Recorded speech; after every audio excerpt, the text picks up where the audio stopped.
Grace and peace, Grand Rising, Grand Rising. It is Mindful Monday. Thank you, everybody who's come through.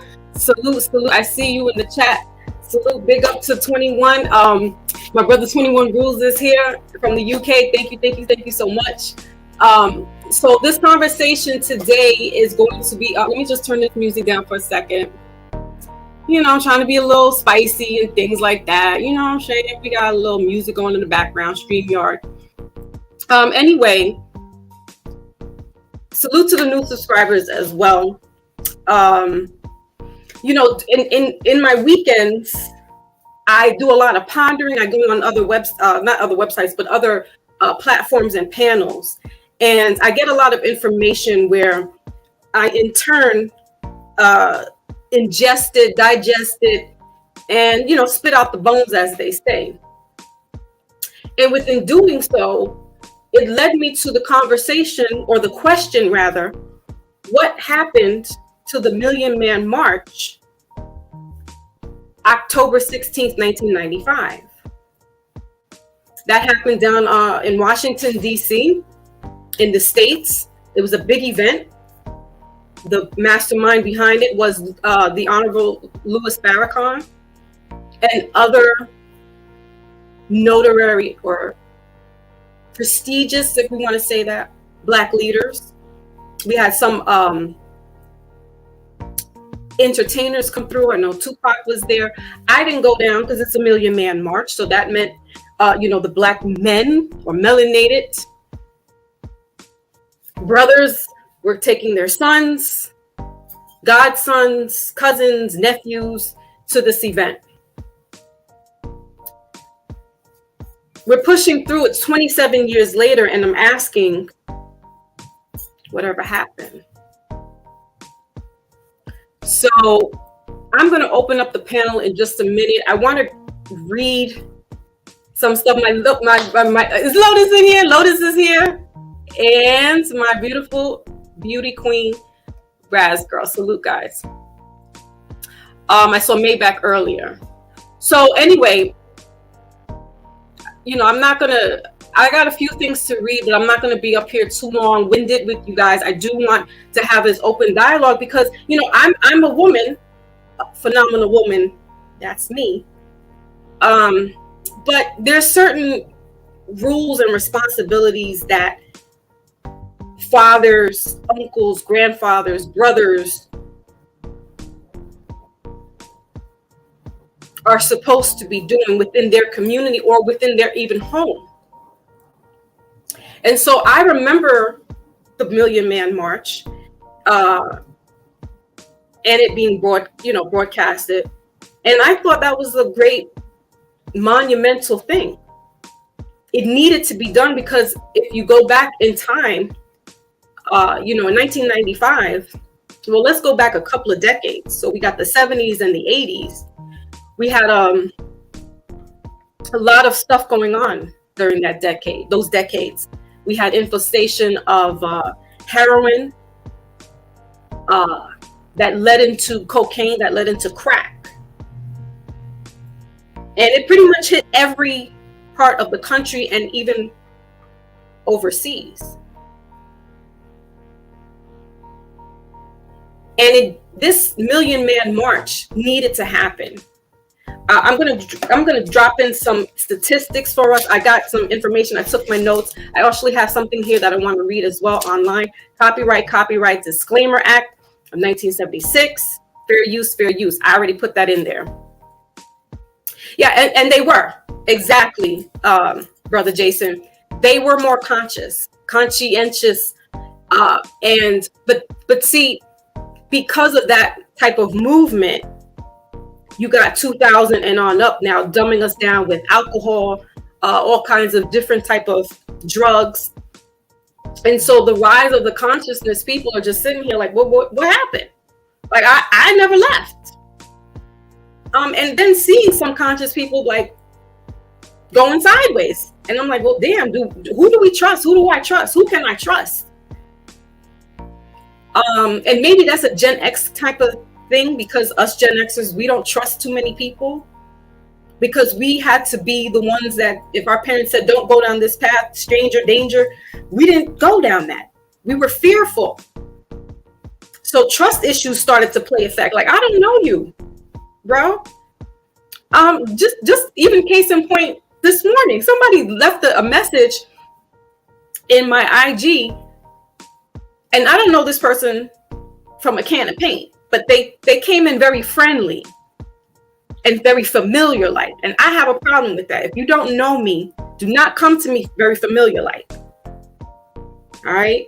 And sometimes people get cross signals and misconstrued and stuff like that, but I don't know this person, and they were all like, we've been talking since kindergarten.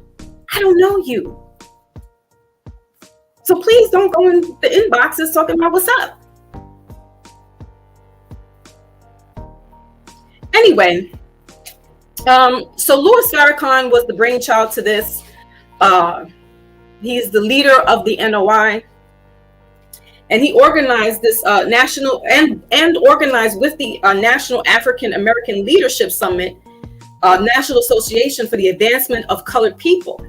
Now, I'm getting this information cited from Britannica. It's a British website. You know, because I got British in me too. I'm celebrating it all. Okay. I got ancestors from England. Hello. All right now. Shoot. Yeah. Because what Brother Jason is saying as well is that we did have a lot of more conscientious people, movements happening back in the 80s and 90s, that it almost was a disservice to some melanated people, because there's this romanticism about Africa, and that we all came out of there, and you know, most of us came on the slave boats and things like that. And yeah, I'm 46 now. I was born at night, but I wasn't born last night. And so I'm kind of like, things are not adding up for me these days. And, you know, there's nothing against our brothers and sisters in the continent over there, but there was brothers and sisters here. They want us to think Wakanda was in Africa when Wakanda was really in Kansas, United States. Look it up. I talked about this last week. So we got a lot of decentralizing and reprogramming in our brains. This is why it's important to be on a healthy diet. I bought my son this a couple of months ago. All right, this is the Honorable Elijah Muhammad, How to Eat to Live. I got my brother. This is my honorable right here. My honorable.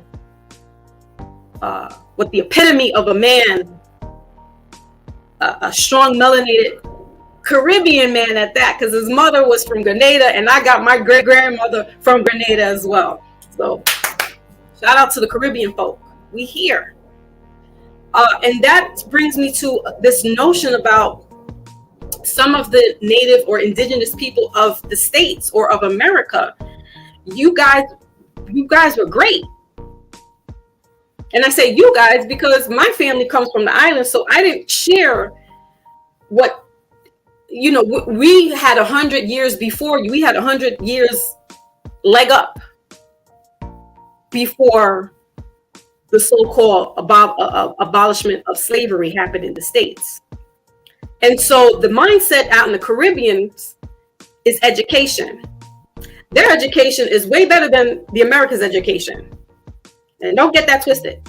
America's education is so far behind. We're too busy on social media and making avatars of ourselves that there's countries out here that are accelerating, surpassed us. And you worried about what? You worried about some man who's running around town mad at his wife and the industry, and you got debates about this. No. That's because you don't have an identity, so you don't know, but you got to reach back in. Reach into that Akashic record so you know who you are, so you don't have to question. Because this romanticism about Africa, that's what it is. It's a romance. And they got hoodwinked too and bamboozled. You don't think they're going through the same oppressions that we're going through? But if you want to pack up and go over there, kudos. Me, myself, I'm not going to damn place. I'm 3 generations in America, but my family comes from the islands. And so that's the problem, that we don't really know who we are. So we're like Brother Malcolm said, if you don't stand for something, you're going to fall for anything. You're going to fall for it all. And that's the problem here. And I think, moving forward 27 years later, where is the men at that went to this Million Man March? Where are the sons and the brothers and the nephews and the cousins? So this march was to promote African American unity and family values. 3 generations before us, there was family values. There was no trust issues. They left their doors open. Now we got bolts on our doors. Don't come through or you getting it. We're out here harming each other.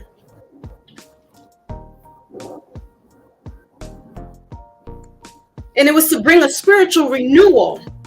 This is why Louis Farrakhan came into the picture, because he's bringing this spiritual renewal that will instill a sense of personal responsibility in the African American man and improving the conditions of the African Americans. Now, Jesse Jackson came up with that word, African Americans, and some people are running with that. You know what? It doesn't even matter at this point. That's what you're calling yourself, fine. But hold that accountable. And that's the problem here. Where's the accountability? Who are we holding accountable now? We're too scared to say something because we might get canceled or whatever the case may be. So we got away from checking each other. No, brother, that's not the way to do it. No, sis, this is where you fall short. Can I help you? And then this whole thing about kings and queens. Listen, y'all all want kings and queens. I'm sorry. I had to kind of put my opinion out there over the weekend.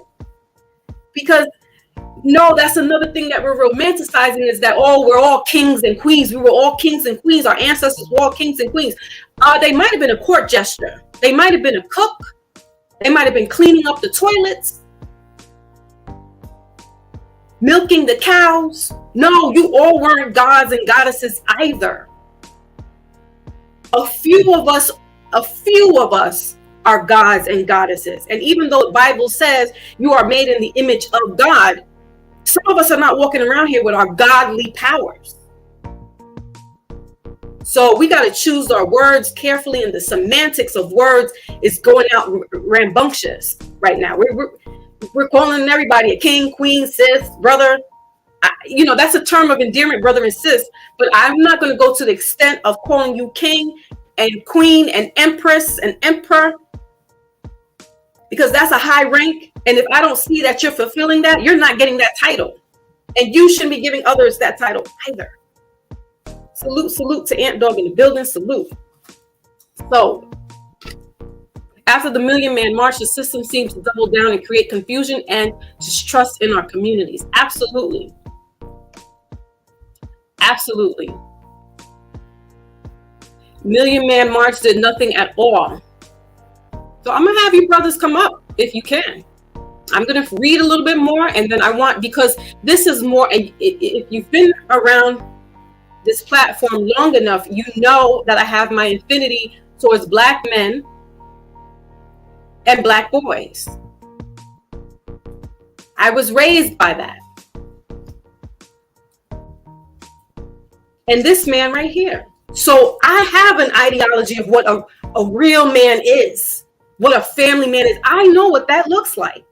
Thank God I was privileged enough to see that. And so I understand if some people haven't been in that experience. I empathize with you. I feel sorry that you didn't get that. I really do. Because it's a blessing to have dual parents together. And even if they sleep in separate rooms, damn it, your house is running together with the mother and the father. I will continue. All right, it estimates that a number of marchers were about 400,000 to 1.5 1 million, ranking the largest gathering of any kind in American history. All right. Another article I got was from CNN. Okay. And this article was dated 10/16/2020. It was the 25th anniversary, and they were recapping what happened, what's going on, where have those brothers, fathers, uncles, grandfathers, what's going on. So Martin Luther King III was standing on the steps of where his father once did, in front of hundreds of thousands of other Black men. And King said that this was probably one of the largest demonstrations of Black men that had ever been done in the terms of the United States. King told CNN. So when you think about the fact that Black men were brought together with a focus on bringing families together and assuming appropriate responsibilities, that was extremely significant. End quote from Martin Luther King III. The march inspired future generations of activists and politicians and political leaders, including your President Obama, my president one term, because he fooled me once. All right, that's the trust issues that I'm having, y'all. We got trust issues. They done pop this man up and put us up, and y'all talk about keep hope alive, and now we're like, what just happened? Okay. Yeah, there's some interruptions here with the internet, but we will push through. The message is going to be heard. So moving forward, all right. So similar political leaders like Barack Obama, but this anniversary comes in the midst of a renewal racial reckoning in the U.S., which has seen months-long protests against police brutality and systemic racism. Now, I told you this was dated 10/16/2020. We were coming out of the George Floyd murder, and we had all these protests. Black Lives Matter came out of all that. And by the way, yes, Black lives do matter, but not the corporation, right? We know this. All right, so it directly contradicted the stereotype of African American men in the U.S. for too long. We've been portrayed solely as thugs, thieves, as robbers, and being violent. But on that day, during the march, it showed that we can be much more than that. Minister Farrakhan spoke for more than 2 hours and expanded on the role of WS, right? We know what the WS stands for, and it's no supreme at all. In the country suffering, while calling on Black men to clean up their lives and become better fathers, husbands, and neighbors. I got a consensus back in a record to show us what the average median income was, because we have to remember that it's also systematic that our melanated men, brothers, boys, uncles, cousins are disproportionate in regards to finances, right? And even back in 95, the crime rate was rampant. The drug rate was rampant. The incarcerations and the deaths were rampant. So the average median income for the United States back in 1995, so white, this was just white, whether it was man or woman, they made $45,496 a year. That's the average, though. The average Black person was $28,485. And the Hispanics were $29,079 a year.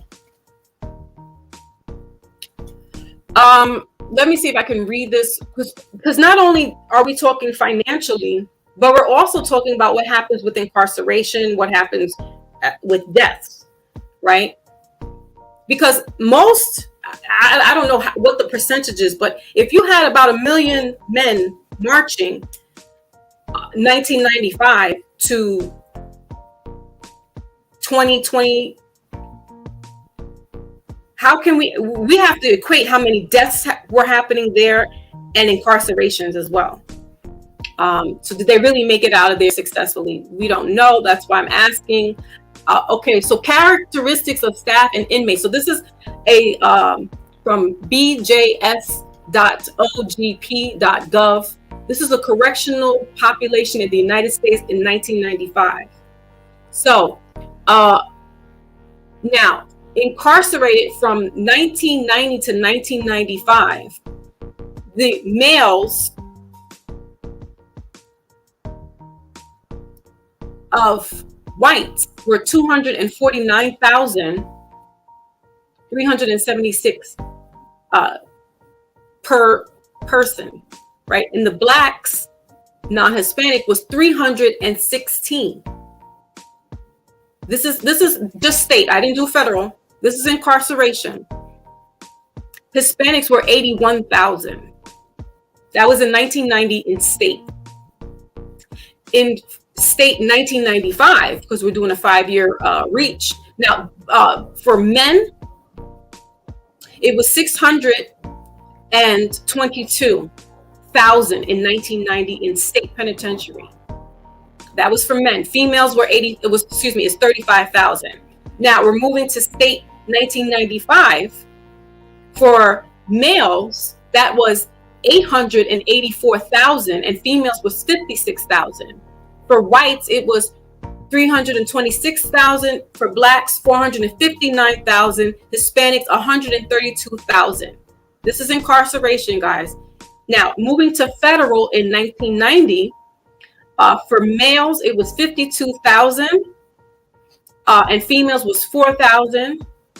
Now we're breaking down to race, and remember, race is a construct that doesn't exist. That's how they got us categorized. White was 25,000. This is in federal. And blacks were 15,000. Hispanics were 14,000. This is federal. So your white, what they call white collar crimes, that's where all that was coming from. That's why that percentage is higher in federal for whites than it is for blacks or Hispanics, because, well, we all can't get to the white collar jobs, right? Some of us want to be CEOs and want to be kings of the castle, but you won't scoop up poop.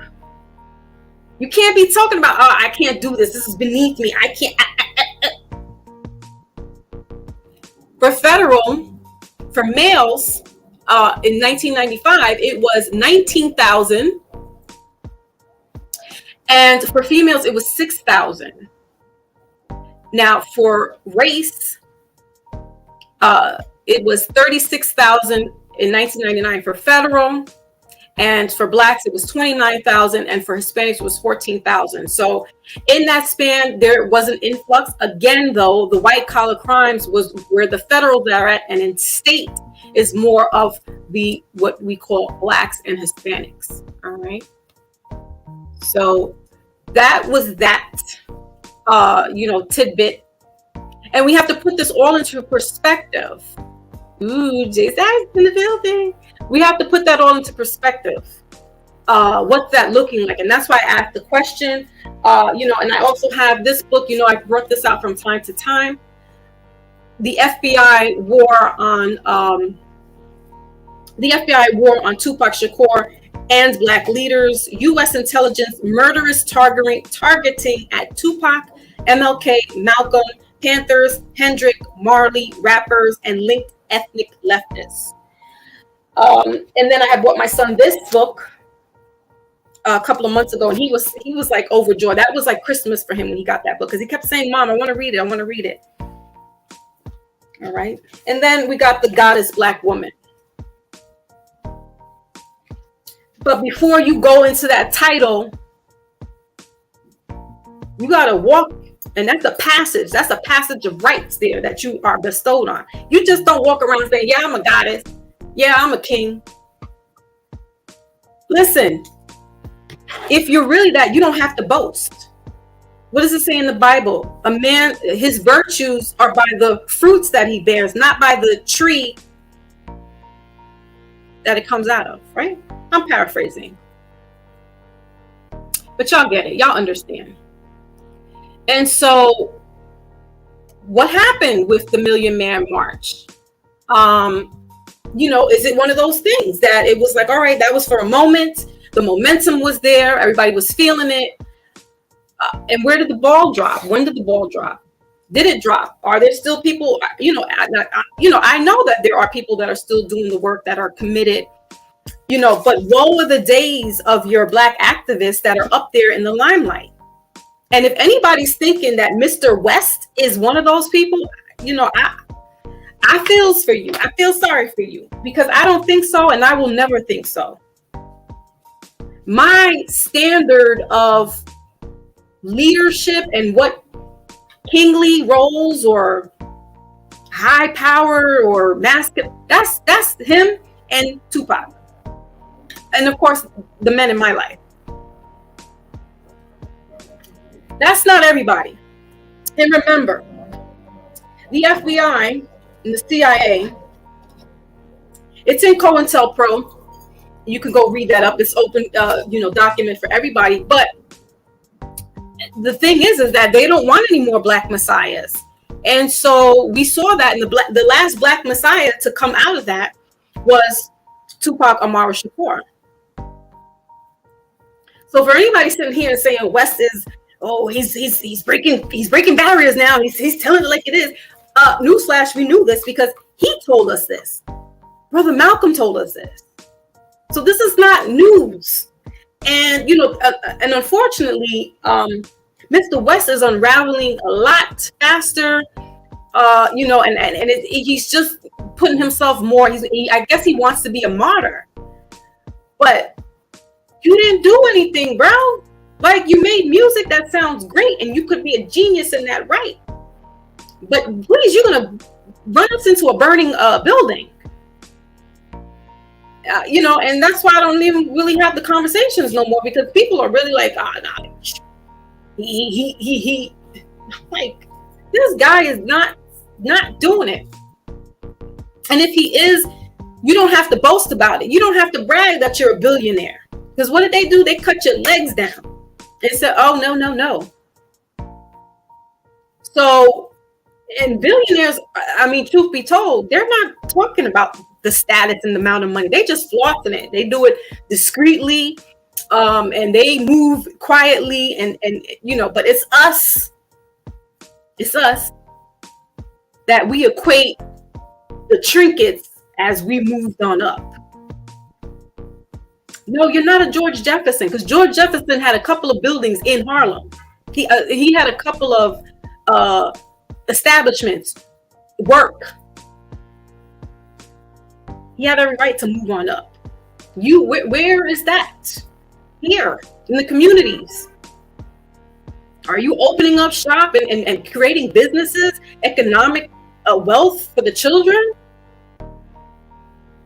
Or are you spewing out all this craziness that we got to sit there and be like, oh? It's using the discernment. It's being mindful about what we're choosing and picking now. And now the trust issues, the PTSD is coming back in me, it's kicking in, because I don't even trust what's really being said anymore. I don't know who's saying what and what the truth. Like, I got to peel back all the layers that I've learned and really go on my godly innate intuition, because it's really getting crazy out here. Like, who are we trusting to say what now? What's being said?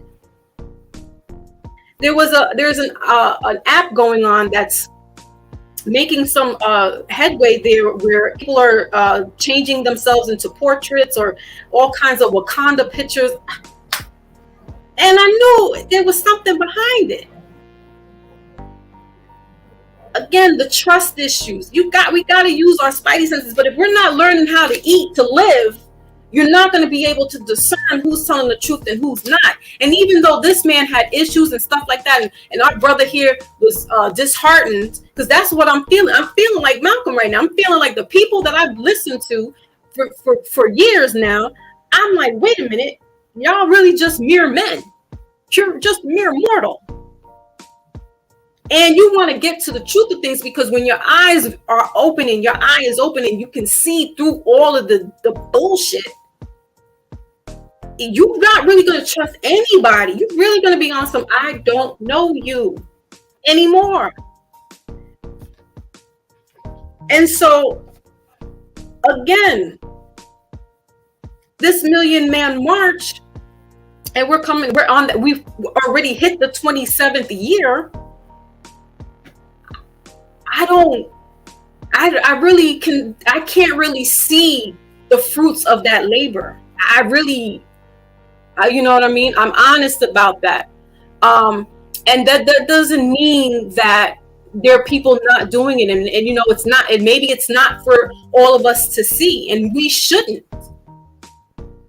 You know, you got to move something. You got to listen, read that. Hold on, y'all. Just hold on a second now. Because y'all going to get me getting my books out and things. Listen, this is what we got to do. Where is my book? I mean, let's get for real. The Art of War. Sun Tzu, let's go. You want to know how to strategize? Your leaders are using this. They know how to read it. That should be what we've been reading. So we know how to be militant and be disciplined and move stealth-like so that everybody doesn't know what's going on. It's not privy. It shouldn't be privy for everybody to know your moves. It's a blessing to be in your presence. We got to start treating ourselves. Oh, you want to talk about you God and you're a king? The king doesn't entertain everybody. You got to grant permission to sit in his audience, right? So that's how we got to move it. We're going to sit here and talk about, oh, you king and you queen. Only if I grant you audience, you can talk to me. That's right. Because then what? You're releasing, you're letting everybody into your area, into your auric fields, and now you're getting everybody's BS. The king doesn't move like that. The queen doesn't move like that. She's got henchmen. She's got the little soldiers that she's going to talk to. And on the board, the game board of chess, isn't the queen the most protected? She's the one that's really controlling stuff if you really want to get serious about stuff. And it's not about being sexist. The Million Man March. They were supposed to go out there so that they get the tools and the gems that they need to come back home and be the protector of the family. Now your queen is exposed to anything and everything. We can't even blame, so much of the ops, because we're being a detriment to each other. We're not holding each other accountable. Unfortunately, the generation before us, they didn't have the trust issues. Your community is where, listen, if mom wasn't around, Miss Sally and Mr. George was down the block and they saw you, they knew what was going on. We don't have that anymore. And now we're closing the doors. Don't talk to us. My kid is, he didn't do anything wrong. Oh, she's a little princess. No.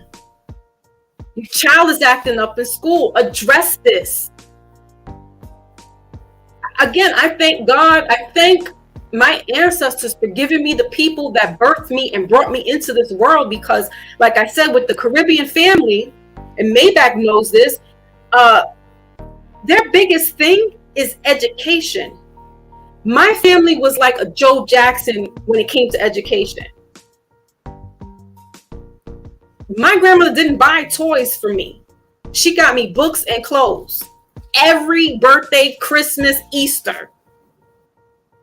And as I got older, she was like, I got the New York Times and you're reading that. No cartoon section. And I'm like, but grandma, that's fun to read. No cartoon section. I had to read freaking New York. You know what the New York Times looks like? That's a book of stories going on in there. Like, what? And she would clip out articles that she thought would be of some reference or some type of revelation to me, and she'd cut it out and mail it to my house. Where are those grandparents at? Send them a TikTok of information if you can't send them a letter anymore. Maybach, bless his heart, because that's what he does. He finds something, he hears something, and he's sending me the information. And that's what we're supposed to do. We're supposed to give each other, lift each other up, brothers and sisters, lift each other up. And hold somebody accountable, though, because listen, am I my brother's keeper?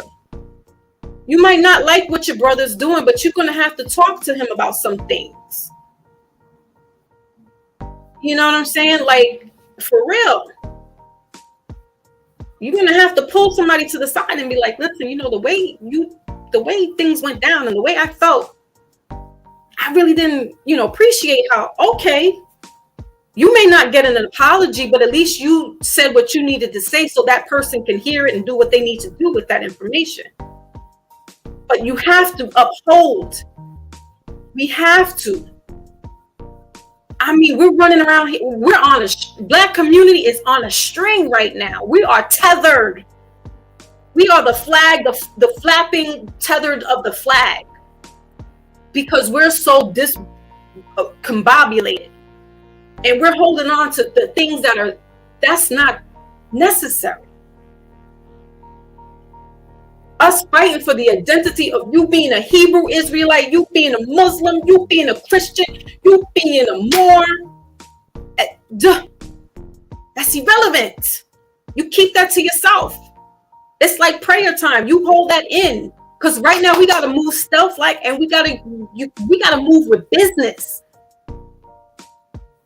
These rappers are not doing it for us anymore. There's no more of that. Stop looking for them for that. You're not going to get your leaders anymore. I told you who was the last one, and he's dead. Allegedly. And that's Tupac Shakur. There's no more of that. So you, brothers and sisters, melanated and non-melanated, need to work something out. But don't leave your guard down. The artists of war. Don't leave your guard down. And letting other things infiltrate in. And no, again, you're not going to be a king and a queen. Some of your ancestors wasn't doing that. So what makes you think you were that? We got this disillusion in our head. We were watching Wakanda, and we're going in there like, that is us. I get it, because you see the representation, and that matters. But you are not that. And if you were, you'd be moving differently. You'd be moving a little less flashy. Brother Malcolm didn't have to do that. His actions, and he told you, I was a pimp. I was a pusher. I used drugs. And when he found his purpose in life, he moved with it. He moved so blindly with it that it hurt him in the end, and it hurt his family. Because when you got this type of love and this trust, and you're moving blindly, it can be dangerous, because you're leaving yourself open, and you're leaving your family open. And so we got to be little Brother Malcolm and Brother Betty Shabazz in our homes. I'm not talking about religion. I'm talking about the epitome of a husband and a wife, a man and a woman. Father, mother, children. That's the nucleus. Get your nucleus back, guys. You can't do it with the one you procreated with. Hey, get somebody else. And no, you're not probably going to get the 6-figure, 8-figure guy and his money and all that good stuff. I don't have a problem with that. these young women, I don't know what's going on. Again, y'all falling for the delusion of IG and YouTube models and whatever. That's not real, guys. And you're going to be far and few from getting somebody who's making $7,000 or figures or whatever, 700,000. You're not. No, that's slim pickings. It's this margin right here. The rest of us is a big gap. Oh, I don't want to. He's working in maintenance, and listen. Do you know how much the maintenance worker gets? And you got pension, and you got benefits. In case something happens to him, you get it. That I told you what the white collar statistics were in regards to crime. You want to go and date outside and thinking, oh, it's better on the other. You think the grass is greener on the other side? Okay. I ain't going to stop you. I'm not here to say all that and do all that. Salute to everybody that's coming through. Missy, peace, peace, peace. Grand Rising. I mean, can we make it make sense? I'm going to drop the link in a minute. I just wanted to get my little stuff out because it's Mindful Monday and we got to be mindful. We're asking what happened. Salute to my brother FL. What happened with the Million Man March? That's my question. That came across, and I get inspired by listening to other intelligent YouTube, creators, and it gets my wheels spinning so that it questions, oh yeah, the Million Man March passed. What happened to that? Y'all went in Hollywood and you made a movie about it, and you got Tay Diggs in there and all that stuff. That's who I was watching this. I don't know what got me into this fake reality TV show, but Tay Diggs was hosting it. And that's what sparked my brain. I was like, wait a minute, what happened to the Million Man March? It's 27 years now. What's going on? We got Dr. Umar, like him or love him or not. He's the only one that's really talking about the infrastructure of education with the melanated boys and girls. And again, we're casting stones at him and saying, oh, listen, if he's scamming, and that's not good at all. Because again, now you're taking the trust of the community and you're running sideways with it. But his message is very clear, and because he understands the psyche of the family and the melanated children, that's why I, stand with him on that point. But he is the only one. And then we start clowning him because he's talking about the school, and you're like, oh, it's 10 years later. Where's the school at? Why didn't you give him any money? Where are you at? You want to put on some gold and stuff and flash around here like, oh, you got it, and you really just don't. You're in the PJ still. You still live in poverty mindset. This man is trying to elevate and take care of the future. And all we can do is sit there and clown him. What solutions do you have then? He's trying to be that leader. But don't look for him to do that. Get you some books, people. That's what I'm talking about. Get some books. Let's go. Let's go. Educate yourself so that you can educate the future. Because that's your wealth right there. That's your longevity. Is the children after you and the children after them. And some of us are still young enough that we can, have that fight and bring it and get to the youth. Some of us still can do that. So we have to do our due diligence. I get that we're all caught up with, what am I? Who am I? Am I Wakanda? Am I a Moor? Because come on, at the end of the day, when you get a toe tag or you locked up, you're a number. You're a number. Only your family's going to know that that was a good Christian woman right there. Society's not going to look at you like that. They don't care. So who's it important for? Is it important for you to really say that and go through all this? Or try to circumnavigate through the system wherever you can so you can better your family and the family next to you and the family after that? Again, like I said, I do empathize with the indigenous people here on this land because they've been hoodwinked, with a hood on and turned around to not know that they were really here. Got them pointing out in other directions. And then throwing these movies at us like, oh, you ain't nothing but a slave. How many more slave movies do we have to see? And even if they're going to promote something like a woman's kingdom, which that doesn't even make sense, and then this emancipation with Will Smith, that's it? That's all you give us?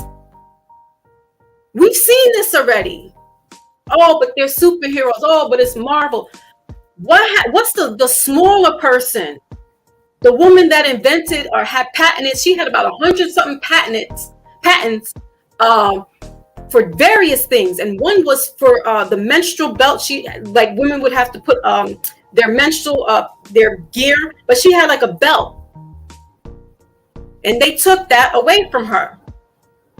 But she's got a story. There's so many people that have stories, that have voices that need to be heard, but you want to keep giving us the shuck and jive. You want to keep giving us the minstrel show, and guess what? The minstrel show was really white and blackface. We weren't doing minstrel shows. You learned that from them. And they give you accolades. They give you a Grammy and tell you you did a good job.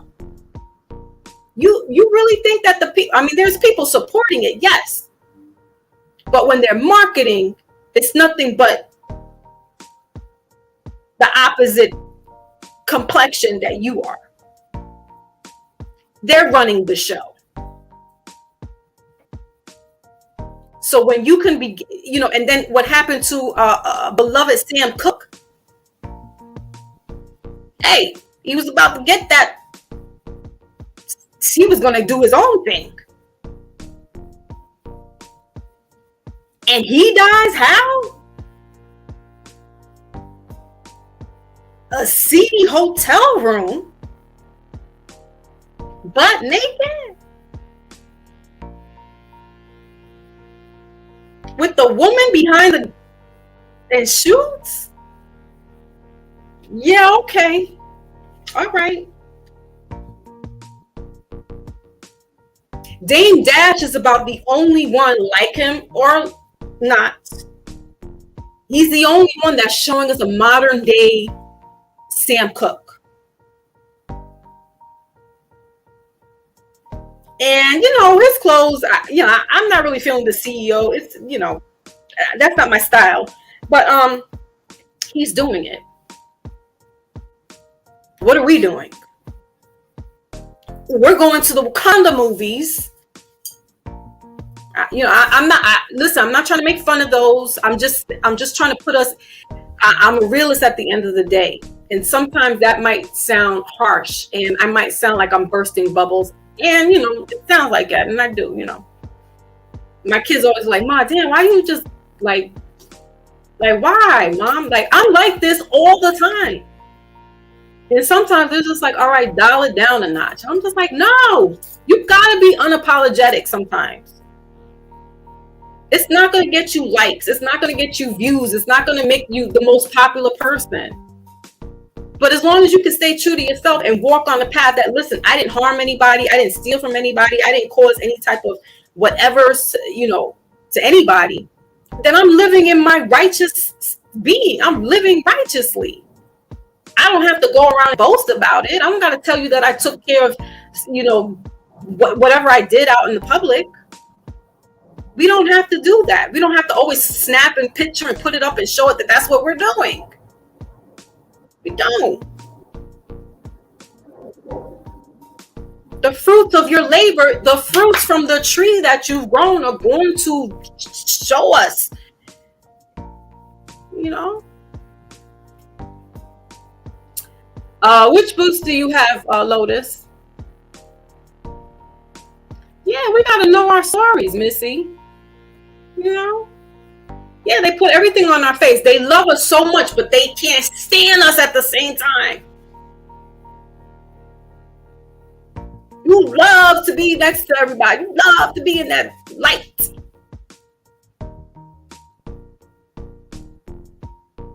But they don't love you the way you love them.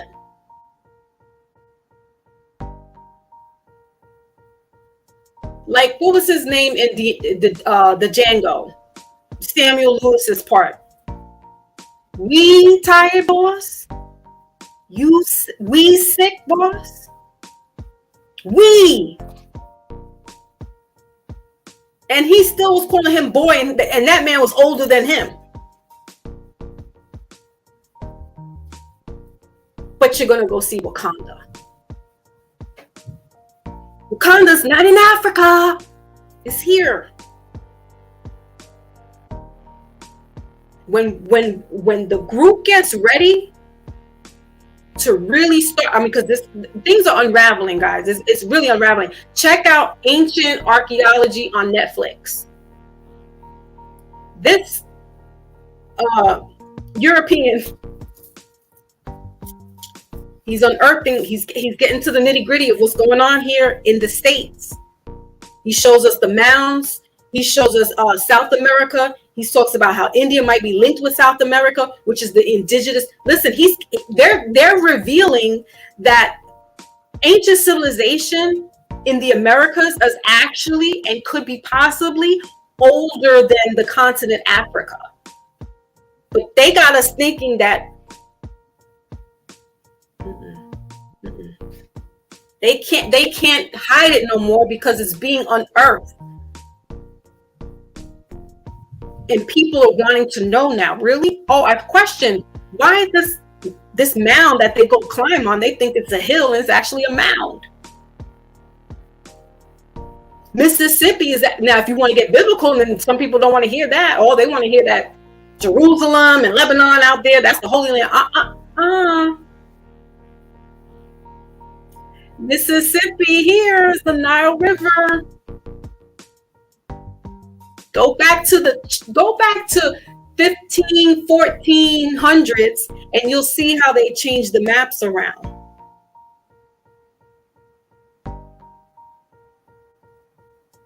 And remember that those Europeans came over here, right? I did this. I don't want to tie it in last week's conversation to this week, but you know, it's kind of like it kind of meshes together. But they were coming over here because they thought they were hitting the Indians, the Indies, or East India. They thought they were going there because there was gold and riches, right? And there was, all the spices, and came stumbling over here. And that's the milk and honey. America is the milk and honey. And this is, so we have to now desensitize ourselves to say, all right, you know what, maybe it's possible we do have some relationship, some families, bloodline or whatever in Africa. But you can't cut your nose to spite your face or throw the baby out with the bathwater. It all has to be inclusive. If you're going to tell a story, tell it all. Don't give us just a little section and then now we're biting. We've been biting off of this for 40 years, almost 50 years. Our elders are like, they all about Kemet and all this stuff. And it's great. And I was with it too, but I'm going to hear it all now. I'm going to be open to America. And when I say America, I'm talking about North, all of Canada, because that's still North America, and the South America. It's all the islands that were broken up. We're all connected. We're all connected. We're cousins. Cousin. know what I'm saying? Like, again, this is no slight on the continent Africa, but we have to go back in time to the 1500s, 1400s, where they were conducting and moving around. People here were moving back and forth out there. The slave trade, the transatlantic slave trade didn't happen until what, 17, 1800? So you got 200 years prior to, and no one exists only over there? No, no, no. Just because it's not civilized doesn't mean that there's no civilization.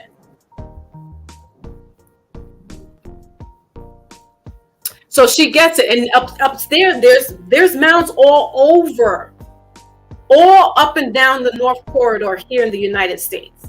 Ohio, we got the Appalachian Mountain, which runs through New York, Boston, where all your 13 colonies are at. There was civilization there. They don't want to tell us this, but when Brother Malcolm said we didn't land on Plymouth Rock landed on us, he was not lying. Not lying. He wasn't coming. Listen, both of his parents were Caribbean. I just told you, Caribbean parents are all about education. You think that they were not educating their kids? He might have been the youngest out of the crew. But listen, his older siblings were the ones that were sending him correspondence for Elijah Muhammad. His brother and his sisters were in the Nation of Islam.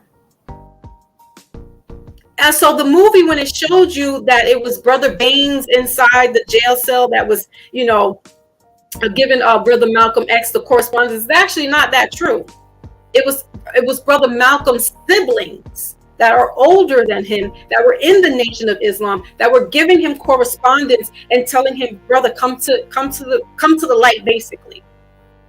And it took him years, because he was like, I'm not submitting to no man. I'm not bending down, bowing down, praying to no man. And it finally broke. He broke. And he broke for the best, because he told you, listen, I was doing all that stuff.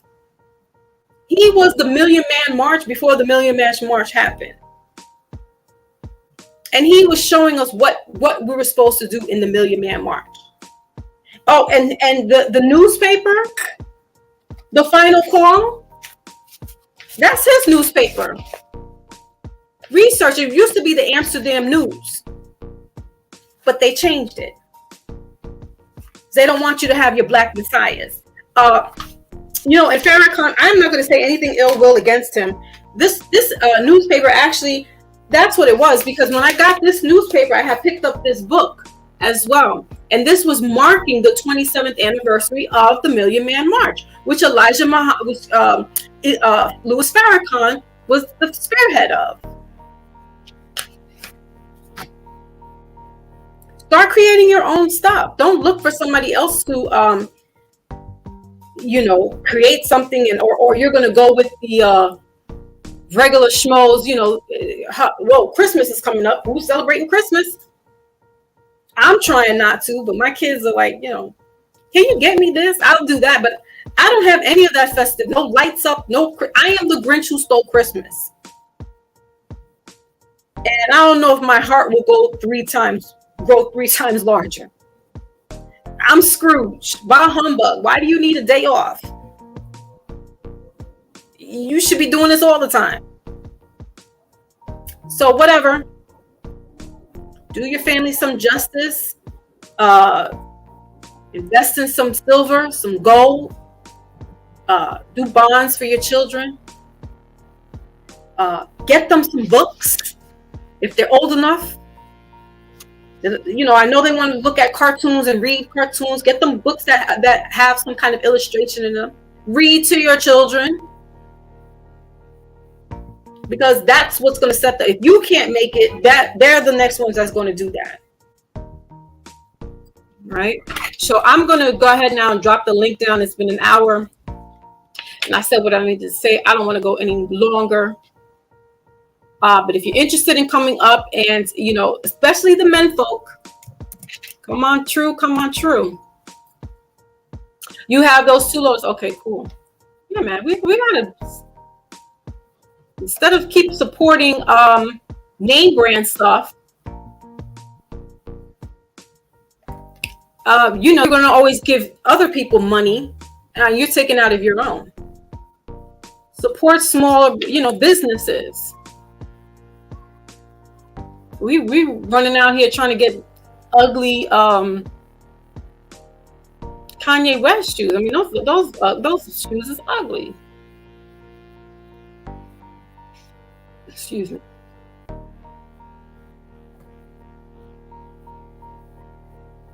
Panero came through. My brother Panero in the UK as well. Listen, this way, I got my UK brothers. I got my UK sister. She does readings, but she's like-minded and she's very intelligent.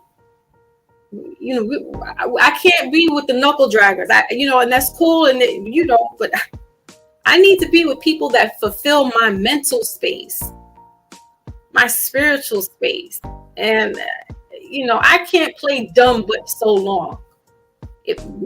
My soul won't let me move that way.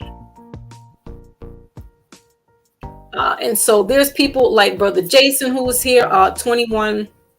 He has a book out. So there's that book you want to buy. Go onto his website. I will put his information right here. 21 Rules of Blackness. He has a book called 21 Rules of Blackness. All right. And it's telling you about how to be your excellent Black self. If you are, so you can support this brother as well in regards to getting his book or subscribing onto his YouTube channel. One day we're going to get there, and I'm going to be on the show as well. And so that's an idea. If you are investing in your family for this holiday, that might be something you want to do. And do that continuously for other people, small businesses. If it is minority, and I don't even like to use the word minority because we're not a minority. We got to change our word vernacular around for real. Because once we start sharpening up, listen, Brother Malcolm was not well read. He read the dictionary while he was incarcerated. And that's how he learned. And when you hear his speech, impeccable. So, all right, I didn't want to miss anybody. I see you guys now. I had to go into my go into my bag and teach for a second. Yeah, so support 21 Rules is Brother Jason. And he's got some thought-provoking information as well. So we're out here. We're, it's small strides, and I like it to be this way. A couple of people have encouraged me to, go, try to get out there more and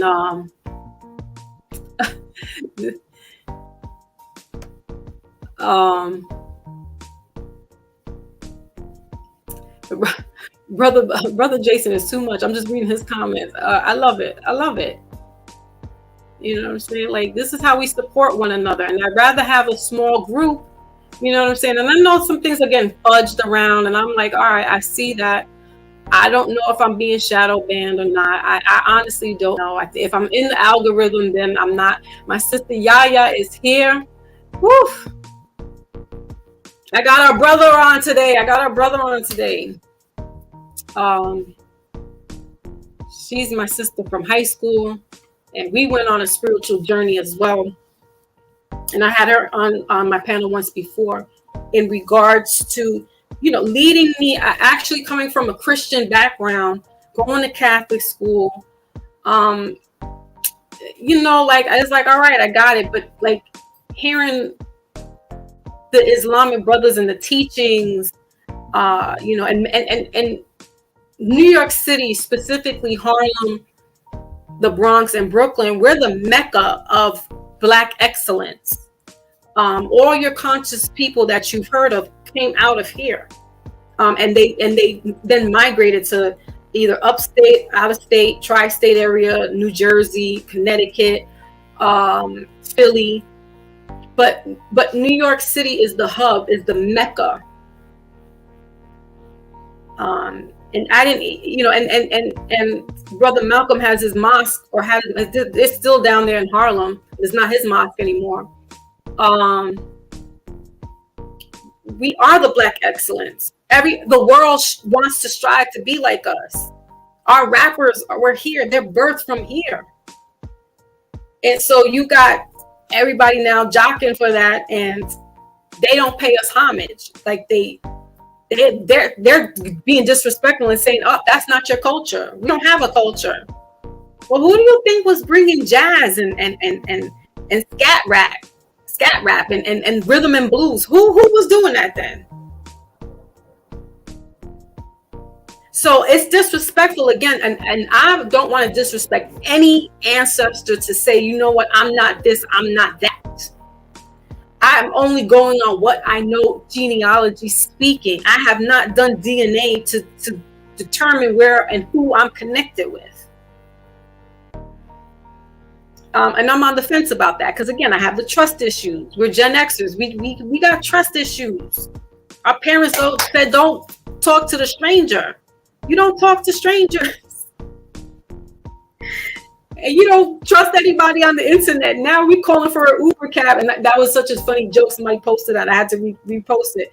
Because 1998, it said, your parents told you don't talk to strangers, and 2005 or something like that says don't get into the car with strangers, and then the end of the story says now you're calling up a stranger and you're getting in their car, the Uber and the Lyfts, right? It's strange, it's bugged out. Like we were taught not to do that.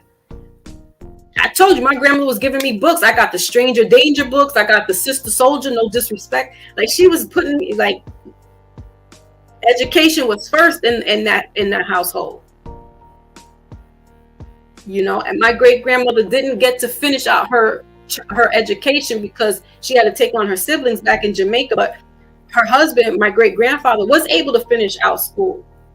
So for them and their children and their two daughters, my grandmother and her sister, they had to listen. It was either get a job or go to school, but you're not sleeping on my couch all day long. And for 3 generations, that's what we kept saying to each other. So there was this Black excellence in my family. And my family's scholarly in their right. There's the only one that has a true master's is one of my uncles. But my family, my parents, my mother, her siblings, that's Black excellence. This is what the Honorable Elijah Muhammad is talking about with the families and Minister Farrakhan. This is why that Million Man March happened, because he's like, listen, we got to get spiritually connected. It's not only just economically, but we got to get spiritually connected again. We're losing that.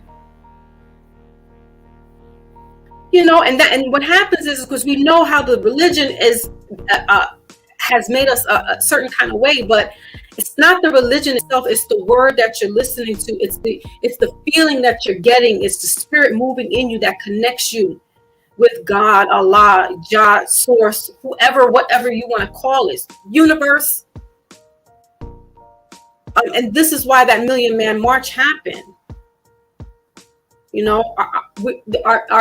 Our men were getting incarcerated at a high number. I just read to you statistically what it was looking like from 90 to 95 with men, males, Black, Hispanic, and white being locked up.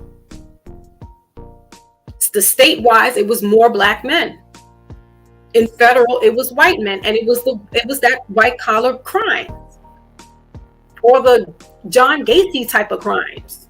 We're doing low life stuff. But now we're at an all-time high with killing each other because you jealous because this one got more money than you. That shit is fake. Excuse me, I don't mean to curse, but it's like, You walking around here with Prada and Gucci on, but you coming out of your mom's crib. Like, make that make sense. You're not investing back into your community. We're still doing the dumb stuff that we did back in the 1980s, polluting and hurting the community. And so now it's like, well, you're still mad at the other people. You're still mad at Europeans and this, that, and the other. And we're just like, yeah. But you want to run and love to them too. So who's right? Who's wrong now? We just need solutions. And if you can't be the one, then give to somebody else that can, do it. Like a brother Umar Johnson. Right? Again, we're clowning him like, oh, what's up with the, where's the school at? Where's the school at? But are you doing that at home? Are you taking a few minutes of time to sit and read to the children? It doesn't have to be your own. I did for my daughter my youngest daughter, she went into kindergarten. It was a Dr. Seuss birthday or something like that. And the teachers asked if the kids wanted to come volunteer or do something, with the classroom. And I volunteered to read one of the books, Green Eggs and Ham. And I brought little eggs for each of the students with like little chocolates and stuff like that. And I read to them. When my youngest was in my stomach, I used to read Goodnight Moon to her and play music. They do hear you. Your children hear in the womb. So this is why women shouldn't be around toxicity during that time, right? You have to treat that woman is precious. She's precious and she's holding precious cargo. And for any person to cause her any grief or strife, shame on you. Shame on you. I rode the New York City public transportation when I was pregnant, 8 months pregnant with my youngest. A whole row of men were sitting down. I mean, one to the fact where they were putting up their papers like this and their head down. And it'd be a woman that would get up and give a seat. My stomach was out to here at that point. 5 men sitting in front of me. Not one got up. 2 were sleeping. 1 was pretending like he was reading a newspaper. The other one was looking at me like, well, that ain't my problem. The audacity. And I'm not talking about little boys. I'm not talking about young men. I'm talking about older men. That could have been my father or my husband. Sitting there. Like, that ain't my problem. How dare you?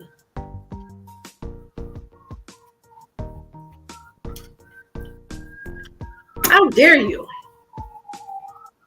So, you want to talk about other people, but you're not even right in your own home. And you're worried about the wrong things.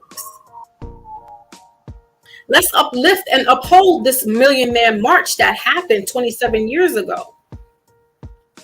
Because guess what? We probably have kids that are that age, and I do. I have a son that's 24. I told you, he was talking about this book, and I had went down to Harlem a couple of, back in October. And I came home and I told him, close his eyes. I said, close your eyes and open your hands, because that's how I do with my kids. Every time I get a little something for them, that's special. And he's like, he's 24 years old. He'll be 25 in May. And he's like, so he opens his hands, closes his eyes, and I put the book in. And you would have thought that I gave him $1 million. He jumped up and hugged me and squeezed me so tight. Mom, this is what I've been wanting. This is what I wanted to read. Mom, thank you. Look, he's almost finished, but he's savoring the information. You would have thought you would have thought he hit the lotto. Because that's what my family does. I told you, my grandmother was about that life. Like, look, you're going to get this book. We sending you this. No toys. Your parents can do that for you. I'm not getting you any toys. I'm like, damn. Yeah, you gotta be a little creative. You gotta grab the kids' attention, because some kids are not gonna be receptive. You know what I mean? Like, each one of my children are different, so I gotta gear them differently. But it's me and it's their father, and there's two heads in the household, but one parent is this, good cop, bad cop. Um, and children cleave to their mother, because that's your first teacher. It's not the school system. So Mr. West, his family kind of failed him in some ways, and if my mother wanted to go ahead and do some alterations to her body, I'm going to be talking her all the way out of it. Now, if she doesn't want to listen to me, then I would have to do my research and see who would be the best doctor to do that. Look up what their ratings and so forth and so on, their credentials. You mean to tell me that you didn't do all that, and then Miss Winfrey sets that all up? You don't find that suspicious? Dr. Umar, you don't find that suspicious? And then something happens tragically. So he's painting a picture. This is what I'm saying. He wants to be this martyr. Oh, they did this to her, and yeah, she was this, and yeah, everybody else does that too. Nah, boo-boo. If we're gonna think that she did that's all by herself, you got some people out here twisted. Because I'm not. I see right through it. And he's just painting himself into a square more and more as the days go by. He's just going off. And I'm like, this is a shit show. And for all those people that were like, oh, he's a genius. He's only a genius in music. Because he's playing a fool out here. He wants his family. He wants to be with his kids. That's all Kimmy just keeps coming out of his mouth. Every time you talk to him, he'll bring her up. So he's a man scorned. He's hurt. He's getting blackballed all up and down. And so, like, really, on some real talk, he needs to go into a hiatus. Go to Tibet. Go find Russell Simmons and go sit somewhere. Eat to live. Learn how to eat to live. Where you don't really need to eat every day. Do your fasting. Sit there for like 7 hours and drink water and tea. Cleanse your mind. Cleanse your head. If it's too toxic here, go away. But he's spewing more toxicity, and it's like, oh, now we gotta hear this, gotta see this again. I don't want to see that no more. Nobody's talking about this. Nobody's talking about Million Man March. Not one person has brought up the anniversary. Not one. I'm sure maybe in the Nation of Islam, but not one person have. And I watch YouTube a lot. Not one person has brought up the Million Man March. What's been the outcome? What's the success story? What's the failure rate? Nobody's talking about that. I'm here though. I lived through that, so I want to know what's going on. That's right. Master numbers. Beauty Queen got it. It's master numbers right there. And today is 12/12. That's a that is right there the twin energy. You got the two, that's the partnership, and you got the one, and that's bringing two. That's the collaboration. Work with these numbers and be an alchemist. It's not always just spiritual. It's like doing the cards and whatever divinations and the witchcraft and all that stuff. That is taking on an element of its own, and it's almost like it disheartens me with the way that this spirituality, I'm going to put it in quotes, has taken off, because now it's become more gimmicky. It's McDonald's was doing tarot card readings last year. I'm like, McDonald's, and everybody's now, doing that. And I got to tell y'all this, you guys, this is what brought this page together, or rather this channel, is doing the tarot. But to me, it's still a sacred, it's almost as personal as doing a prayer. It's sacred. And I foresee that this will go back underground again. It's going to go back underground, because what's happening is that there's people who are wanting to play around with this energy, and unbeknownst to them, they're opening portals and they're opening energies to bring in whatever kind of chaos or whatever they think they might be bringing in, and not really truly understanding that it's a craft. And either you got it or you don't. It's going to be like a Kobe and a Jordan. Again, I want to be the high priestess. I want to be the head witch in charge. You probably weren't that.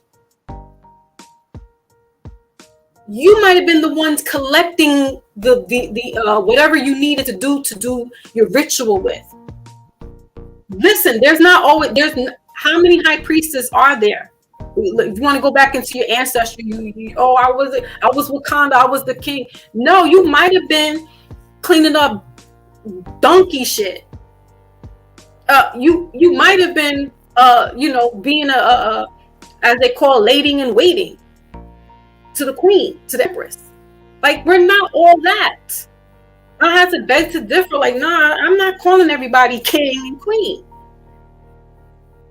It's only a certain few people that get that title, because I know that the conversation was that we're all gods and goddesses. Some of us are not, and that's the reality of it. And so again, I don't want to burst bubbles. I'm just keeping it thorough with you guys, because that's how I do with me and mine, and it doesn't always sound nice and pretty. But that's what I'm saying. I'd rather hear the bitter truth of it and try to swallow that than to hear this nice, shiny, false narrative. But you can get into your God body, by the way of eating, by your meditations, by your breath exercises, by what you're eating, by what you're drinking, by what you're watching, what you're listening to. It's all of that. It's not just I'm sitting here meditating with the sage and the incense. It's so much gimmicky right now, and I'm like, damn, like it took off within a couple of years, because I just got into this like 2017, 2018 with it, and now you got McDonald's doing readings. It's as bad as putting a Ouija board in the game store. Like, what? And so I feel like some of those rituals and traditions might kind of go back underground, because it's becoming so mainstream and people want to know about Orishas and they want to, get into all this. And I'm like, y'all don't understand that you have to be initiated into things like that. It's still a secret society. You can't just run around here saying I'm this, that, and the third. You don't know that. You got to sit with some people, or you got to sit with yourself, and they'll let you know. So it would be a disservice for you to walk around here like, oh yes, I'm the high priestess. No, you're still an apprentice in first grade. You haven't gotten up there yet. Relax. And for some people, they might not be able to hack it. I know my lane. I'm not going any further than this. Do the readings, and that's that. I don't do baths. Apparently, my great-great-grandmother did baths, and she was a spiritualist. And I'm like, oh, okay, this makes sense why I got this then. But I'm not doing all that. I don't know how to do it. I don't want to know how to do it, because that's not my lane. And we got to know where our lane is and get in it and drive. It's just like driving.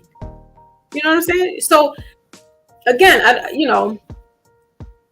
don't want to be out here on alone. If you want to come up and join me, you can. Ivan's in the building.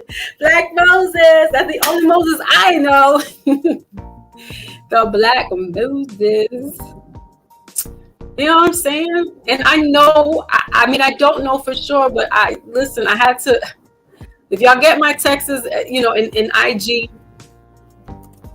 that's because I don't think that my numbers, because I see that they're trying to like budget a little bit, and I was just like, what is going on here?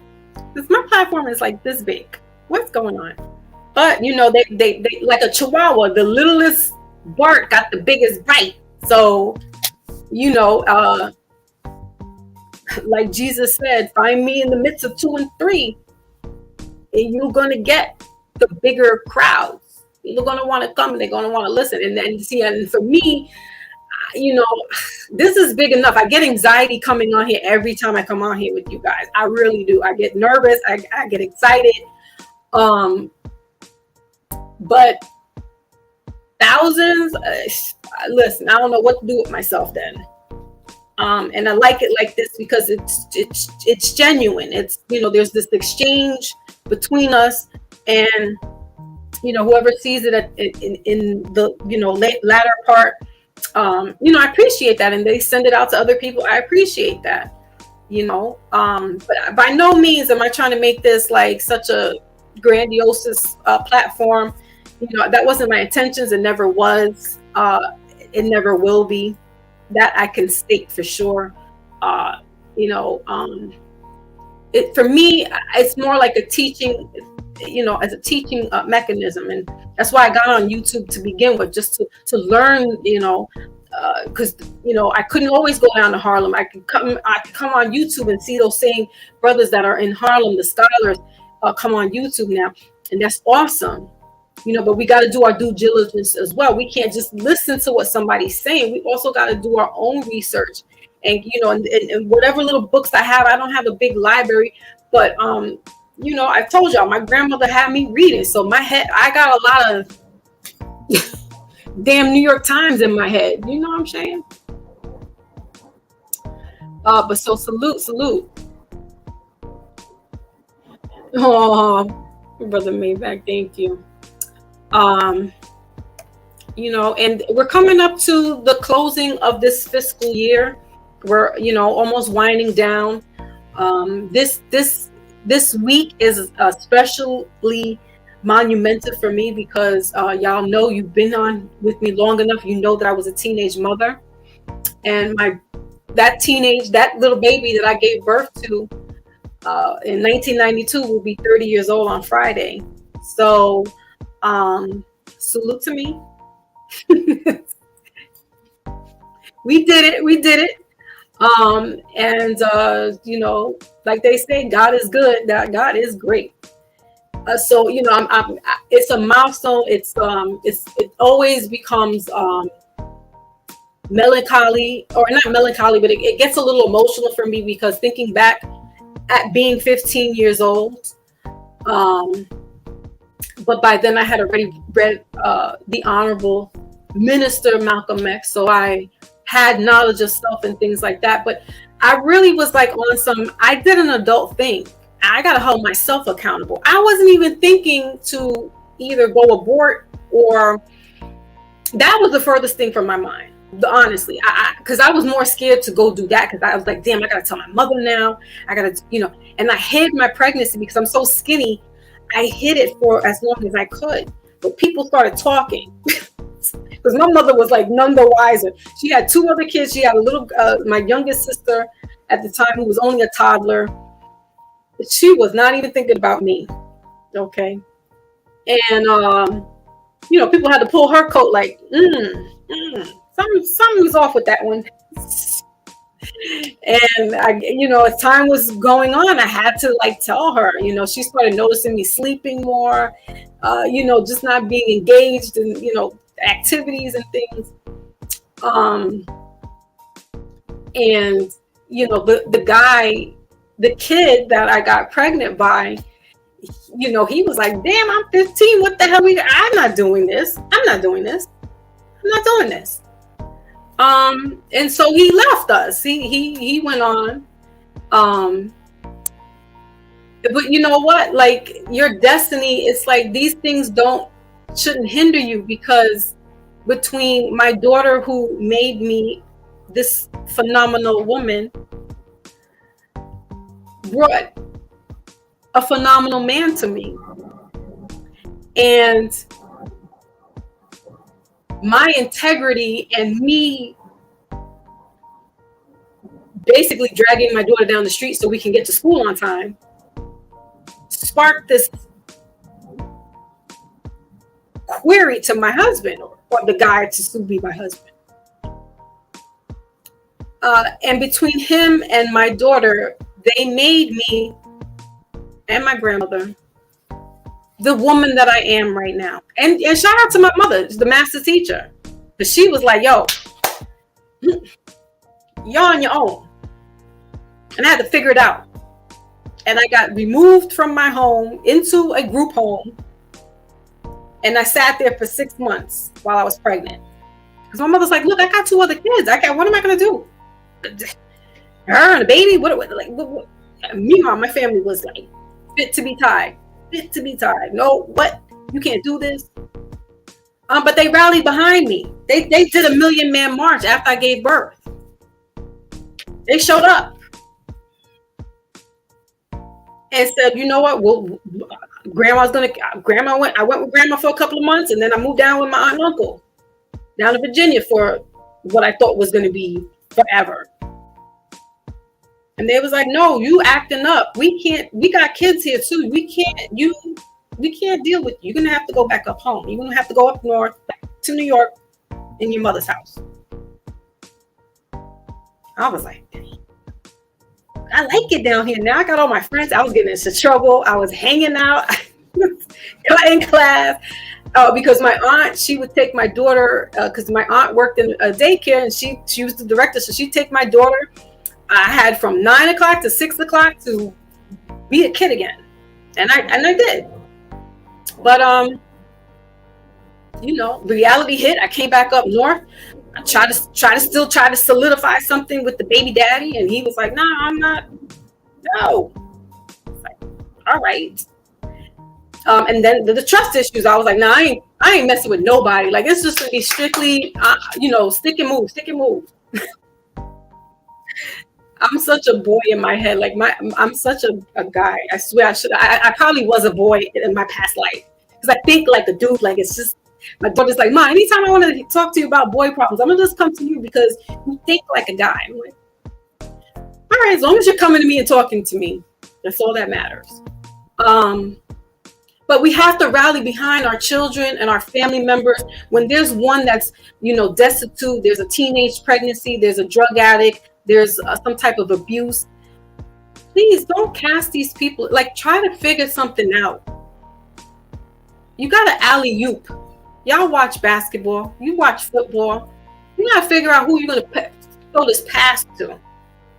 And not leave this kid out here trying to figure things out. Because that's where the drugs, the alcohol, the abuse comes in. Then we're getting into nefarious gang activity.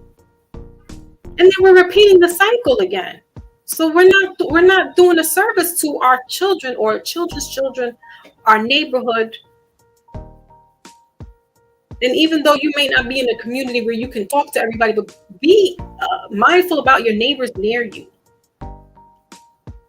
I'll give you another situation, another scenario. Neighbor next door had her son is about the same age as my son. Maybe he's a little younger. Anyway, he was locked out from his apartment, and his mom was at work. So again, like I have trust issues, so I was like kind of leery. I was like, I don't know if I should open my door and let him come sit here. And I was like, I don't even want to. So he went to the neighbor across from us to say, can I use your phone to call my mother? And she let him use the phone. So I happened to be going outside, and I said, you know what? Let me get him. I had some fruit. I gave him an apple and a little Capri juice. And I said, here, because he's coming home from school. He didn't have anything, That, and they're African, by the way. I don't know which country they're from. This young man is so indebted to me, and his mother came and knocked on my door that day and said, "Thank you so much." You talk about gratitude. I didn't do that to get notoriety. I did it because if that was my kid, I would want somebody to do the same thing for him or for her. And so while I didn't let him come sit in my house, I did give him a little snack or something to eat. Because he's coming home from school, he's got to wait for his mother to come home. And to this day, this young man, every time he sees me, "Hi, mommy, hi, mommy, hi, mommy." Like, you know what I'm saying? I got goosebumps. I don't look, this is the smallest thing, guys. That's all we got to do. It's all we got to do. And pay it forward. That's it. That's it. All right. So you know what? We'll end out. Because I don't know what Brother Maybach's up to, but thought she was gonna come up here and talk with me. Again, the link is up there. Anybody, you guys, girls, want to come up and just chit chat for a second? You know, you could say your piece. You could talk about what's going on or not. You know, it's really. I just wanted us to be mindful that you know, these things are still going on. It's not because it's one time and you had 1 million people come in March and stuff. Like, we got to keep the mantle going. You got to keep passing the baton around so that everybody knows, you know, this person out here is trying to do something. How can I fit in? Whether it's donations, whether it's time, whether it's, you know, sharing, you know, because we are at a disservice in some ways, and we're also in that spiritual warfare. So if you want to make it to the pearly gates, as they say, you want to do stuff that's going to show in your Akashic record that you was doing some things in life, that you just weren't out here just bullshitting, bullshitting and just doing whatever you wanted to do. That you were actually doing something mindful and meaningful to humanity, not even so much to your neighbors, but to humanity. It gets bigger than just that community. You got to go outside the circumference sometimes. And you know, some people get caught up with this captain. They call it Captain Save-A-Ho. But some of us get caught up when we want to save some people. You might not be able to do that. And that is one of my Achilles heels. It gets me so, because I try to figure out how can I help, and I don't have the means, and what can I do? And it's like the Superman movie where Lois Lane is falling out. I don't know if she was falling out the window, she's falling from the roof, and Clark Kent comes and changes up, and now he's Superman. He goes and flies up to catch her, and she looks at him, and he's like, "I got you," and she's like, "You got me? Who's got you?" And that's us. Like, you know, we gotta be able to catch each other and know when to give that hold people accountable for their actions. You know what I'm saying? Like, we shouldn't be standing for the buffoonery that's happening out here and thinking that somebody's really doing something for us. They don't care. That person doesn't even know that we're alive. So for you to go to bat and go hardball for this guy, it's cracking me up. It's insane. So, you know, it's like that's what you got to do. You got to pull somebody's coat and just tell them, "Listen, you know, I got a little grievance. We need to talk about this." Right? Y'all remember that part? I love that part in Superman. That was with Christopher Reeve. And I went to the movies with my parents and that. And I thought that was the sweetest thing. Like, it makes sense. Like, you know, we want to try to help each other out.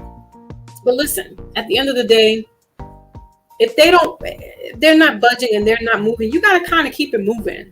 because all you're doing is exuding out your energy by trying to help somebody that really it doesn't want to be reached at the moment. You know, send them love and light and whatever you can, but you know, whatever you're doing is not in vain, is what I'm saying. And so you got to keep it pushing, you got to keep it moving.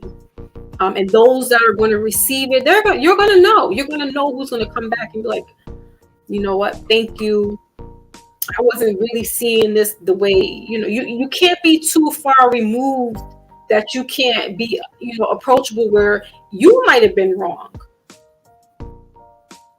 And somebody's coming to you like, you know, I felt a certain kind of way, you know, that you don't take accountability. Well, those are the type of people I'm dealing with at arm's length. Because at some point, I would like for you to have the accountability that you know that you did something that was wrong and I felt the repercussion of it. It's the community. It's the community. Aw, see? Yeah, we need our moms. We need our dads around. This thing of, oh, I'm independent. I can do this by myself. Whoop-de-whoop. No, you can't. No, you can't. I couldn't do it and I was 15. It takes a village. And when some people are really out here by themselves, try to help where you can. Your kids are outgrowing clothes, donate them to some other family that might. Books, I got a bunch of books and CDs here that I want to like donate, and I don't know where, you know, there's not too many kids in my building or even around, so I don't know what to do with it. But nonetheless, I'm going to find a way to give this donation out. You know, small things, man, small things. You don't have to be on a grandstand to say and do anything. It's the small things that matter, and people will remember that. That's what I'm saying. This neighbor here, when they see me, it's like, you know what I'm saying, that they felt that they saw that, like, oh. And I'm just thinking, because in your Bible, where's your Bible at? In your Bible, it says, do unto others as you would want done to you. The golden rule. So you got, if that's how you fight, if you sit up here set tripping on religion and you a Muslim and you a Christian and you're a Hebrew, you're a Buddhist, there's still one golden rule. And that's to do unto others as you would want done to you. The kindness, the love that you're giving out to people, you want that to come back to you. It may not come back to you the way you gave it out. But you still want something to come back to you. We all do. We're human. You know what I'm saying? That's where we're not gods, because gods don't care if you give back the love or not, right? They're not of the flesh.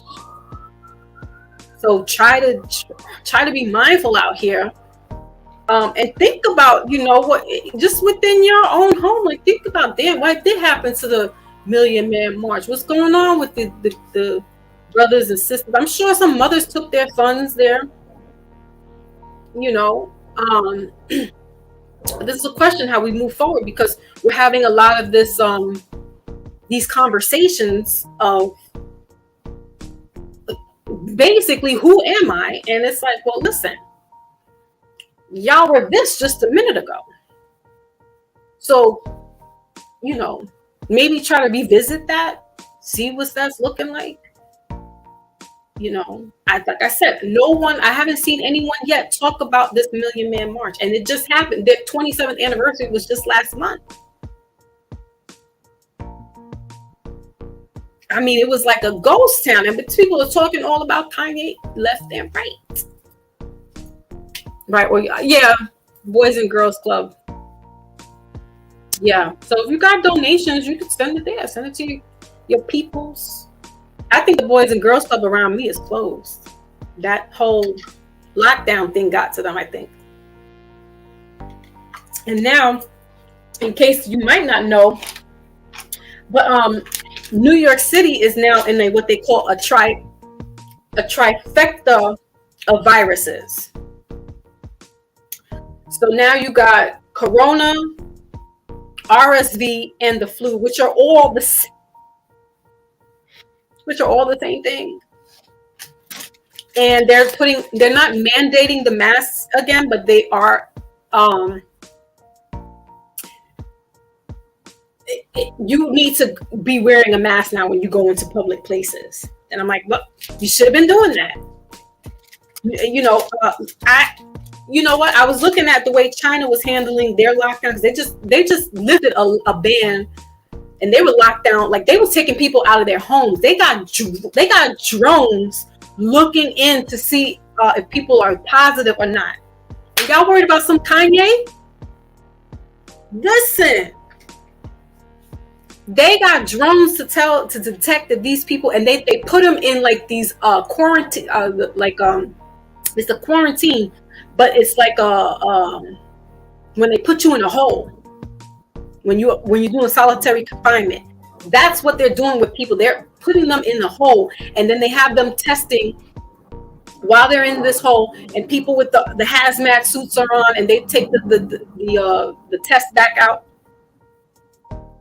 Something just happened where the people were coming out to like protest against I don't know if there was some kind of killing or whatever, or anniversary or something.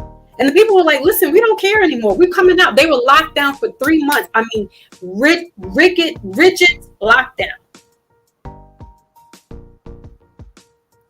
And they were out there protesting a couple of days ago. Like, we don't even care no more. So New York City is now a trifecta of viruses that, disclaimer, I am not a medical professional, but I worked in the medical field. RSV is a upper respiratory infection. So it will present itself as a cold, like congestion in your chest, runny nose and stuff. And you know what a flu is. You know what the virus is. So that's that, right? RSV won't necessarily give you a fever. It's bacteria, and you need to get antibiotics for that. But also, if you know how to eat and take your sea moss, oil of oregano, elderberries, all that good stuff, your chances of getting something are slimmer. So they want us to wear masks, wherever we go in public places, and I do. These simpletons in grocery stores now have removed pretty much every place has removed the 6 feet little marks where people are supposed to stand. And now people who don't, they feel I don't need to wear a mask. They're standing behind me in the checkout and they're coughing. And I'm like, so I stand sideways. I got my mask on. I don't got the gloves on. I'm like, and whether you believe this is real or not, it's not for debate.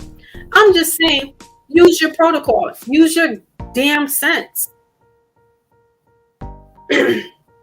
So, I don't know what the winter's going to look like as far as, I don't know. I honestly don't know if they're going to do another lockdown. I don't think so. Because it's the season. They got to get money. New York City's got to get that money.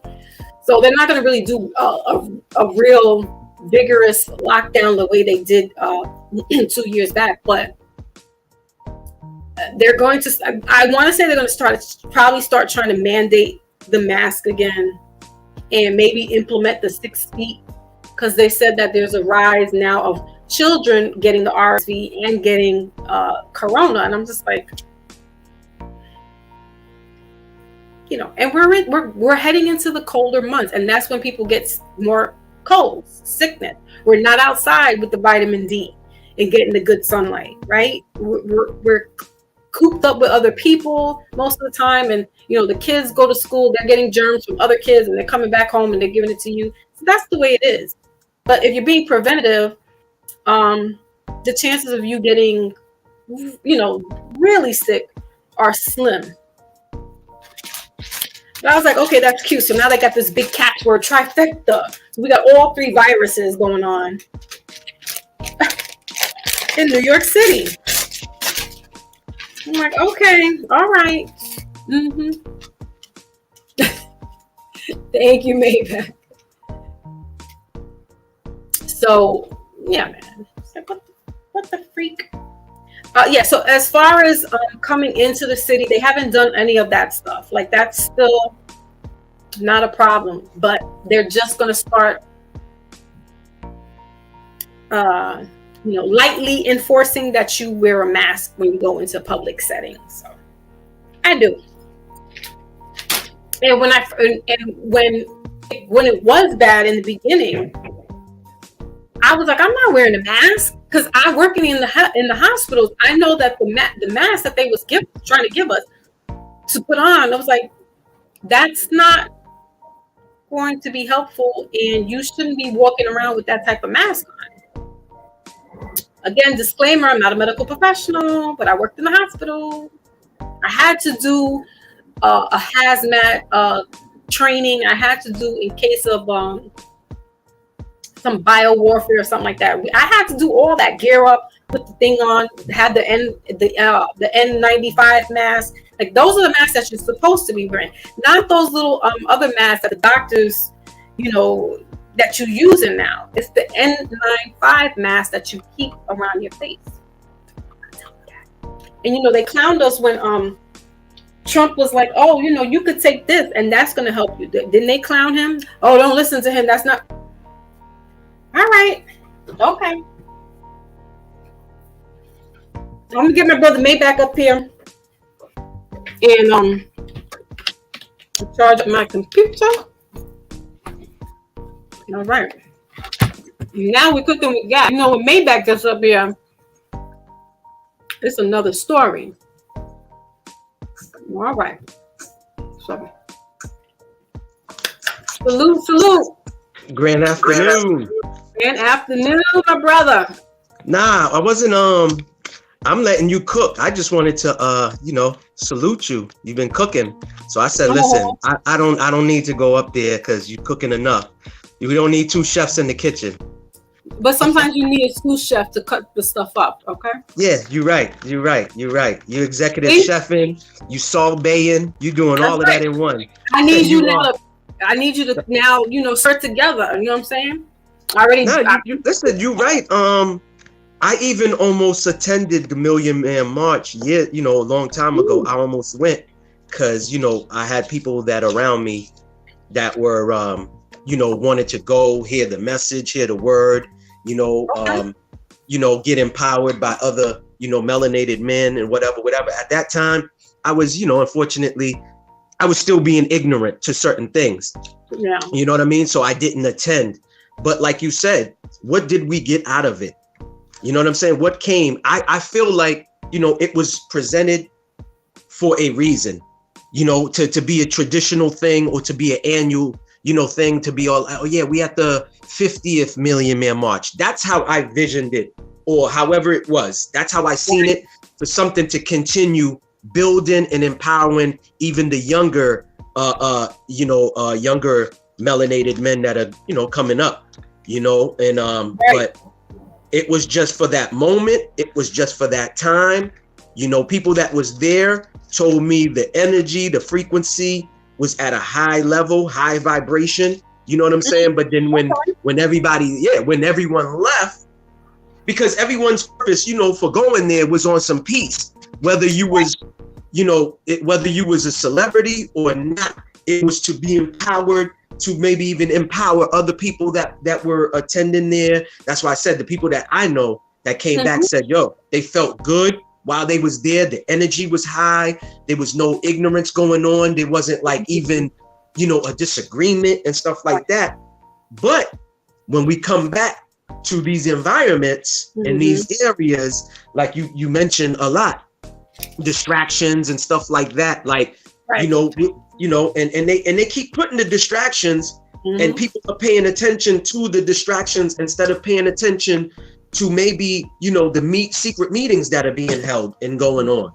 You know what I'm saying? And that's why I said, I once I got spiritually inclined and stuff like that, this last year and a half, I just pay attention to things that are meaningful You know what I'm saying? Things that I need to be worried about instead of stressing myself over, oh, Kanye lost the deal, Kyrie just lost his deal, all this other stuff. You know what I'm saying? People should be seeing what's going on. But unfortunately, we still have some, people still asleep. We have some, sheeple still walking around, with their heads down, you know what I'm saying? And stuff like that. I'm seeing people crossing the street with their heads down. They so programmed into their phone or lost in the sauce or the gumbo, I should say, that they're not even seeing, oh man, listen, a car might be coming at a high speed and might hit you, God forbid. You know what I'm saying? But those are the distractions. People can't put their phones down. They can't shut off social media for a few. You know what I mean? No. So, but the message is there. You're right. As far as coming back into the community, as far as finishing, they went down there to DC. The energy was good, but it didn't really birth it. When I read the article and gave the numbers, it didn't fall through the way it should have. Correct. That's what I said. And you're right. It should have been like, whereas there's, every year there's this anniversary or. Correct. No one brought it up, but the Nation of Islam, and they're the only ones on their cover is the anniversary. So and no one was talking about that on YouTube, and I was sitting here like, damn, things start sparking in my head, and I was like, all right, that gave me an idea. And other things. So I've been like doing this for 2 days because I was like, I want to get the statistics right. I don't want to talk, sideways about the statistics in regards to, employment from that point to this point. Correct. Incarcerations from that point to this point, and death. Correct. And I don't want to only chalk it up to that's what happened. There was more incarcerations and so forth and so on. Because I'm like, that was happening prior to that. Correct. But it didn't stop it or slow anything down. I get what you're saying. Yeah, it didn't progress. It's just like how, somebody brought up to me like, oh man, since such and such year, there's been so many shootings in Chicago. And I'm like, okay, so many this and that is going on in Chicago, but isn't Farrakhan based out there? You know what I'm saying? Like, he's based out there. That his headquarters is out there. Is that stopping anything? Are they popping out? Listen, it's just like how you mentioned that organization, BLM. Now, don't get me wrong. I've been screaming this way before the organization. I'm for real Black Lives Matter. I'm for all lives. Lives matter. Because all lives matter. Yeah, I don't see, there's no separation. To me, they brought up that to cause separations, and you see what happened right after they came out. Antifa came out to go against it. It's always going to be like that. There's going to be the yin and the yang. There's going to be a positive and then correct. But to me, like I said, they pick and choose. Look how quietly that was kept under wraps. The founder or one of the founders for the 3-letter organization got 90 mil. Nothing went to the family. She's buying mansions left and right. Like, these people are showing you. You know what I'm saying? Unfortunately. And not only that, but she's part of the alphabet crew on another angle. Correct. Let's not even talk about that. No, and she's again the melanated man. Correct. She's triple the community. Just like that political move that was just made few days ago. People are seeing it. Oh yeah, they finally released her. She's coming back to the US. But you're not paying attention to the bigger picture. That's why I said I always question everything. I don't care if it's presented simple to me. I'm going to dissect it. Yes, people don't see the play. Why do you think they traded her for somebody else, another prisoner? People didn't even go research that person, okay, who they released back to Russia. Second of all, wait a minute. Did you see that the person that was bringing Brittany Griner went to go hug the guy that they were going to exchange? Correct. And that Griner was going to go give a handshake, and they split the screen? Correct. It's up, Yeah. wake up. He is an assassin, allegedly. Y'all need to do your research on this guy. Cosmology Bay is coming through. Hold on, let me put this link up. Go ahead, Mayback, finish what you were saying. Yeah, so like I said, you know, it like, you know, like they like to say, the world is a stage. You know what I'm saying? So everybody that we see in front of us, these are all actors. You know, actors and actresses, you know what I'm saying, that is, you know, rolling with the agenda. And that's why I said, like, people ain't paying attention to the plays that's happening. You know what I'm saying? Salute, brother. Salute. Salute, I man. want to give on that thing about that girl they released. Correct. That was dumb. And you let a worse person go. Correct. How that makes sense? Correct. How you agree to let somebody that's a bomb or arms dealer, and you know that he's getting ready to get off the chain now. Oh yeah. He'll be back. Wait. You may not recognize him, but he'll be back. Right. And so what I'm gonna do is go get me some organic popcorn and get my iced tea, and I'm gonna sit back and watch the show. I don't know if that's gonna work. Well, I'm just sitting back because I have no. There's nothing for me to do with some people. But you know, we love to be distracted, and as I was saying earlier, we have oh, brother Jason came through. Hold on, y'all. Hold on. This is our brother in the UK. Oh my goodness! Salute, brother Jason. How you doing? You all right? I am well. I am Salute, well. bro. Salute. Yeah. All right, guys. Please Yeah, just introduce yourself, please. Salute, man. Salute, brother. Salute. Hello. Salute. Yeah, my name's Jason Clue. I'm from the UK, and I've been following Foxy Brown for a while now. I love what she's doing. She comes through when I appear on Real Black, and we've got to do something together going forward. But she sent a link through actually, and I happened to be, you know, available to listen. So I was listening, and then got a bit of time. So I thought, let me just jump on and add a little bit of Please, you know, I appreciate that. Thank contribution you. to the conversation. Yeah. Yeah, you were up here early, and that is crazy. That because we're like our times are like a 5-hour difference. So, you know, I just was randomly sending out. Yeah, I'm randomly sending information notices because I don't know if they're messing with my numbers, and I don't know if I'm what they call shadow banned. But I noticed that there's some kind of discrepancy sometimes with the numbers when I come online. So whatever.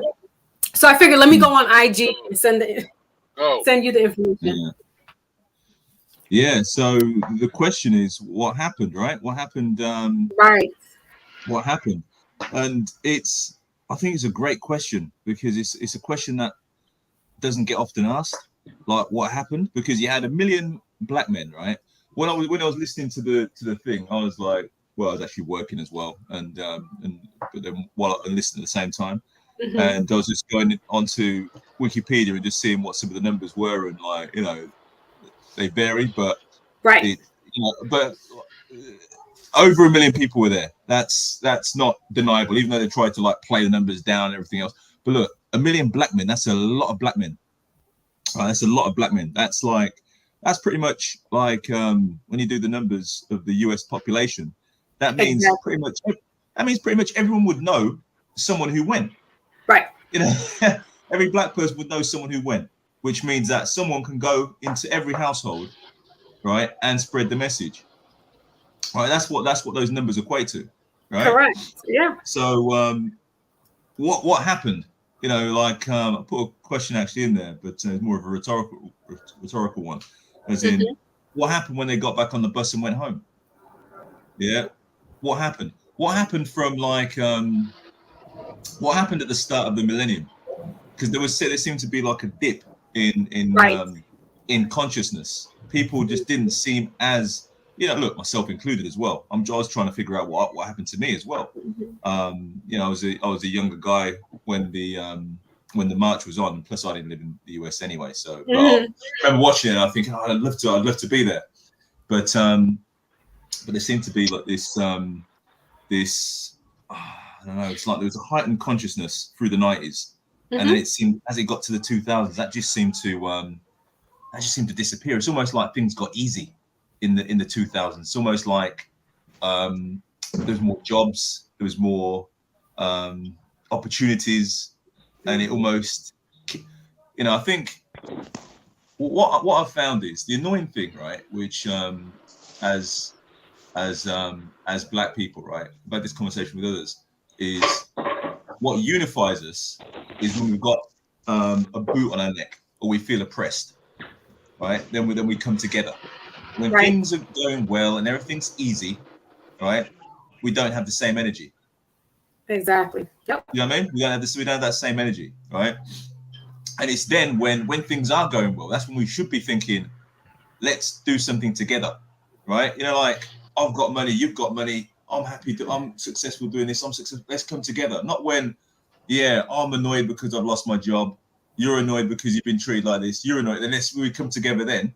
Yeah, we come together when we're at our lowest, right? We should be coming together when we're at our highest. Right. And I think in the early 2000s, I think things were a little bit too good. And I think it killed that that momentum. Yeah, absolutely. I want to just get really quickly, Brother Jason. I don't mean to cut your wisdom, but I do have Brother Ant Dog here, and he kind of he's in between work and traveling. So I just want to get his perspective really quickly, and then please stay on. Okay, Ant Dog. Yes, dear. Go ahead, baby girl. Talking about the Million Man March. Yeah, let's hear because we're all in the same age group, and I knew of it. I heard about it. It was all riled up. New York City was getting all riled up behind it. But what do you see behind this? What's your perspective? I really don't see nothing that came out of it. Nothing really came out of it.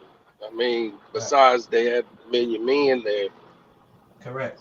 They should have done more than that. They should have had more than one. Correct. It should have been like a yearly thing. Yep, to where they started bringing men together to accomplish something, not to just to say it and it's just in the air, it's in the wind. Nobody caught on to it. It wasn't a catch on and move on. It was just a blow out and keep on going. Correct. Never heard nothing else about it. Facts. Except for when people mention it.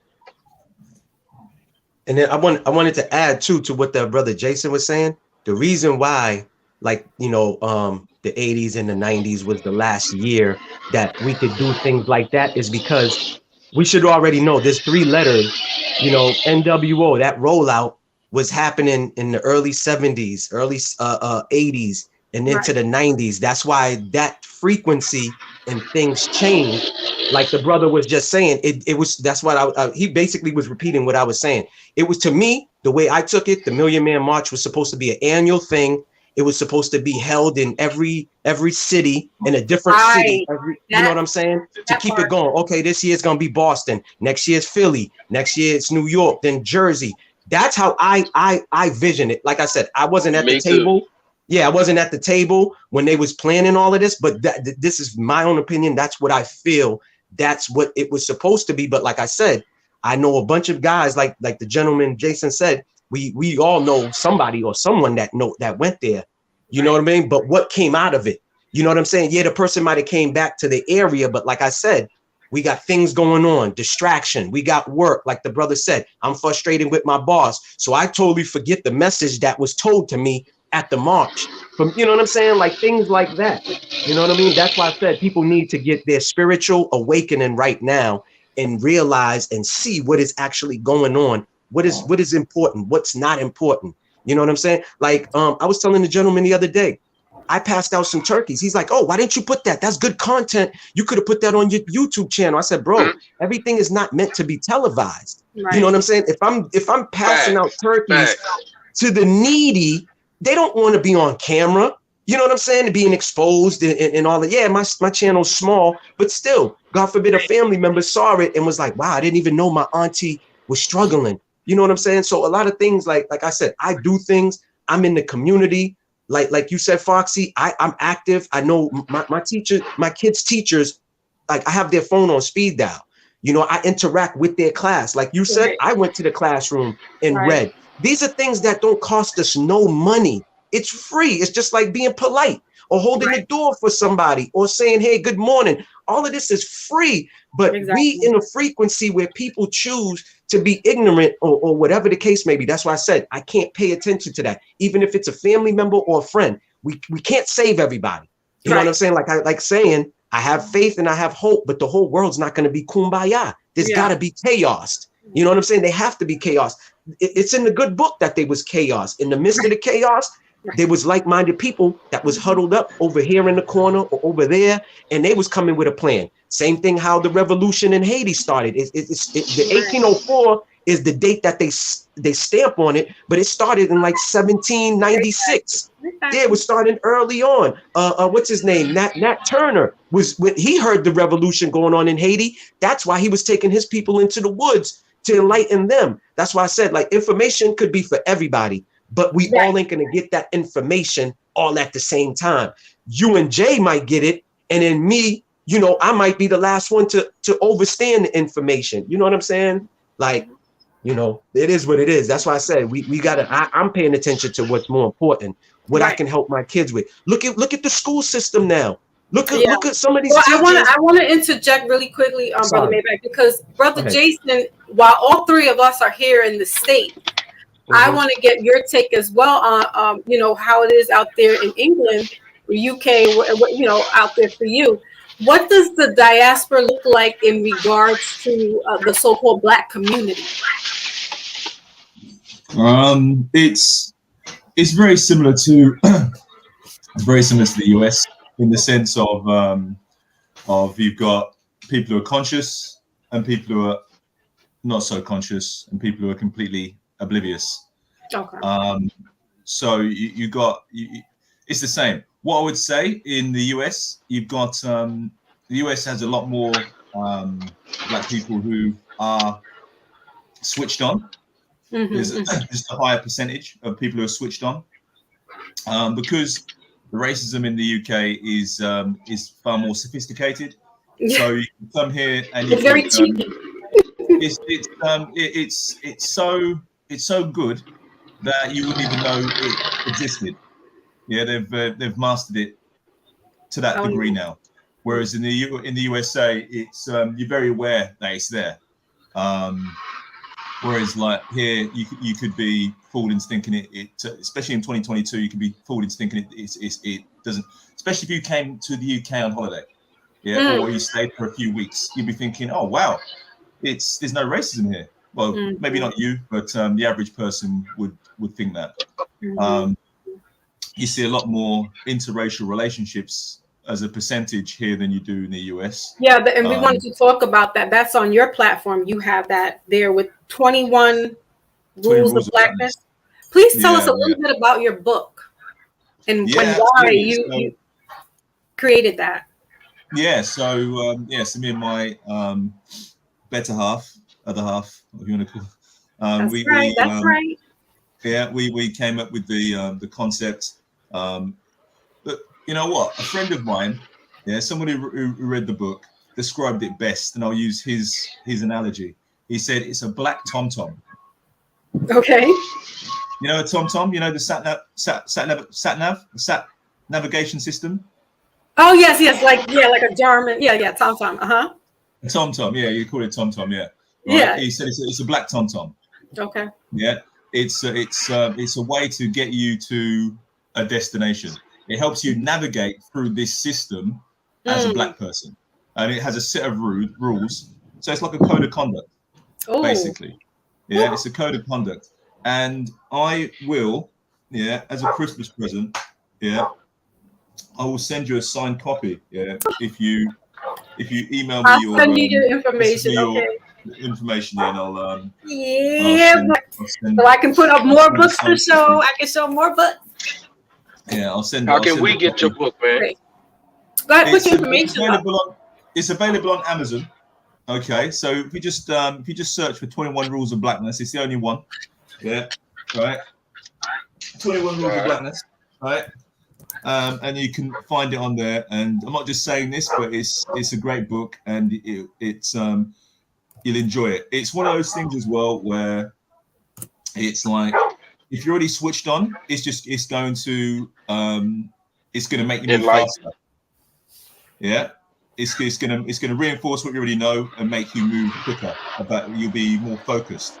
And if you're not, like, if you're new into it, it's a nice entry into this journey, into this type of thinking. So it's good for your children as well. Like my children read it and loved it, and it gave them a good understanding just going forward, with their young minds. Like, all right, okay, yeah, this kind of makes sense. Did they ask you? Did they ask questions after reading your book? Like, did they come to you and ask you the questions? Each rule, we'd have dialogue on it. We'd come to one rule. We're doing like a rule a night. I was getting them to do. So they read it over 21 days, and each day we would have a conversation about each rule in detail. Like I don't know, it could be knowing your worth is a rule. Yeah, and we have a long conversation on knowing your worth, what that means. Not forcing yourself on people is another rule, and we have a conversation on that, how that works. Don't be a victim is another rule. Have a conversation on that, how that works by not having a victim mindset, and all these other things as well. So you'll love it. Awesome. I already do. I didn't even get to see the book, but you had this discussion on Brother Mike's platform, Real Black, REEL Black. And that, like, I'm on the same board with you, Brother Jason. So absolutely, we need to have this kind of code. I'm just gonna pause you right there before you finish off. But we have to have this type of code in our life. And I have this issue where I'm not sure if you are familiar with Dr. Umar Johnson here in the States. You know what? Sorry, sister. You know what's funny? There's a group I'm in, right? A Telegram group. Okay. You guys use Telegram, the social media platform Telegram? I don't. Okay, it's worth getting, actually. It's better than WhatsApp if you use WhatsApp. Oh, okay. Right. Yeah. So Telegram group I'm in called with Black Fathers. Another guy runs it, and it's about Black fathers. And this guy runs it, and he gives advice to Black fathers who, for whatever information they need. Mm-hmm. And in this group, there was a few guys in there who were criticizing Umar Johnson recently, yeah, about his school and everything else. And I was at his defense, right? Because I'd come at anybody's defense like that, right? And it's interesting because I heard what you were saying earlier. I was thinking, oh wow, this is exactly what we was having a discussion on, and you sounded like me, right? Yeah, same thing, word for word, right? Because it's a case of, look, if he's right trying there. Exactly, yeah. It's like I was saying, if he's building the school, we have to get behind him and hope he succeeds. We can't just and that's how they were. And I was thinking, look, I think some of us as Black people sometimes we've got this what we say in the as a Jamaican word, bad mind, right? There's too many people who have a bad mind, right? Where they want to see the downfall of other Black people, don't want to see them succeed. Mm-hmm. Yes, and you're thinking that's no good. We want to see him succeed and build the school, and then others can then follow after that. If he fails, right. The problem with that situation is that apparently it's been 10 years in the making that he's been trying to get this school together. People have given donations, so they're a little frustrated, and they feel that he's taking too long with this, doing the school, and they've given money and so forth and so on. But listen, it's not, okay, so that may be his hang up. But for people who are interested, okay, it is getting behind somebody and reveling them up. It's about the community at the end of the day. So Absolutely. If you have somebody, you can't, again, we all can't be kings and queens. I'm sorry. That's not what your job title is. You could have been a court jester in your ancestors' lifetime. You could have been cleaning up crap on the floor. That was your job. Yeah. So we have this problem with when somebody tries to get some type of esteem going and notion and moving forward, we're going to cast, the stones at them, and all we're doing is it's a reflection of you. So now you're not letting this man succeed. He has a degree in child psychology.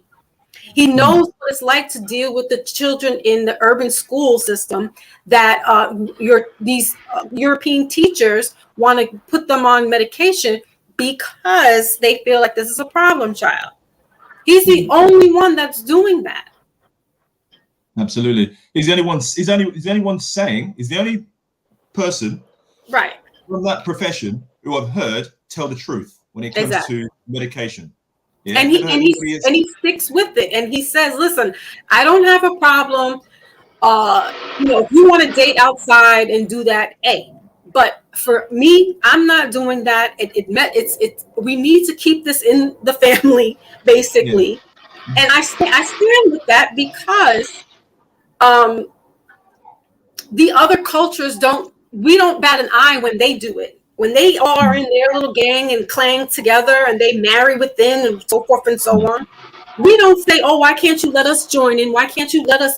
That's wrong. You guys are racist. You should open up your community for all of us to get in, right? But when the Pakistanians, the Bangladeshians, the Koreans, the Muslims, they all have their communities, right? And they stay within the communities and they marry off with each other. They're not going to other ethnicities. But we will be out there like, yeah, we're circling out there. We're going deep diving. And when some of us want to say, no, close that circle back and keep it within, oh, you're being racist. Oh, that's not, you should love everybody. Love doesn't have any color. Well, in an ideal world, love doesn't have any color. Right. In an ideal world, but the thing is, we don't live in an ideal world, do we? So, so usually when people are choosing like their partners and everything else, a lot of the time it's influenced by what society dictates as desirable. Right. Yeah. So they're not making a decision just purely based on, I'm just loving this situation, and that's the thing. That's why it's when people say love sees no color and everything else, it's it's not always accurate, is it? Because no, and that's that's equivalent to saying all lives matter. Yeah, we know all lives matter, but we know that, right? And we know. Listen, culturally also. So, like you said, there's a lot of interracial coupling in the UK. Yeah. I am not going to say that I'm racist, but I am prejudiced sometimes. I am biased sometimes. If I don't know the person or whatever the situation is, right? But I'm a creature of habit. So if I grew up, culturally, this is what I see. I see black faces. And I might be one of the lightest ones in my family. That's who I'm with. That's because culturally we know each other. Culturally, I understand you. We grew up like this. So if a family member grew up more in a predominantly what they call white neighborhood, the chances are that those black children might date out because that's what they're groomed to be around. But it's the parents as well, because I have that kind of going on with my family, and they're looking at me like, oh, you shouldn't restrict your kids on who they should love. And I'm like, well, damn it, they're gonna be black, be black. That's it. But I know when I was coming up, Mama said you better not bring no white girl up in here. Yeah, where's your family from again, Anthor? I was raised in Kansas. Okay, see, you were right there in Wakanda. Talk about that. You were in Wakanda. it's cold there right now. Very cold. But they didn't want that. Warm where it is now. They didn't want your family members. You were saying that's they would say, "Don't you bring that home, right? Don't bring that white home." Yeah. But because Mama always systematic, said that. Daddy said, my dad said, I don't care what you bring in here. You can bring a baboon in here. You the one got to lay with it. dads don't really care, but the mothers, because they're thinking procreation. They're thinking procreation, and that's what Dr. Umar is saying. It's not that I don't care about who you love, who you fall in love with, but because our people, the rates. I just gave y'all quotes about corrections, incarcerated from 1990 to 1995. They're in the thousands, the 100,000s with Black men. They're the highest in the state. Black men over white men over Hispanics. So why can't we be inclusive for a moment? We've always been wanting to be asserting into other, people's places. Why can't we just pull back a little bit and get our stuff together, and then we can go out and be like, all right, we can do business. Like money has no color, right? When you're conducting business, but when you're trying to raise a family. Even if there's there's been cases where I live in I don't live in there, but there's a Hasidic community of Jewish people that live in New York City. They got the block sewed up. They got their businesses in there, their schools in there. They weren't paying attention to anything that the cops there. Listen, they got that area sewed up. When we try to do it, other people like us will say, "Oh, why are you being like that?" But you don't question them for doing that. You don't question them. Yeah, it's because we've always been encouraged to be to integrate, haven't we? That's the thing. We've always been encouraged to do that, and we have always been discouraged to think about keeping everything within, and that's something that's been indoctrinated into us. Yeah, indoctrinated. Well, I know that there's other cities that are a little more progressive, I believe, down south, where the community is more so of melanated people. So it's so much a stigma, or not even a stigma. It's not so much where there's Black teachers in the school system. Like that's the norm in certain places down south, like Michigan, I believe, Detroit. So it's very weird the way the United States is set up, because it's like the Northerners are kind of like the UK. We're kind of like cheeky with the, it's in your face, but it's not. It's almost like they're kind of like New York City is definitely like how London is. It's very like, it's there, but they got a good way of disguising it. But they're racist. They're New York. Please don't get it twisted. Everybody up north, where Maybach's at, they're all discriminative. I won't say racist, because racist is not a word. We got to change the vernacular of our diction when we're talking, because race.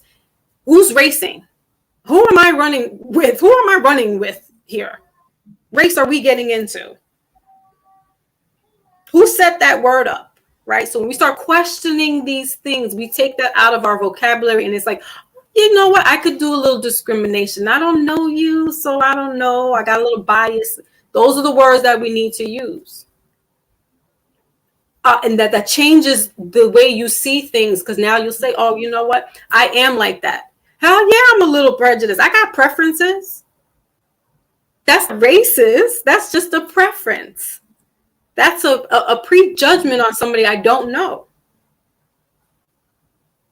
And that's what we got to change. It all starts at home, reading books like 21 Rules of Blackness, and other books, not even so much with melanated people. Because listen, this book is not by a melanated person, or it could have been. Because who knows now that they're changing trajectory of where life comes from or whatever. But just getting ourselves educated and understanding that words have a way they do cast, and they can be presented in a different way where if we don't understand it, we're going to be keep saying that we're racist till the day we die. No, we're not. There's no such thing as that. It's something that those people, those colonizer Europeans from the 16, 15, 1400s, they come up with that word. Angelo, do you have something you want to say? Because I know you're kind of in and out. Yeah, I'm getting ready to book up out of here. But all right. I want to say salute to the chat. Salute, Rise. Maybach, Foxy. Peace. Thank you so much. Nice seeing you, man. Nice seeing you. Nice meeting you. Peace, love, and soul. Nice meeting you. Just want to ask Maybach. Oh, is Maybach gone? I think I was going to ask about his channel. I was going to subscribe to his channel. He might come back on, but that's fine. So what's his channel called? Is Maybach? Let me see what is. I don't know what it actually. Oh, wait a minute. What the hell is your channel? I don't have his channel. I think it was Zoe. Well, it said Zoe Life on there. I wrote Zoe Life down. Maybe it's that. Yeah, he'll put it back. He comes on. He has to do with his children too. So. Yeah, I'd like to see that. I've got probably maybe 10 minutes, and I'm gonna go ahead. Let's go ahead. I appreciate the time. I'm gonna shoot off in 10 no, minutes. Don't do that. We need you here. But yeah, no, you made some very good points, and then what you're saying about race being a construct, it's so true, because only black and white are social constructs, right? Because they're the only races where you can self-identify. Yeah, you know what I'm saying? Mm-hmm. Like, you can have someone who looks white who identifies as black, but you can have someone who looks black but identifies as white. Right. You see what I'm saying? Mm-hmm. Yeah. Whereas you don't see that with any other race. Like, if someone's East Asian, you wouldn't have someone with blonde hair, blue eyes, who's East Asian and saying, "Oh yeah, I'm Chinese." Right. And you're thinking, "No, you're not. You look Swedish to me." Mm-hmm. Yeah. Just you see what I'm saying? Yeah. Whereas black and white is the only race where you can do that, because it, like you say, it's a social construct. If you go to somewhere like Brazil, you'll see that. Yeah. Mm-hmm. In Brazil, you can have a family where they've got 4 children. Yeah. Say like you got a light skinned mum and a medium skin kind of like complexion dad, right? Right. And they have 4 children, and they will come out different shades, right? Mm-hmm. They'll actually identify them based on their phenotype. So if one looks kind of white, they'll say that child's white, and that child will live their life as a white person, and the one that's brown will live his life as a black person. Yeah. Mm-hmm. So that's how Brazil do it. Whereas in America, it's different. You're not based on your phenotype. You're based on your on what your parents are. So if you've got someone who's super light skinned, then they had a child to a white man, that child is still black. Right. In America. Mm-hmm. you know what I mean? They go by the 1 drop rule. Yeah, exactly. That's why someone like Charles, what's his name? The boys looked very kind of white, didn't he? Who? The boys. WD. Oh yes. WEB the boys. Yeah, WED the boys. Yeah, he looked kind of like if he was in Brazil, he'd be a white guy. But yeah, Arturo Schomburg, he was the one that he was an activist around the time of Du Bois and Marcus Garvey, but he was from Puerto Rico, but he was what they call now Afro-Caribbean. Yeah. It might be just a shade lighter than you, Brother Jason, but he still was coming as a black man. Yeah. And he came to the States because of the injustice, here, not in Puerto Rico, but the Caribbeans are a different beast. That's a whole nother story. Yeah. But when he came here, he's so identified as as they would identify him as a black man because of the color of his skin. Yeah. And so, there's different phenotypes, but like you said, that's how pretty much someone gets judged. Like if you're just a little shade darker, you're probably passing for white. You got black in you, and we know that you're black and you're black. But it's still a self-identification. You still have to classify yourself as that. Right. It's like on certain application forms. If you're applying for something, like who's applying for some kind of grant, whereas for black people, on the form it says, "Do you identify as black?" Mm-hmm. What does it even mean? Yeah. Right. Do you identify as black? Not are you black? Do you identify as black? Because sometimes you can choose. Yeah, and that's the point we're making, where you say it's a social construct. It was always set up as a way of identifying social class. Right. Yeah, and ranking people based on their social position. It was an easy identifier. Yeah, and that's what it was set up as. It was only ever set up as that. The whole idea of race, because before that you didn't really have race. You just had nationalities, didn't you? So there was That's no a fact. That's the fact. Yeah, that's a fact. I was just saying, brother Maybeck, I'm going to subscribe to your channel, brother. I heard you said you got a YouTube channel. So is it Zoe? Yes, it's Maybeck Mel 1804. Let me just write this down. Yep, Maybeck. Yep, Maybeck MEL 1804. Is that for the Haitian revolt?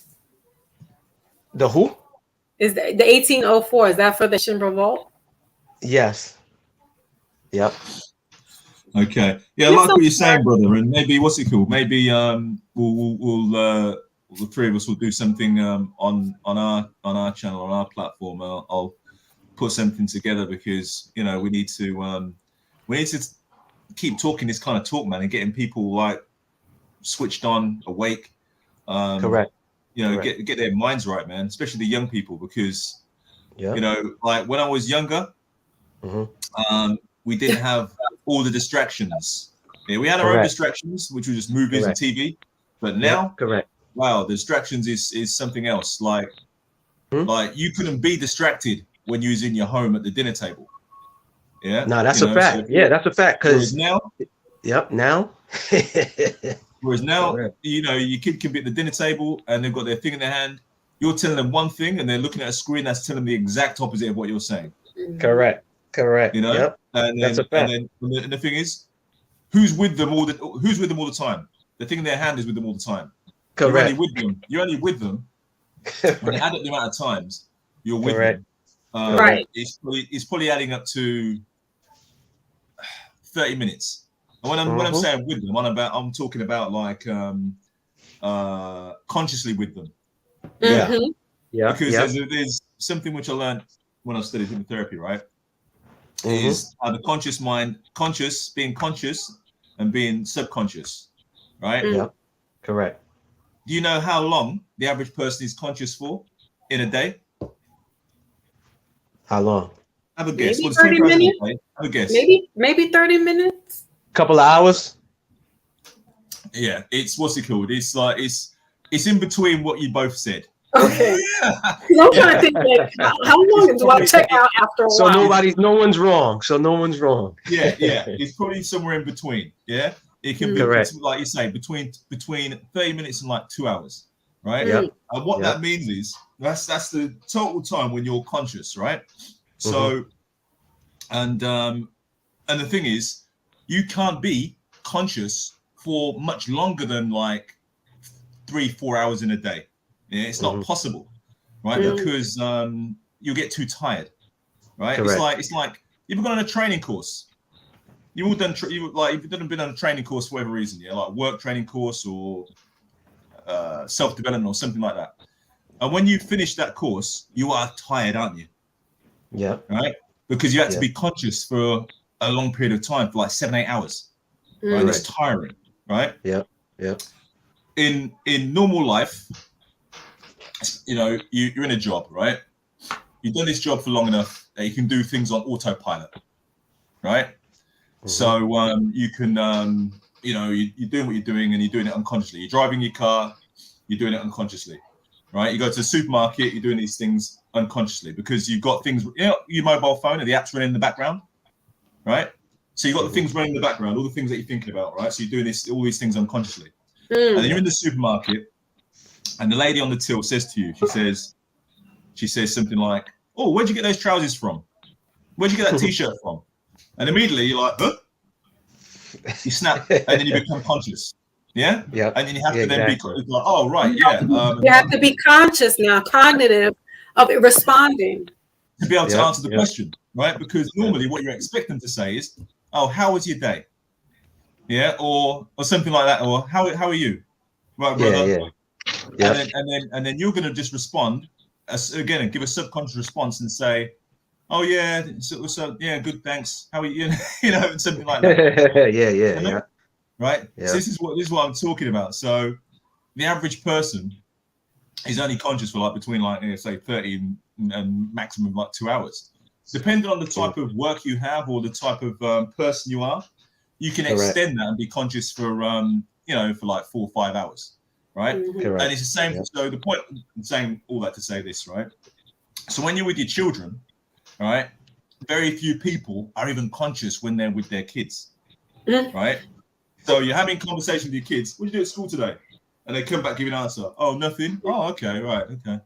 Yeah. And you're just giving some subconscious responses back. You're both having some subconscious conversation, right? You in the back, you're thinking of what you're thinking about, and you're having this conversation, right? Mm-hmm. So the point I'm saying is that we have to not sometimes, as often as possible, to be conscious when we're around our children and have these conscious conversations. Yeah. Right? Because the phone that we're battling against is conscious all the time. You understand what I'm saying? That's conscious all the time, right? Yeah. Whereas we are subconscious a lot of the time. So that's what we're battling against. Right, so we've got to make sure that we're more influential than that device they've got in their hand. Yep. And I like what you're saying because that's what I try to do. I want to just chime in really quickly. Hold on, Maybach. So our other brother from the UK is Brother Nero Panero Mind Surviving Minds is on with us as well. So big respect to everyone. Big up yourself, Foxy, man. Long time no see, Fox. I see I got some UK brother here. Big up That's yourself. Right. This is Brother Jason. What is Zoe from UK too? Huh? Zoe. Oh no. I'm in the States. Yeah, I'm in the States. Oh, Zoe life. Oh, okay. Okay. Yeah, I'm Haitian though. Yeah. American Haitian. Yep. No, I love your discussion. I was listening from last half an hour. It was really good discussion. Really good discussion. Right. On that note, I'm gonna let this UK brother replace me. Yeah, we're gonna pass the baton over. We need one of you guys here. You are our brothers. You're just across the pond. You are brothers. Jason, if you can, right? If you can, Jason, if you got another I didn't mean to cut you off, pardon self, but put your link in the chat as well or whatever, so that way I can subscribe to the channel. Or I could always get it from Foxy as well too, but I'm just saying for the other ones, for the other people. Well, the 21 Rules of Blackness is his book. Please, before you leave, Brother Jason, give us your information so that people can find you and subscribe and get your book as well. Yeah. So it's just all platforms. 21 Rules of Blackness on Instagram, on YouTube. Instagram, YouTube, 21 Rules of Blackness. You can find us there. You can find the book on Amazon. If you just type 21 Rules of Blackness in Google and we will pop up. Easy to remember, 21 Rules of Blackness.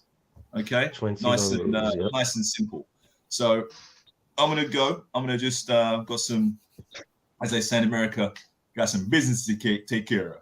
Oh my goodness, it's such an honor for you to come up here. Thank you so much, Brother Jason. It really Hold on, Jason, before you leave, right, Jay? You got the is it like a yellow crown on IG? Yes. Yeah, looks like this. Okay, all right. Okay, That's good. Yep, with the 21 underneath it. Yeah, I just I'm following you right now on IG. Yep, I see Foxy. Yep, once I see Foxy following you, yeah, that's your channel. All right. Yep. That's a stamp of approval when you see Foxy following, right? Exactly. All right, brother, man. Peace and blessings to you, man. Take care. Nice one, brother Maybet. And likewise. The other brother's name again, sorry. De Niro. Yeah, blessings, brother. De Niro. Yeah. We'll catch up again. Yeah, I'm gonna watch the rest of this. We all Caribbean too, so we cousins. Okay, we cousins. Even Maybach's in the island. Yeah, I'm gonna add your channel. I'll subscribe to your channel when I come off of it. Good. Nice one, man. Nice one. I'm gonna keep watching anyway. I'm gonna keep watching. See you in a bit. Bye, guys. All right, bye.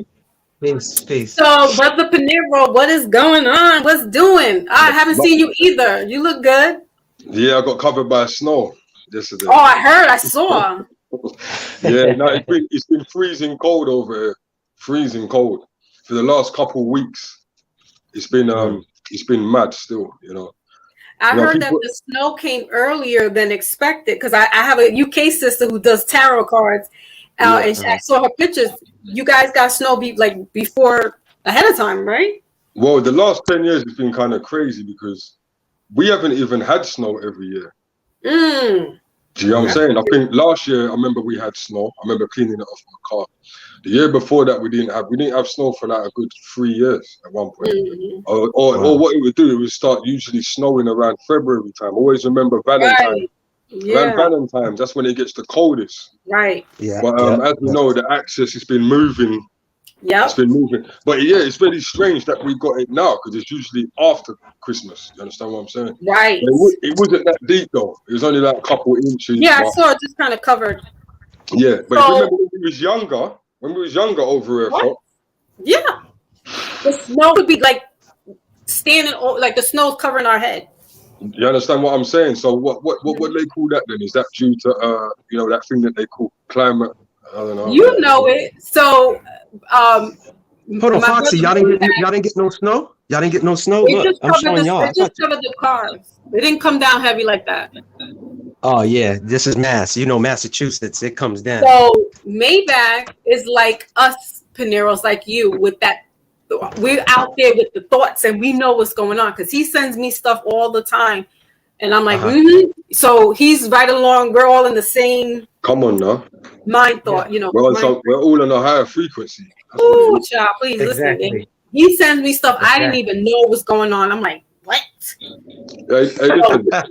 And Maybach and Brother Pinero, he does his channel about the stuff that you send me. And oh yeah, I gotta subscribe then. Yeah, I gotta tap in because that's my type of that's my type of stuff. That's my type of topic subjects. You know what I'm saying? Because there's still people. Listen, I used to like. He's on it. I think it cut out. Wait, so what? Has he got a channel as well, Fox? His channel, it's I don't know if he goes on it regularly, but that's his channel there, Zolife. But he's on this information, yeah. I don't come from that. You get what I'm saying? So it was like a bunch of things, and brother, you cut out for about 10 seconds, you know? We missed it. Did I? Oh, I was basically saying like once I spiritually awoke myself, there was things that I started paying attention to that I was like, that doesn't make sense. So with the miseducation, being misled with information. Oh, like the brother Jason said, that's what I wanted to piggyback. He said, I wanted to ask him, like, not ask him, but look how many times they changed our race on applications. That was about to be changed again. Yeah, four or five times. Like he said, when they added the other, or I used to add the other myself, because I'm like, I'm born in America, but my parents are from Haiti. And from what I researched, you are what both of your parents are. You understand? And people would, so what you saying? You anti-American? I'm like, bro, I'm not saying I'm anti-American. I'm just telling you, I'm not from Africa. I don't feel like I'm from Africa. We don't have land out there. We don't have no property. I can go to Haiti. I got a passport. I could fly to Haiti and live comfortably. I can't do that in Africa. We don't got no land, no nothing. I don't have no family out there. Exactly. So when they sitting there telling you this, that's why I said, like, now that I'm starting to do my research, Right. I'm not falling for this story. Like you even said it, the story about, we all was enslaved and we wasn't, you know what I'm saying? Like Moors was the most intelligent people on the planet. Right. So we didn't know, we all don't know how to read, and we all was just illiterate. Like, brother, I'm not falling for that lie. You know what I'm saying? And that's the problem I have with people when you start taking a stand, like I'm gonna use Kyrie. He took a stand, right? They wanted to crucify him. But another player lied about taking the juice. He said, I took it and got caught in his lie. But you didn't hear nothing about it. You know why? Because he was a clear guy. So it was like, oh yeah, he lied, but it's okay. Nothing to see here. Let's sweep it under the rug. But this black guy makes a post about something. He didn't write about it. He didn't do a video about it. He didn't do none of that. He just posted and said, I want my peoples that follow me to be hip about this movie that they may not heard about. I didn't even know the movie was a year old. So this is what I'm trying to say. Like, but this is the world we live in. And that's why I said people need to start paying attention to what is going on. I'm not falling for that guy who's fake woke. Oh yeah, I'm standing behind him. Well, go ahead, because he's going to lead you astray. You know what I'm saying? So it is what it is. That's why I connect with like-minded people. Mm-hmm. Well, Brother Pinero, you right in good company, because that's what he does. Listen, it got so bad for both of us. We both got sick last year, and we knew that was coming from other world. That was like a supernatural thing. Yeah, correct. Yeah. That's why I'm like, you know what? I'm gonna tell y'all what to get. Guard yourself up. Correct. And what you said earlier is the truth. I think I got affected first, and then I went down, and then it happened like maybe a month or two later, right, Panero? Yeah. And you were like, bro, I was out, and I'm like, oh, see. Yeah. But we knew that was coming supernaturally. And the medicine that you said Trump mentioned, not only Trump, you know who they want to crucify? What's his name? Joe Rogan. Joe Rogan said this is a medicine that is over the counter that they've been prescribing to treat malaria. Yes, for years. I took that. Yes, but see, that's why I tell people, right? I tell people it's simple. If you boost your immune system, watermelon, orange, sour sap, black sea moss, sea oil, all of that ginger, that helps your immune. And this is another thing we've been trained, right? We need the germs so the germs in our body can fight each other. We need some form of germ. So when did we have to like just sanitize our whole freaking body and bleach our whole crib? No, you need some form of germs. We need that. Like my kids, they catch little colds every other week. Why? Because they and the doctor said exactly. And their doctor is Haitian. Works at one of the best hospitals, Children's Hospital in Massachusetts. Okay. Nobody knows. Y'all could look this up. He even said it's good for them. This is what he said to me. But once again, he can have a discussion with me and feel comfortable to say certain things to me that he wouldn't say to his other patients' parents. You understand what I'm saying? Like the fluoride. Me and my kid's mother, we had an argument about that until finally she see the information. Oh, you were right about fluoride. There's no benefit. And I'm like, okay, so if I'm giving you this information, I don't want you to just ride with me or stamp it because it's coming from me. No, go do your research and look at what I'm like. Listen, it's a constant battle. But once again, I always say, I don't get upset at people no more. When they call me conspiracy theorist, I laugh, I smile now. It doesn't affect me. It's just like, okay, yeah, you're the non-believer. Eventually you'll catch on, and hopefully it ain't too late. But it is what it is. Yeah. And what you got to remember as well is that there's a percentage of people that are not going to wake up in it, and that percentage of people that are not going to wake up, they're the ones that the spirit world is going to send to you and make come around you, to make you think that you're not getting anywhere, which you are obviously getting somewhere because you're out here, your voice is out here. So we have to remember that, and we have to also remember as well that some people don't want to be woke up because they're shook. You're right about that. Facts. Do you get what I'm saying? Keep going. Yeah. I just had to say that. No, but that's one thing that I've noticed. Like you just said when you were saying about you give people information, and you see basically what you're saying is even someone close to you can give the information, but it's like they just can't take it in. And thank you. We're coming to the level right now. We're all older now. We've got children. We've got to be at that level now where when you learn something, you can't let it go over your head. You understand? Exactly. Yeah. Facts. That's the level that I've got to now. If I know that if I drink this, it's no good for me, why am I going to drink it? Do you understand? Correct. But there's still people that you around, the people that I'm around, that you can tell this 100 times and they still won't make the effort to change it. Thank you, brother.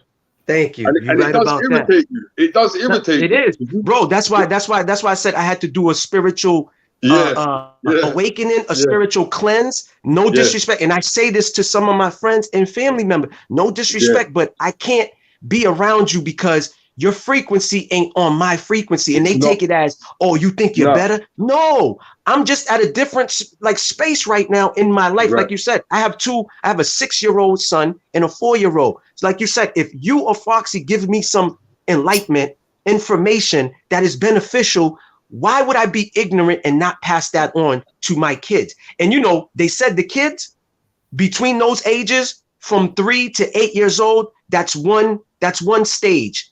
From 8 years old to 12 or 13 is a different stage. You know what I'm saying? And then they get to the teenage. So you got to give them right now. They like a sponge. Right now, they're like a sponge. You got to give them all that. That's why I told you, my son know about Sam Cooke. He's 6 years old. There's some people that's 60 that don't know about Sam Cooke. You know what I'm saying? What you're saying there is so important what you're saying, brother, because if you're saying that they're like a sponge now, then we better input that sponge before they get the wrong input. Exactly. Correct. That's very important. Correct. So Brother Pinero had I was on his platform. Maybe this was about 3 months ago or so. But we were talking, and he was the one that actually brought to my awareness that the Euphrates River is dried up. Correct. And he also has a posting where there's, or was it? Yeah, the angels that they're talking underground, or the fallen angels. That I've been hearing that. Oh, you saw that too, right? Yeah. No, but that story, I've been hearing about that for the last maybe 10, 12 plus years about, the fallen angels. I haven't heard that. This is the first time I'm hearing it. And so we were talking on this platform, and I didn't know that the Euphrates was drying up.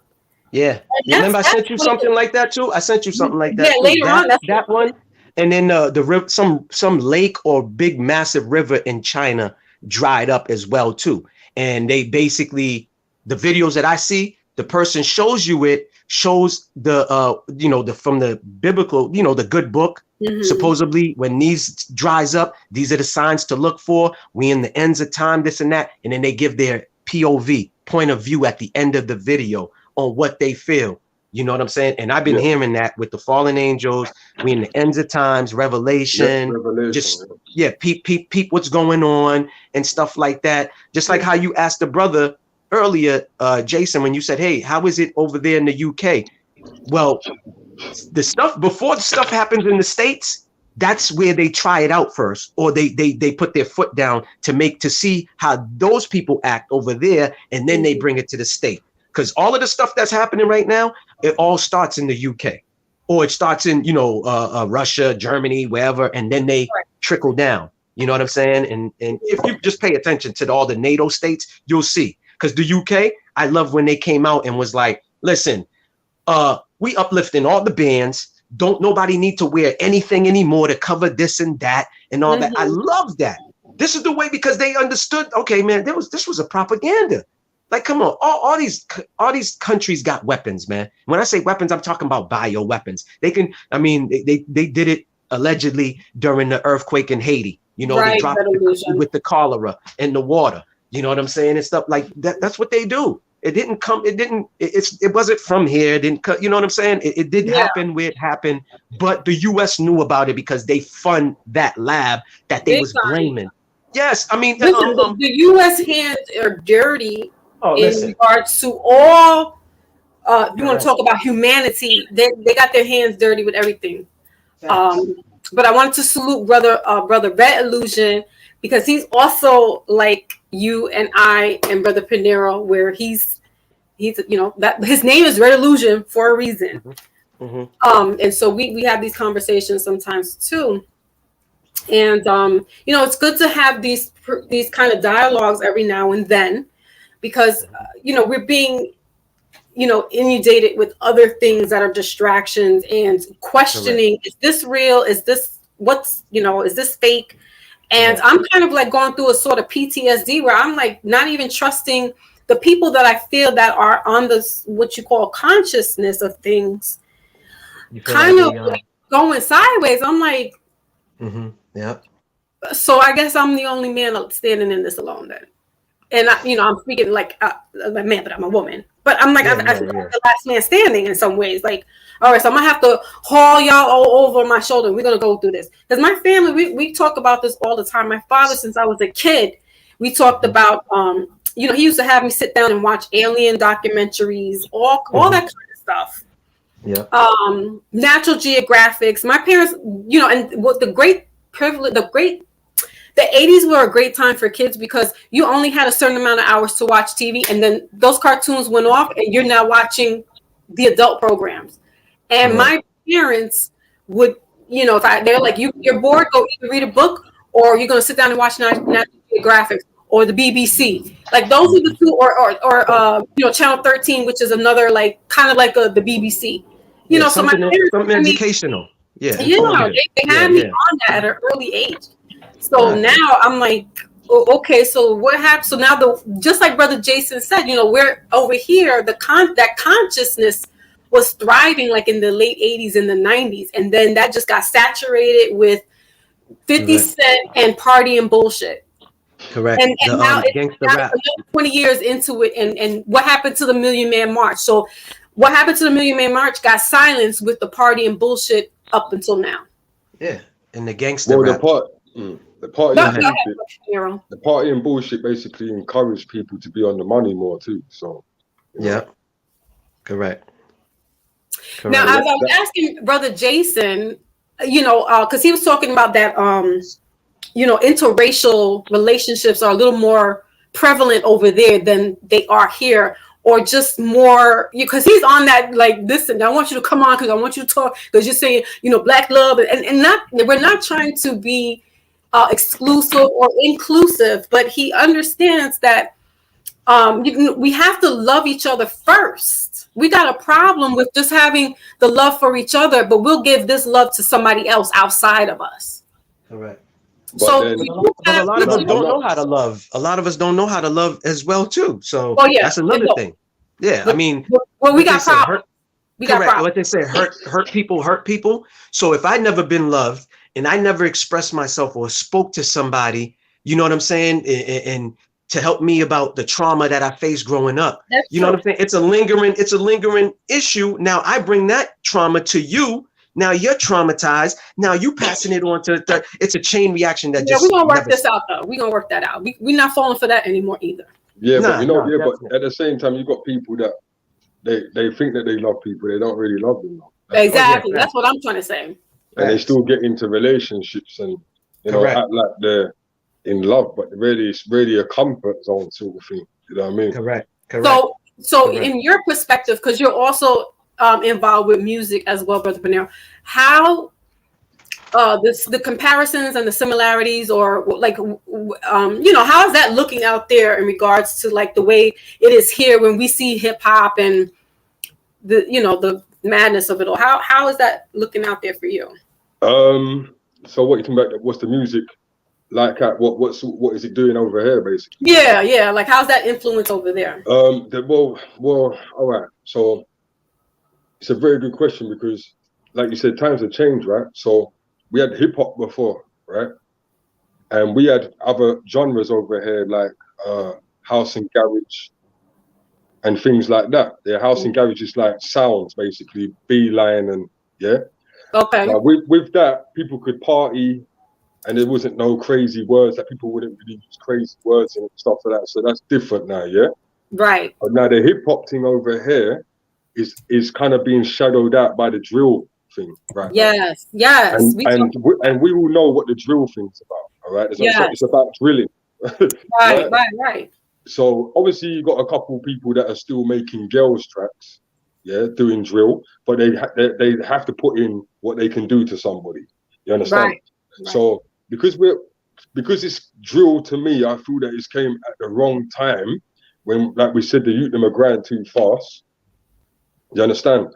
So like I feel that it's come at the wrong time for what's going on now.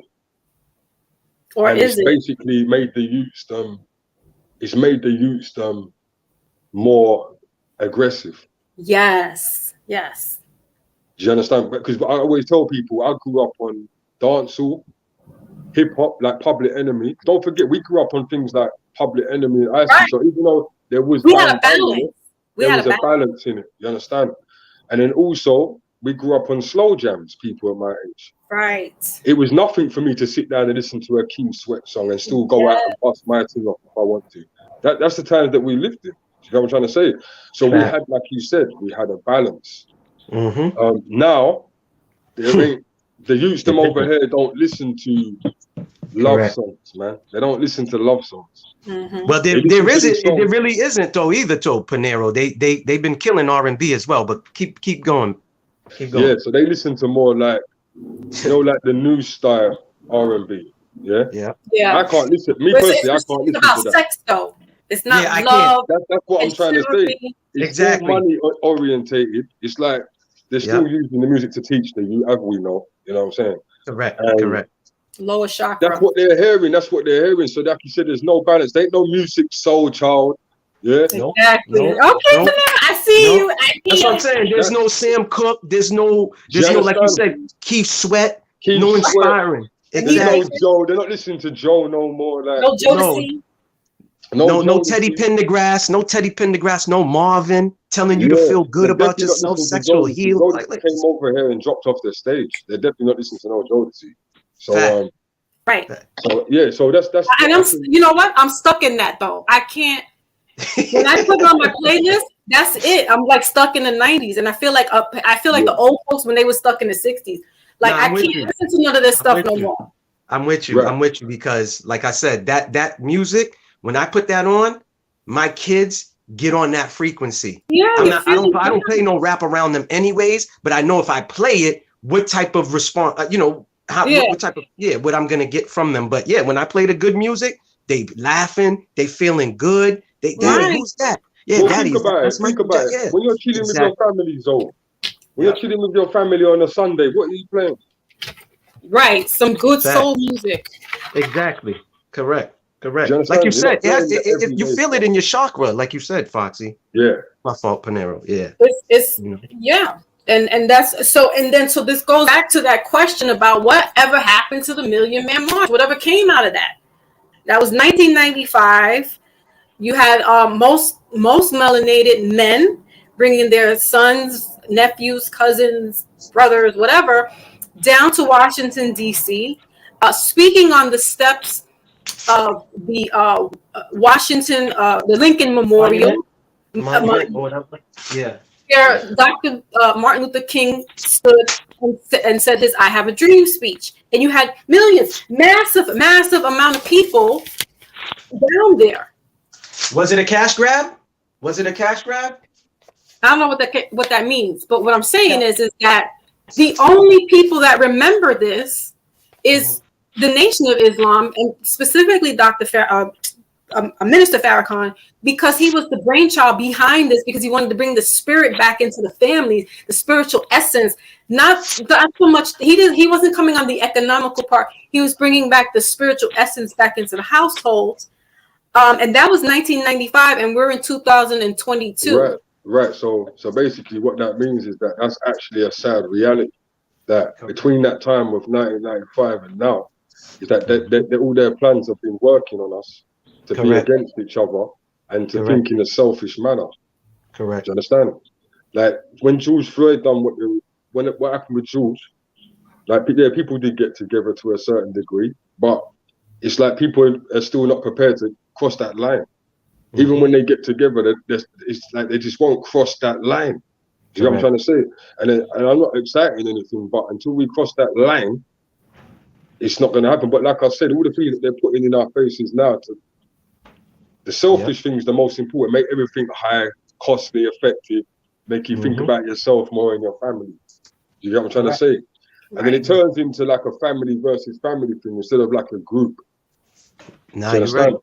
So, for example, when I don't know if you heard about Mark Duggan, rest in peace, he got shot in UK, in Tottenham, and we had riots over here. I don't know if you must have heard about the riots over here. It actually triggered it off in different countries. Mm-hmm. Yes, yeah. I saw China doing that. They were protesting. Yeah, they're doing that now. Like, yeah. Right. But so the boy got shot, and it was good to see that people. The good thing I saw out of it was that people that weren't really messing with certain ends, they were still coming together. So that was still good to see in a thing of where to know that there's still a chance. Correct. You know what I'm trying to say? Correct. Like, there's still a chance of us maybe coming together. Sometimes I'm negative about it and say, no, we've gone too far. You know what I'm trying to say? Yeah. But saying that, I shouldn't even put that into the universe. You understand what I'm saying? No, but I know what you mean. But yeah, it's a sad reality, isn't it? But we're killing each other every day. Correct. You know what I'm trying to say? And I always tell people that imagine if we wasn't killing each other every day. Correct. Wow. Correct. Wow. Correct. Exactly. And so and that's the funny thing, that we're doing the job for them. They don't even got to step in and do anything. Correct. Right. So we know it's engineered. Yeah. It's engineered. And like Foxy said, back then at the march, there was only for people there all together. Yeah. But it's just I'm just charging my phone, y'all. Go ahead, talk. I'm just charging up. Yeah. Yeah. I think it would take something very major. You know what I'm trying to say? Like, something very major, like beyond belief. I don't know if you've got seen. I don't know if you've got spoke about it today, but you heard about the girl that got taken from the yard? A girl who got taken? Yeah, there's some girl that got taken from the yard. Social services are taking children over here. Where was it? Milton Keynes, an area called Milton Keynes. There's a sister as well. They come in the yard and took her child, and there's a lot of weird things going on. So hopefully, I'm just thinking like, you know, you have to understand individually what are people on. Like we can sit here and we can all say we're on that, but like we said earlier on, there's a lot of people that are still not ready to take that stand, and they'd rather be comfortable. Correct. Not everyone's for the fight. Not everyone's for the war. You understand? Yeah, you're right about that. There's a lot, but see, that's my problem. Yeah. Don't complain and talk about it. But then when I'm telling you, oh, okay, we're going down to the city hall where I'm at in my state to go protest. Oh, here's the excuses. Oh, I just got off of work. I'm tired. Or, you know, I got my hair or my nail. You know what I'm saying? You complaining. But when I'm telling you, let's go take a stand and do something about it. Now, here's the excuses. Yeah, but I'm going to keep it real. So me personally, I don't do no protesting. I don't do that. Yeah. But I've got valid reasons though. You know what I'm saying? Yeah. And it might not be the same over there, but over here it's a bit sketchy. So I might as well just say my reasons now. The reason why I wouldn't personally do that, I would do it, but it has to be my circle. Do you understand what I'm saying? And it has to be at least a good 50 odd man. Correct. Now I know exactly what you mean. Yeah. Because I can't stand next to certain people. Like, let me give you an example. If someone invited me to a protest, and police ended up grabbing me, and you man don't do nothing, we're gonna have problems. Yeah. I don't see the point of me coming down here to protest and then man allow me to get taken, a policeman to take me and put me in a van. Now these are the things that I've seen on video. No, they do, and they happen. No, I feel you. They do happen. Correct. Yeah, and then you have infiltrators too. I feel you on that part too. When you said stand next to certain people, because certain people, some of these organizations, it's created by, you know, the same people that's, you know, doing what they doing behind the scenes. And y'all go over there. Y'all listen. I done seen a protest happen out here in my eyes with the 3 letters. Right? They protest. Everything was peaceful. An hour later, another group dressed like the first group started destructing things. You know what I'm saying? Breaking things, setting things. I'm really glad exactly. Yep. So now I get what you're saying. I feel the same way. That's another thing. Now that's another thing what you're talking about there, because I heard Mr. Jones, the one that got banned off the Mr. Jones. You know how to talk, Piero. You know how we talk. Yeah, You gotta use codes. You can't be on the platform talking other stuff because you can get other people's platforms taken down. Right, You gotta be careful. Right. So Mr. Jones, like, he was talking about this 15 years ago. You know what I'm trying to say? How the people them send groups of people to go and do stuff. Correct. While you're doing it, so I can't go to an organized protest. I can't. Yeah. And also, like I said before, I got to be standing next to someone who's official. Right? Yeah, you're right about that. Correct. And that's the problem. If we all came together, it would be a different situation. That's what thank you. And this is what Malcolm was saying back then. Remember when one of the brothers got arrested and he was being mistreated? What did Malcolm do? He gathered the whole army plus the community and walked down to the police department and stood there and said, "We're not leaving until this brother is listen." This is like just like Pinero said, and I keep saying this. The Haitian flag is simple. It says "La Union fait la force." That means as a union, we are a force. So that means if I get it, yes, one man can start a revolution, but he cannot if he doesn't have people behind him. You understand? With the same mind frame, same cause, ready to go all out. Listen, I got this here. You you know what I'm saying? You don't know how it was. That's what I'm saying. That's what I'm saying. I feel you. Now look what Red wrote and said. That's exactly what you said, Brother Pinero. We don't have to like each other, but just realize that the greater threat of all is, the threat to all of us. Listen, multi-millionaires, they half of the time don't like each other. But guess what? Oh, Foxy's an asset and I'm an asset. I can help her. She can help me. Pinero comes in. He's an asset. We're an asset. Oh, yeah, we could do business. Jason said it. Like, sharing money. That's what I think it was you or Jason that might have said it. Or Ant Dog, as far as like, it's the truth. We were supposed, we're the number one people that buy everything, right? We spend money on everything. We're making other people rich instead of ourselves. When it's like somebody presents something, oh, look, Foxy Moon is selling satin head wraps. Oh, but I don't like her. But it's not about you liking her. You can put money, invest money into her, and little did you know that same money will come back into your business. These people want to invest money into people they don't even know, man. Listen, yes, bro, no lie. And this is God is my witness, my father's soul. If I'm lying, I'm dying. Excuse me, But listen, bro, I don't even own a pair of Jordans. I've never bought a pair of Jordans. I will not buy a pair of Jordans. When I read up on what Jordan be supporting and what he doesn't support, it doesn't add up. So why would I go be standing and camping in line for an Apple phone? All of this stuff it's just like, yo, bro, do I need an Apple phone? I've been on the Android for 15 years. My Android works fine. You know what I'm saying? I don't have to be. That's what you call a hypocritical nature. Hypocritical nature. So, do you remember when Versace died? Everyone found out that he was, he was from the alphabet side, yeah? Right. Yeah. All the man them over here in the UK started ripping off their Versace off their body, right? As soon as Migos come out, Versace was back on. Yeah. Even though the daughter's taking care of it, it still come from that circle. So correct. It's just, people don't even know what they believe in. That's why I'm having trouble here, because it's almost like a PTSD. I don't know who to trust anymore. I don't know what to trust, because it's like I can only trust myself. Because, but you know what I'm saying? Because there's people out here that are like, it's real. I've been told for the alley-oop, like these dudes, dudes, they've been on one type of stance for so long, and then this whole Kanye debacle came through, and then people was all like, "Yo, he's the Messiah. That's the false prophet. Yeah, he's a false prophet." Let me get Book of Revelations out. Let's get to Book of Revelations now.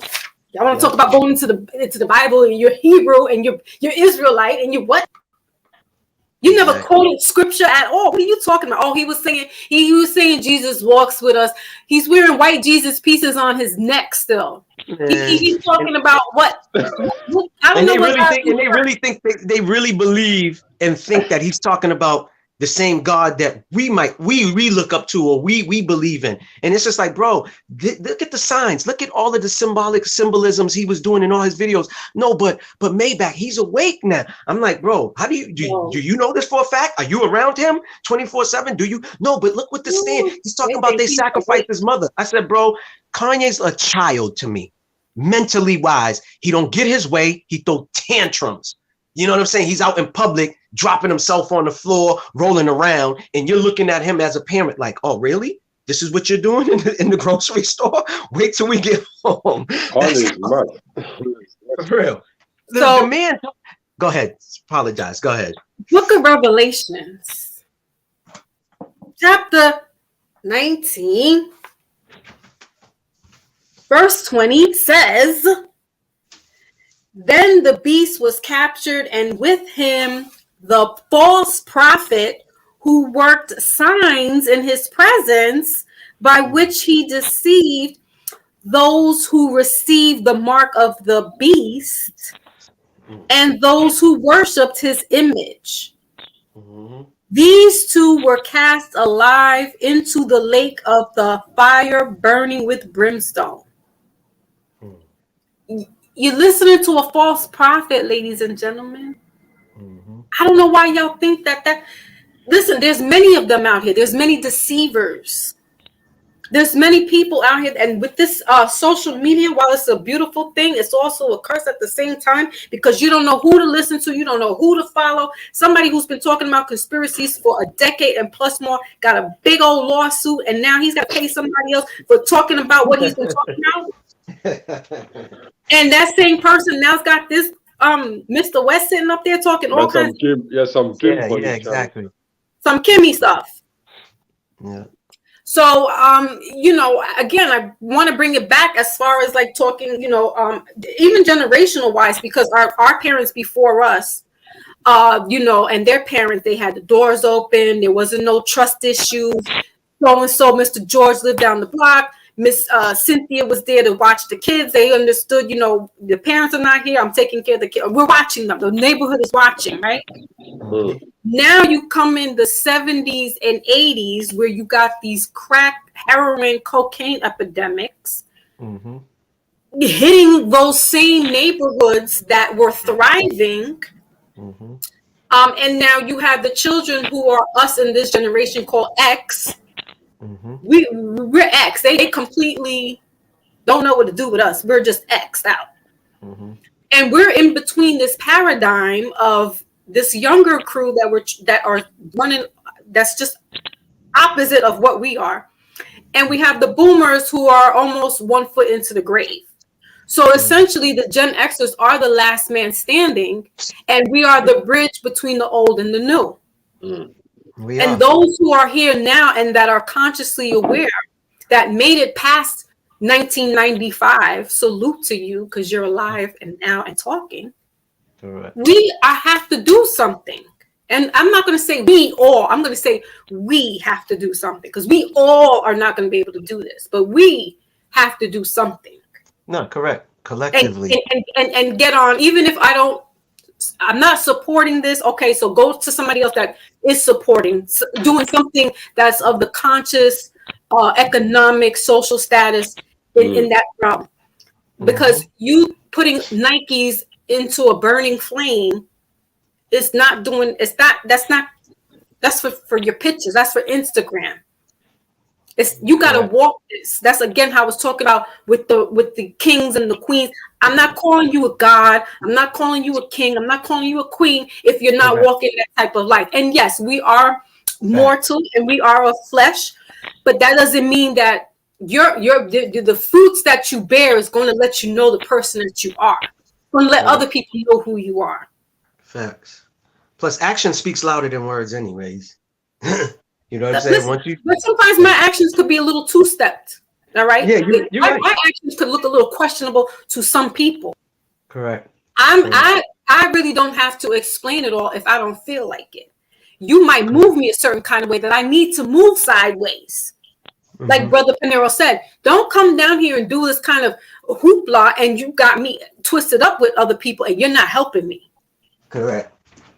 your friend, Mr. West, and I'm not saying your friend, I'm saying your friend, Mr. West, that everybody's champion for, is essentially, metaphorically, walking us into a burning building. Mm-hmm. That's why I said y'all are so eager to listen and hear, and it's like, so when does it stop? Brother Pinero, I don't know if you've heard, but I haven't heard anything about this Million Man March. It's 27 years later. I haven't heard nobody talk about it. Do they have an anniversary for it? No. It's dead. Only the nature. Well, then again, I'm asking a question that I would know, innit, if it happened, like, you know what I'm saying? But I mean, even on YouTube, like, have you seen? That's what I'm talking about. No, I don't see nothing or hear anything about it. Nothing. You know what I mean? Yeah, you brought it up to me. I forgot about that joint until you started talking. But you know YouTube already. They put that in the algorithm not to let people see it. That's what they're doing these days. Yeah. Well, mine is in the algorithm, and hopefully, I don't know what's going on, but they'll see it. And I'm like, whatever. Well, they need to see it. Yeah. Well, we're gonna get to in the algorithm. Because it's a question. You're even at home. It's just like, yo, like Brother Jason said, somebody you knew or somebody you know knows went to that march. And you mean to tell me from that point to this point, nothing really was made out of that? That's except you got asking you. You got Barack Obama out of that. That's what you got. Yeah, that's why I was asking you earlier. It was a question that I truly was asking you. Do you believe it might have been a cash grab? Cash grab means like they make an event, but it's really, to get sponsors, money, and people's money. And really, they know it's not going to go nowhere. You know what I mean? Maybe some of it. I don't want to say all of it. Correct. There was some people out there that was trying to do that. Correct. That'd be horrible. But it was the biggest thing, even as I wrote it down and recorded that. Dr. King's son said this was the biggest event in American history that happened. Because you think if his father was fighting for what they call civil rights, that was the only time you were seeing melanated men get together. But in this day and age, to see that was an American historical. Yeah. And that's why I said that was a moment that will never happen again. Right.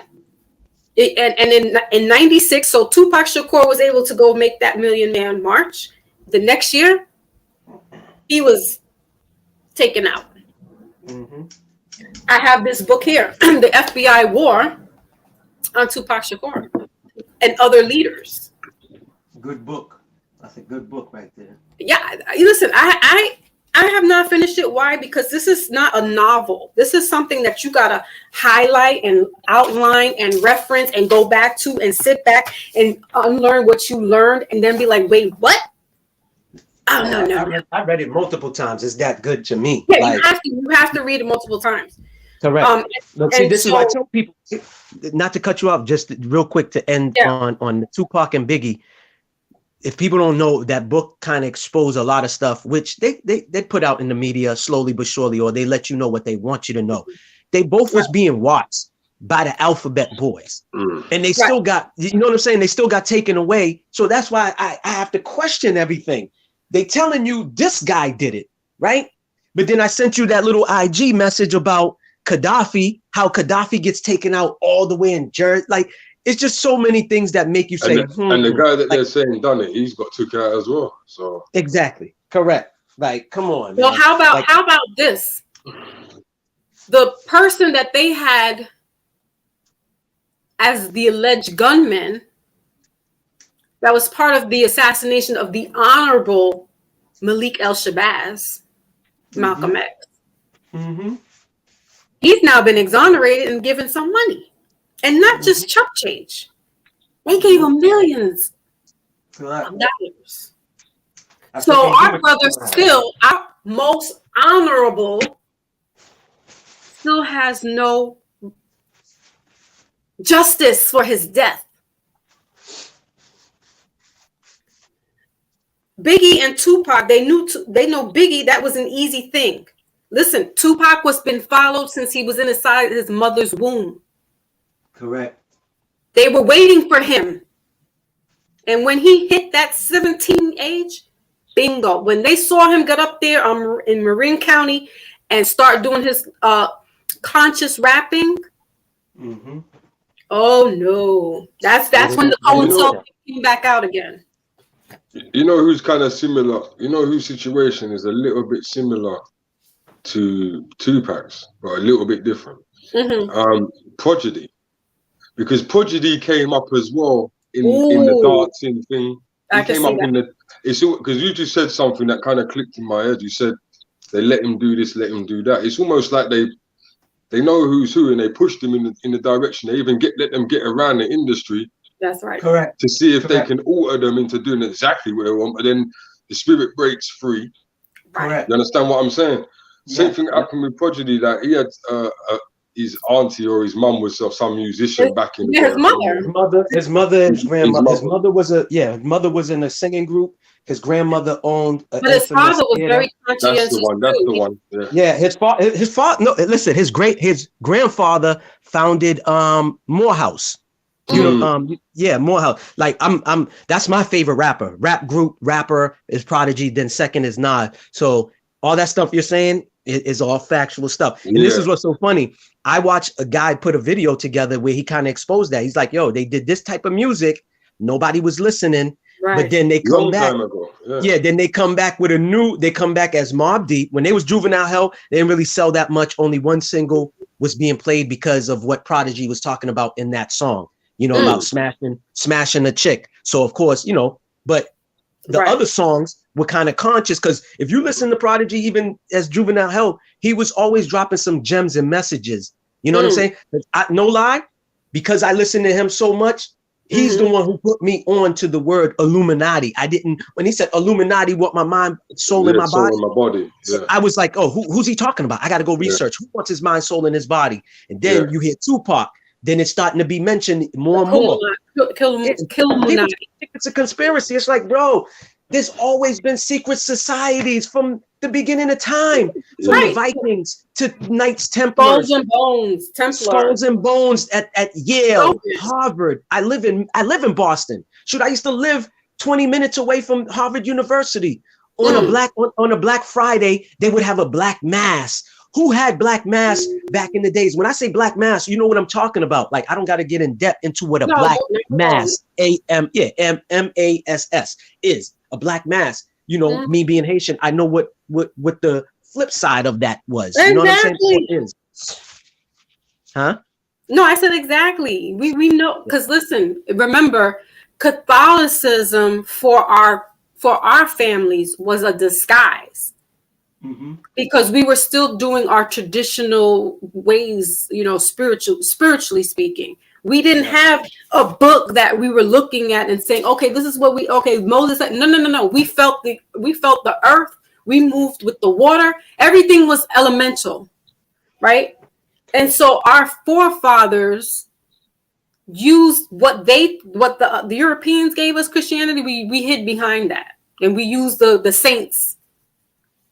And so Saint Michael is Shango, right? Santa Barbara is who? So they used all the saints, but they used the Orishas the saints were the covers for the Orishas. So they've been doing that, and these people know this. They use our stuff against us. That's why I'm like, don't tell everybody your business. Don't tell everybody your business, because look what happened. You done told people, and now they know. Now they're using your stuff against you and telling you that it's devilment. Some of it is. I'm going front. Some of it is, but correct. Not when you're doing good to the land. When you're asking for your harvest, and you're praying to the sun, and you're giving that homage to get that light and the water and the rain. That's what you're giving your homage to. I don't see anything wrong with that. But when you're doing the idol stuff, I got a problem with that, because you shouldn't be. That's nothing. That's nothing. Idolatry is a different level right now. A lot of people do idolatry every day, and they don't even every day. Worshipping these people on the TV. You got certain people out there want to get their hair done like someone they see on a celebrity. That's idolatry. Right. I'm going to be honest and even go as far as going to concerts is idolatry because you're cheering for someone on the stage. Right. You should be, football. Hello, soccer, football. Y'all are football, but it's soccer to us, but our football is, you know, basketball, all of that. Yeah. That's they're rituals. Rituals, yeah. That's gladiator. It's just modern day gladiator sport. That's all it is. When in Rome, that was my last week's conversation. When in Rome. So you're following these people, you know, and they're doing their own thing. And you won't question them that's wrong. I had mentioned on my platform a couple of weeks back, growing up as a United Methodist, that's Christian, going to a Catholic school, when they did their first communion, which was the blood of Christ and the bread and body of Christ and all that stuff, whatever first of the month, they told me and my friend that we had to sit down because we didn't take that Holy Communion sacrament in the church. And we weren't, you know, even though we're Christian, we couldn't take that. Yep. We were in the 3rd grade. That's 8 years old. What do we know about what the hell that means? Correct. Why did they have us ostracized and have us sit down while the rest of the class goes up and takes this blood and bread? Yep. The body of Christ. I went to Catholic school too, from 2nd to 5th grade. Doing that stuff. Yep, and I had to grow up to acknowledge, like, yo, the stuff we was doing didn't even make no sense. Doesn't make any sense, but we won't question it. We'll be like, yep, that's what it is. Correct. But we want to question our own stuff. Why does Foxy have a altar there, or what are you doing over there? What's that going on over there? You want to question everybody else within your circumference, but you won't question these other people that have been doing the biggest mind trick, the biggest ritual ever. Facts. Especially following the Romes or indoctrinating, like doing what the Rome's doing. If you watch what they was doing, they was big time sinning. Right. But yet you want me to learn their history that has nothing to do with nothing. Okay, yes, they was once a big civilization. I get that. That's fine. But what about my parents' island that they from, that got the first to get their independence before anybody? How come I'm not learning that? You know, I have South African friends that tell me that's what they teach in South Africa. I'm like, yo, so they teach you Haitian Revolution? They said yes, Mel. I was like, wow. And they looking at me like, why am I shocked? I'm like, we don't learn that in America. They're not teaching us Haitian Revolution. They don't want to even mention that. Why? Because it's melanated people. And it's power. Yeah, we knocked down Napoleon. They want you to believe Napoleon had the biggest troop and the best troop ever. Whose baby's in the background? I guess his brother Jason got his. Can you hear? Yep. Can you hear baby? Yeah. We heard some babies and mama in the background. You can hear baby and mama. Yeah. Not anymore. Baby. But we did. Yeah, no more. These were supposed to be noise cancelling, but it's obviously not. Okay. No, we don't hear anything now. Well, salute back to brother Jason, because he came through. He said, listen, y'all got some things you're talking about. I need to get up in there. I was hearing that. I was thinking, wow, this is like a real juicy conversation, and I can't help myself. So I was listening, had to jump back on, dropping some gems. But there's a few things that I heard mentioned, and I just want to add to it as well, like something that Maybeck was saying about his children at the age they are, and how important it is to get their minds right and everything else, right? Correct. And you've given like a little bit of a breakdown about, you know, the first certain amount of years, then next certain amount of years, and I just wanted to know if it was something whether you was aware of this particular. I don't want to say theory, because I think it's more of a real science in terms of. So you heard the saying, "Show me the 7-year-old boy, and I'll show you the man." Right? Yep. Correct. Yeah. Correct. I heard it. There's actually science behind that, right? And what they say is the subconscious mind doesn't develop past 7 years old. Correct. Correct. Right? Yep. That's why I said there's different stages. Yep. Go ahead. But that's why I said the different stages. Correct. Yeah. So doesn't develop past 7. So Correct. the person you are at 7, right, in terms of your subconscious, doesn't change. Correct. Right? You grow as a person and everything else, Correct. but your subconscious mind doesn't develop past 7. Right? Correct. So that's why they say up to 7 years old, that's when you shape the person. Right. Correct. And and anything that happens after that can't affect it as much. Right.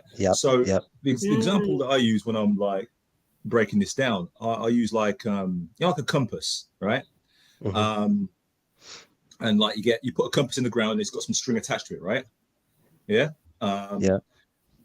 And the way it works is like if I can use an example, right? I'll just draw on here, right? That's this bit of paper. All right. You're gonna learn today. This is all right. So you can see. Can you see a circle? Yeah. Yeah, you can see a circle, right? Yeah. Good. Right. So let's do like this. All right. I've just written the words. Bad and good. Can you see? Okay. Yep. Left side and right side. Yep. Just bad and good, right? Yep. Just to keep it simple, right? So, say for example, if how you've raised your kid, right, is good, right? Mm-hmm. Very, very simple. Obviously, what's good, what's bad, right? But just say you raise good means how you want them to be. Bad means how you don't want them to be, right? Exactly. So you raise them good, right? So we pop that stake in the ground, right? And it's going to be there, right? In good. Mm-hmm. Yeah, you can see what that is, right? Yeah? Yeah. Yep. And what that means is if you've raised them like that for the first 7 years, then they can only go so far, right? In any direction, right? Mm-hmm. Right? Now, do you see how that looks now? I'm trying to get you on the screen so I can see it more. Yeah. Do you see how that looks now? Yeah. Right. Yep, they can only go so far in any direction. So see how far bad is? Yeah. Yeah. Now, let's say if the kid spent his first 7 years just being raised bad, right? Mm-hmm. Okay. What that means is that person can only ever go so far in any direction. Mm-hmm. Yeah. You see what I'm saying?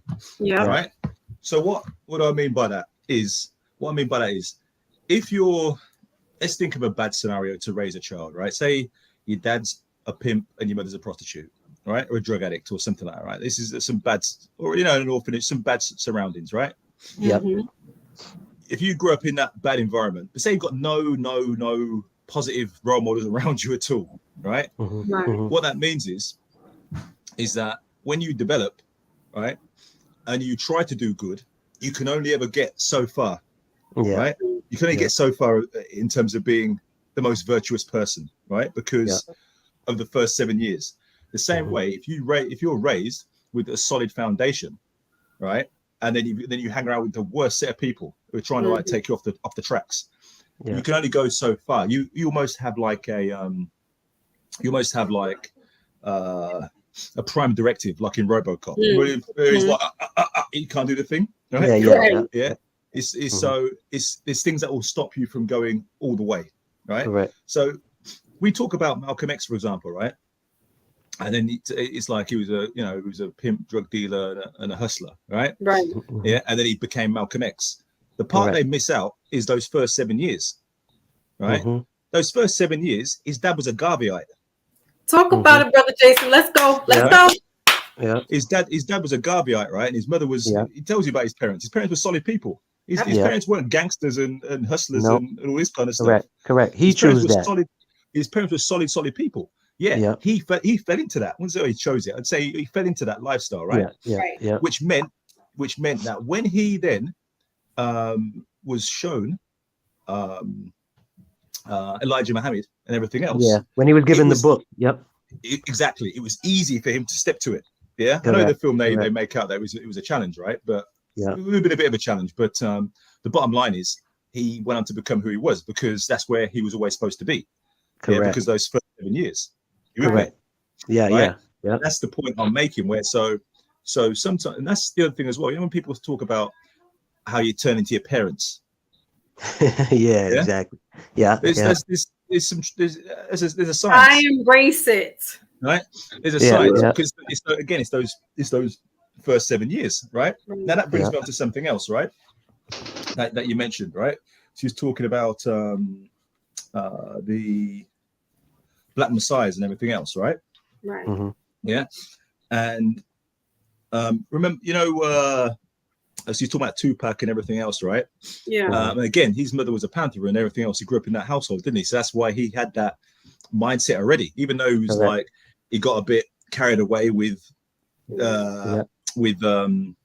the record, Death Row and all that kind of thing. Yeah. Look, you're a young guy. These things happen, right? Yeah. Malcolm X was doing exactly the same thing at that age, right? Yeah, so these are things we have to remember, right? Yeah. So but he was eventually going to get to where he was supposed to get to because of those first 7 years. Now, the powers that be know this, right? And they keep an eye. And also, the other thing as well is something which Foxy Moon will appreciate is about bloodlines and genetics, right? They know that things are passed through your DNA, right? So if you're a revolutionary, your seed is also going to have that in them, but it requires something to activate it, to wake that up, right? And their purpose is to keep it dormant, right? Right. This is why usually what they do, they just wipe out your seeds anyway. They usually just kill off all your offspring, yeah. But if they don't, the other thing what they do is they try to derail them, yeah, make them druggies or they'll derail them in some way, right? Yeah. I'll explain the other way they derail them as well, right? So the other one is to make them dysfunctional. So, for example, Malcolm X's grandson, yeah, remember he was a tearaway, wasn't he? When he was younger, because he burnt his grandmother's house down, didn't he? And almost killed her, right? In the fire, right? Yeah. So he was a troubled kid, and then what happened is he then, by the time he got to just before 30, around 30, he had that awakening. Obviously, his granddad's genetics kicked in, right? Correct. And he just became switched on. It's like, and then they saw that and they were like, "Damn, he's here." Yeah, right. So it's like he's here now. Yep. We didn't think he was gonna make it. We didn't think he was gonna come through. We thought he did enough, to stop that popping out. Because the way they look at it, they're thinking it's gonna just pop out. Yeah, you know what I mean? And it popped out, and they were like, "Oh my God, he's here!" Right? And what did they do? They set up something in Mexico, didn't they, and got him assassinated. Right? Yeah. Now, the other thing as well is how they get you. Right? Right. Is they'll pacify you in a different way, right? And an example of that is, you know, Khalid Mohammed? Yes. Yeah. Right. You know his son? Yes. Nope.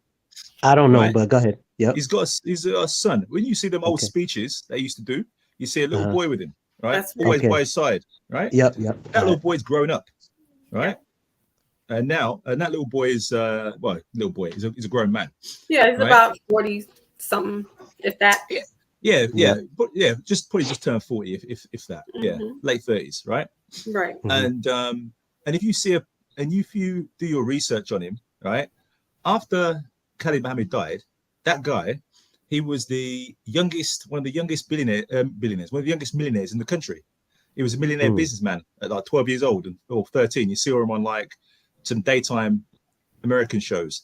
He met. There's a picture where he's meeting Bill Clinton and shaking his hand, right? And he's become entrepreneurial, right? So that's another way they get you. So the moment his dad was out of the picture, they started giving him things, right? And giving him this lifestyle, right? And then made his life easy, right? Yeah. In order for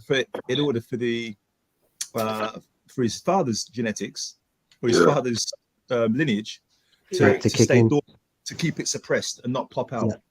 Yeah. Gotcha. Yeah. Because it'll take something that'll wake him up, and then he can become the next Messiah. Yeah. But if that happens, then they'll obviously do what they've got to do. Because correct. They move to the next, right? The next stage. Yeah. And that's what I wanted to that's what I wanted to say, because you guys were like really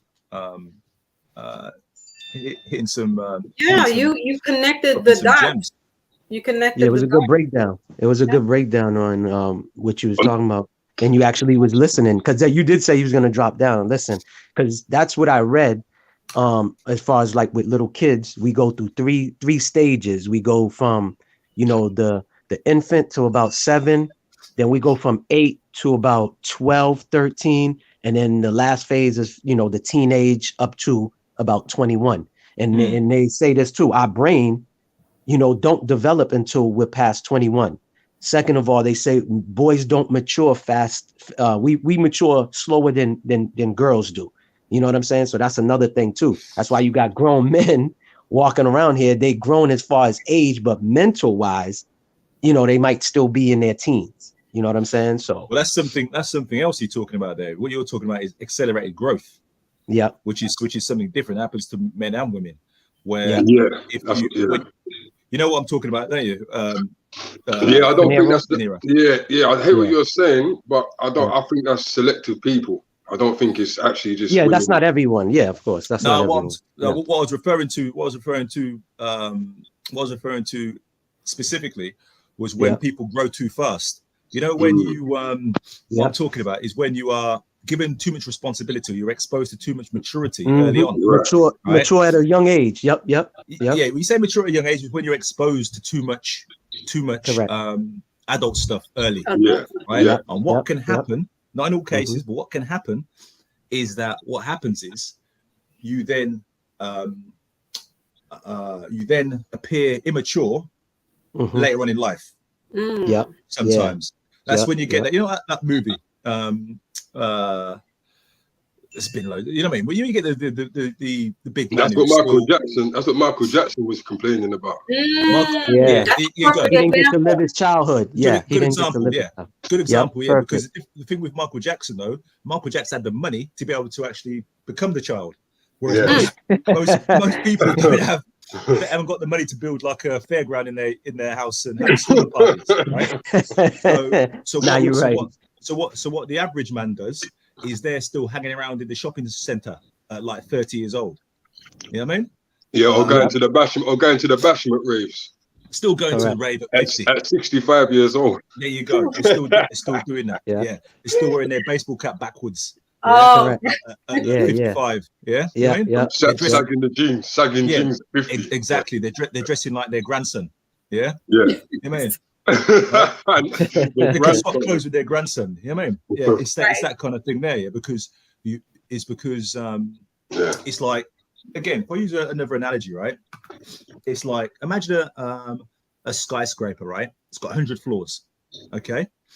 And then what you've got to do, your goal or your task, right, is to go into each floor and spend a bit of time there and just take in the scenery, right? Have a look around and then go up again, take the stairs and go up again, right? Yeah. So let's use Foxy, all right? Foxy, you're going up the stairs, right? And looking around, right? And then you get, you're on like floor 10. So you're both going up at the same time, right? You and Maybeck are both going up at the same time, right? And then you both get to about floor 12, right? And then what happens is Maybeck decides to get the lift, right? Or the elevator, should I say, right? He gets the elevator and then goes to floor 30, right? Yeah. And then he's in floor 30 and he decides to spend a long time in floor 30. He's having a good time there, right? Right. And then you still take the stairs. You get to floor 30. And when you see him at floor 30, you have a conversation with him, right? Yeah, you've taken your time going up the stairs. You see him on floor 30 and you're like, oh, Maybeck, what's going on? And he's like talking to you and you're thinking, wow, it just seems that you just missed like all the other floors. Like you're trying to have a conversation about these other things and he doesn't seem to understand, right? And then he's going to do one or two things, right? He's either going to think, you know what, I need to go back to those floors and then revisit them, right? Or he's going to keep going to the next floors, but there's still going to be that gap, right? Which he didn't do. You see what I'm saying? So you've got the knowledge of those other floors because you know what's in those floors, and those floors has helped you to understand what's in the floor above, whereas he has missed like 13 floors. Yeah. Right. So it's like accelerated. You know what I mean? So what's the statistics of the number ratio to, like how Brother Maybach has said, you know, boys physicality, they don't mature mentally as girls do. So how do you break that down? Do you see it any different than the comparison you gave us? But that's biological. Biological. That's a biological thing. What I'm talking about is something different. So biologically, a girl is going to mature faster anyway. Right. Okay? So yeah, a girl at 17 is going to biologically and mentally be more advanced than the 17-year-old boy. That's because a 17-year-old boy isn't supposed to be with a 17-year-old girl in theory.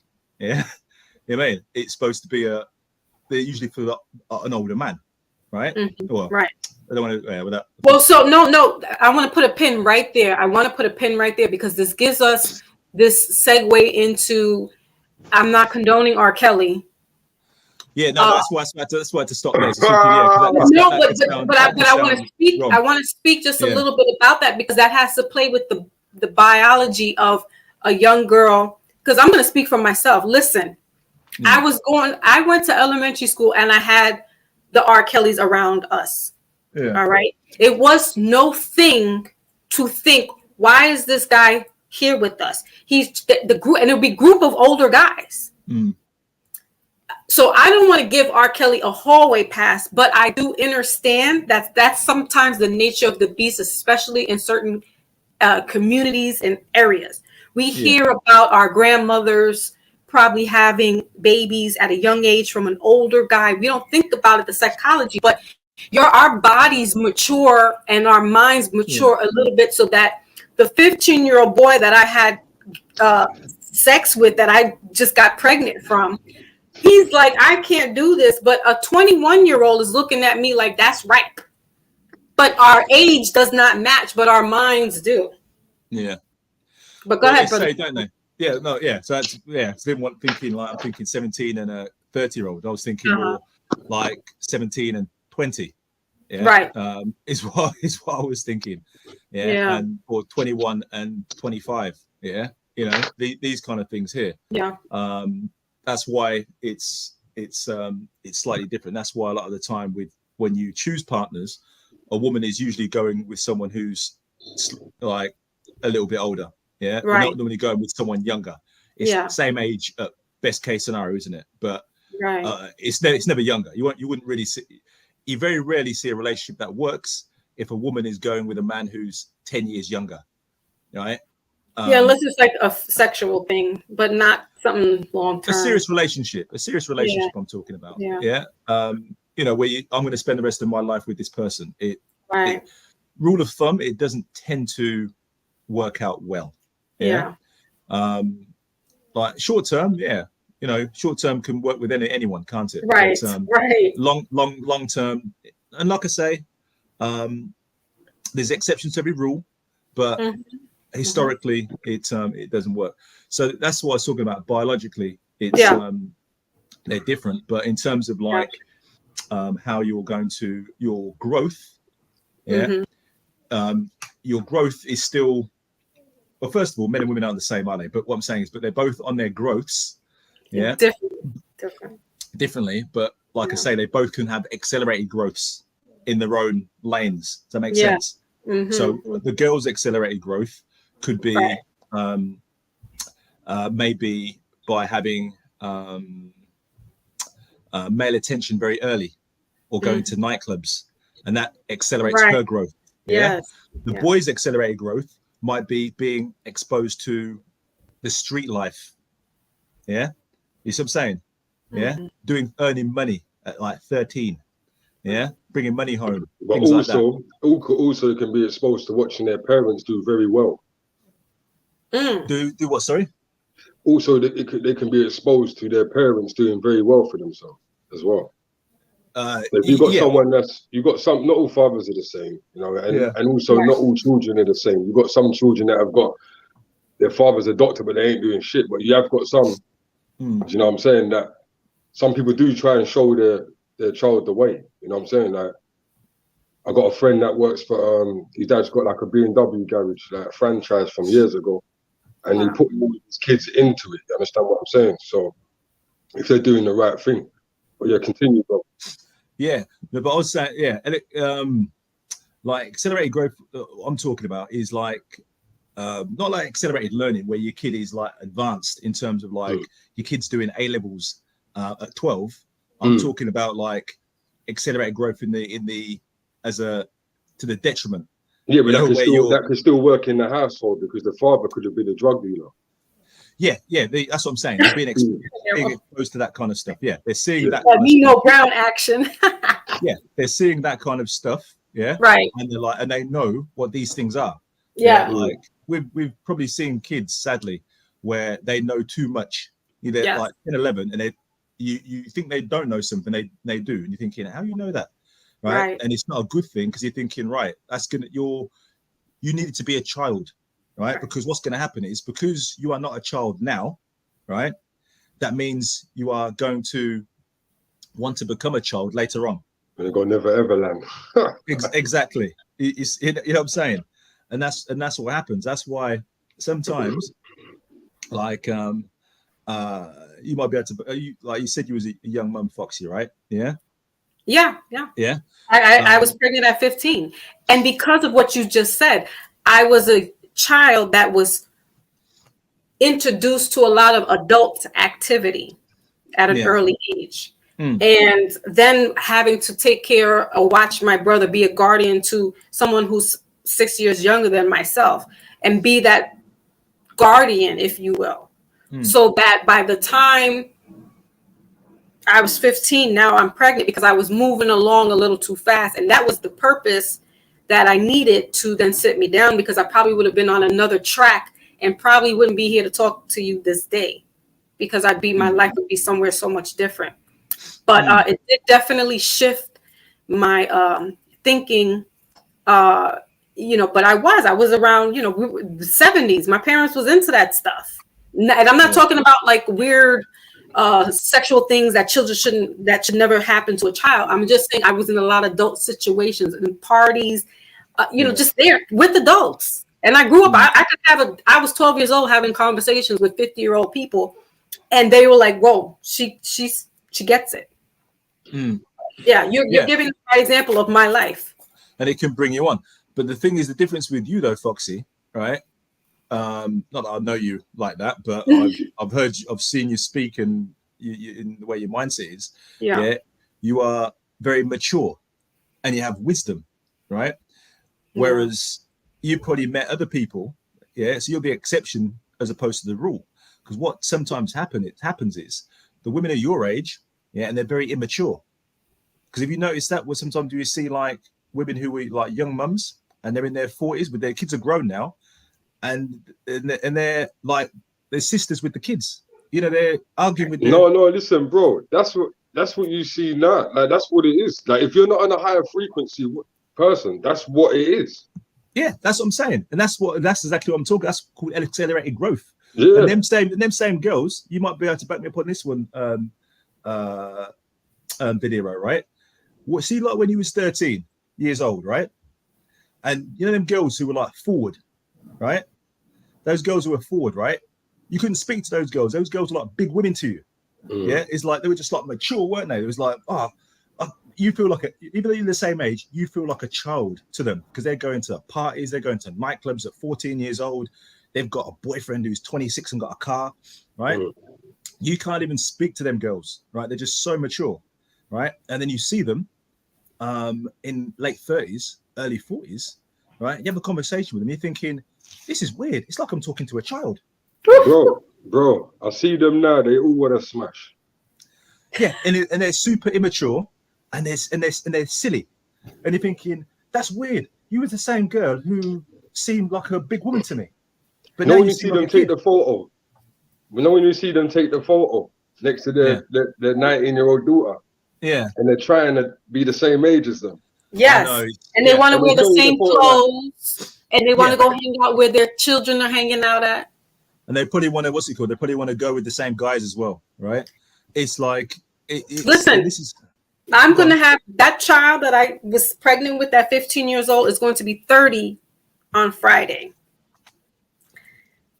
She's gone to school. She's working. She's an aspiring tattoo artist. That's a milestone and a monument. And her friends are like, your mom is pretty cool. Like, invite her up to the barbecues. I don't go.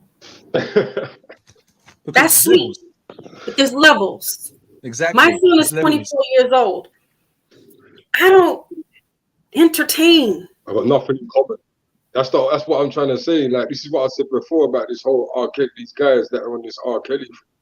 What have you got in common? It has to be a control thing.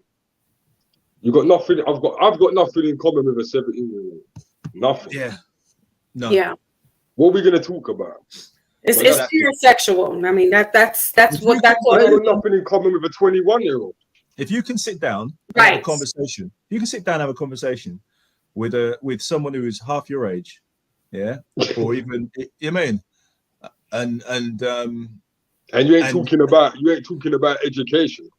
Yeah, if you're having a conversation with someone half your age, right? Yeah, and you aren't having to bring yourself down to that level, right? Then there's something wrong with you. Yeah, there's something wrong with you. I mean, it's like there's something wrong with you.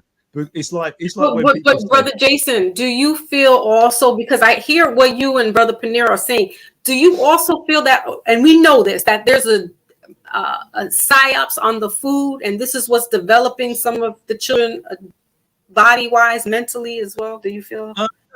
No, absolutely, right, and that's what I'm talking about with accelerated growth, right? Because the food, when you're eating these chickens, right, and all these other animals, right, where they're pumped with the hormones, right, which are accelerating their growth. You'll take it in these hormones, right, and see like 12 years old with like ass and breasts, right? Right. What happens is then you get some, I want to say sickos or weirdos, right? Or just some men who haven't got any weirdos. Yeah, haven't got any self-control, right? Right. And they'll look at that person and be like, that looks like a woman, right? Right. And then they'll talk to them, right? Some of them will try and pretend they don't know, right? Mm-hmm. Now, personally, anyone who says they don't know, if a man turns around and says, I didn't know she was 13, 14, 15, 16, 17, yeah, they're a liar, right? Of course. Because you can speak to but on a physical, okay, there are some young ladies that are well endowed than I am, and they're like half my age. No, I'm talking about the way they talk though. Like, no, I'm talking about on the physical, because men are physical, right? Yeah. So when you see 15-year-olds like a woman, there's 15-year-olds that are like that, but I'm like, if you can't really tell that that's a little girl, you can see her body looks, but you gotta see her face. That's a baby. You shouldn't even be entertaining her. Even her face. The moment within 30 seconds, 1 minute, I'll give you 90 seconds there. 90 seconds. Within 90 seconds, right? That's a little too long, Brother Jason. But go ahead. I'm trying to help them. Yeah, I'm saying within 90 seconds. Right? You got 30 seconds. I can do 30 seconds. You got 30 seconds. I'm just saying, if you can't identify the person as a child, even if you met him in a nightclub, you could be in a nightclub, right? Mm-hmm. Yeah, and in 90 seconds, if you can't identify that kid is a kid, right? Then you got a different blood type to me. You know exactly what. I'm starting to think that is this like something like. I don't know, man. I'm starting to think that this is a blood type thing. I don't know, man. You think it's a what? A blood type thing. Like, blood type. A DNA thing. Yeah, like a DNA, like something ain't right there. Oh, I get you. Okay. Like chemical imbalance. Like there's some chemical type of imbalance or something going on. For a man to want to go and carry on talking to them. Because you get that point where you're talking and then it will hit you like, oh, I'm not supposed to be doing this, right? You're supposed to, your own self is supposed to be like asking yourself your moral compass at a certain time. You know what I'm saying? You got to think in it. If you haven't got that, then what? Yeah, some people are very ruthless, and also you don't know what sometimes if someone's been through some kind of madness, they think it's okay for me to carry out that madness on someone else. Yeah. Case in point, R. Kelly said that. He said that happened to him. He said his auntie used to do things to him, and that he's not the most illiterate person either. So what he was doing was basically people were pacifying him because he had the money, but they weren't being the moral compass for him. And even if that was a problem and they knew it, there were still people around him that his own wife. I'm not accepting that. I'm not accepting that if one of my people said that to me. I'm not accepting it. So if one of my people told me that's why you done that, I'm not accepting it. Because at the end of the day, there's right and there's wrong. That's why I'm saying I think and all of them gotta go. What do you say? The whole lot? The whole lot needs to go. If he's gonna go, they all gotta go because they're all just if you genuinely made a mistake, which because you have to understand, not everyone's got the same game. You understand? So there is going to be a group of people that have generally made a mistake. But if you're just out there hunting for that, nah. I don't want to hear about you got touched when you was younger and all that, and that's why I do it. I don't want to hear that. Just be honest and say, I don't know how to talk to big women, innit? You know what I'm saying? But Brother Pinero, there were people in his whole camp. So even if he can't control himself, there's other people that know how to control that situation, but they let it go because of money. So the whole lot, as you guys would say, the whole lot needs to go. They all need to the wife needs to get in. The other people that are lying, they all need to go into jail as well. Yeah, when the first thing came out, I done a video on it, and who's that other? I was taking a mick out of that woman. I can't remember her name because she's so no one cares about her. But there was a woman that was in the house with him. And she even knew it happened. Like she saw it happening. Like some next woman. Oh yeah, I think I remember seeing that in the documentary. She was on that Hip Hop Atlanta. She was on Hip Hop Atlanta. What's her name? I can't remember. her name. From New York.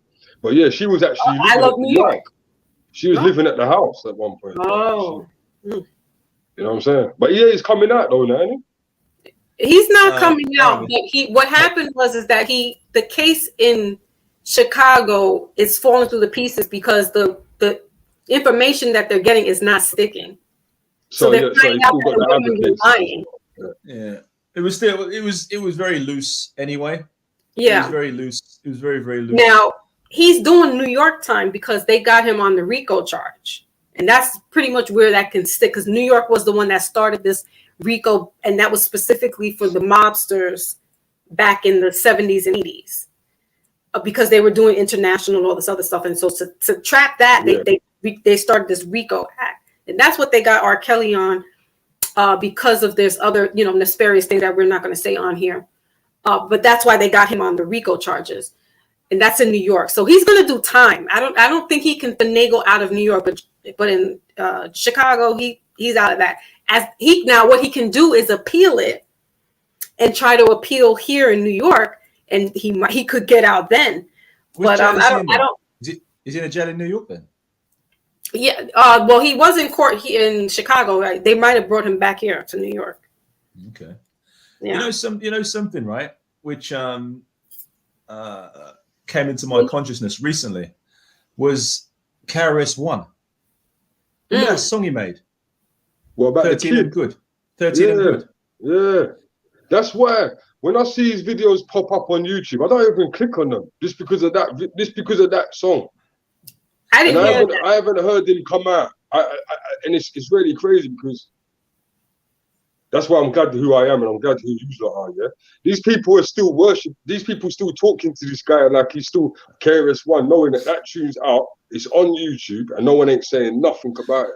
Well, and this is the same guy that wrote the Hip Hop Bible or something. Yeah. Well, look, I'll tell you this, right? I forgot about that. I listened to that song when I was a kid. I didn't know. I don't know what that is. 13 and Good. He wrote a song. It was a song, hip hop song. Yeah, he wrote a song talking about 13 and Good, talking about a kid. Wow. Okay. A 13-year-old. Check it out afterwards. 13 and Good. Yeah. It was a big hit. Well, Bill DeVoe I played a song on here called "Do Me Baby," and if you listen to the Bell Biv DeVoe, the guys from New Edition, they said there's a part in the song that I'm singing it, and I was on a live here, and he said backstage, underage, I think the girl's gonna do me. That's lyrically on Bell Biv DeVoe, and I'm like, just this year, I'm listening because I'm doing a live and I got to put my music on in the background.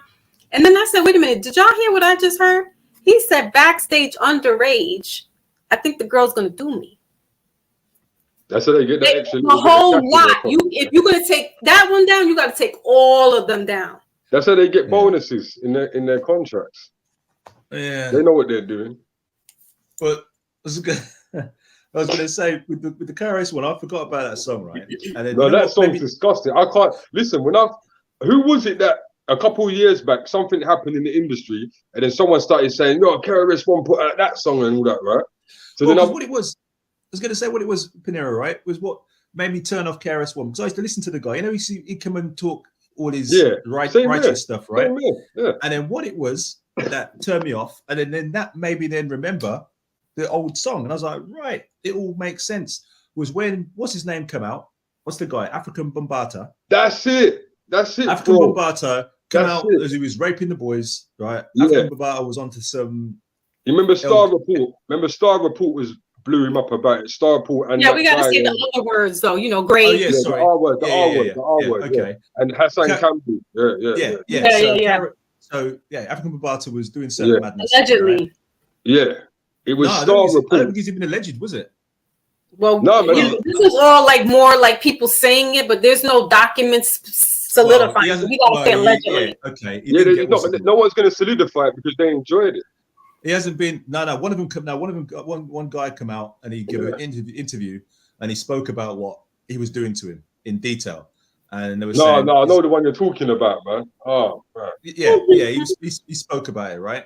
And he said this was something that he did a lot, right? He was obviously into certain weirdness things. And KRS One, and the thing is, but this is how you know it's not alleged, right? Because what KRS One said, right? When they asked him about it, they said to KRS One, what do you think about all what's happening with African Bambaataa and blah blah blah? Should he be you're going to condemn him and blah blah? He said, are you going to like speak about this that? And he said, so what?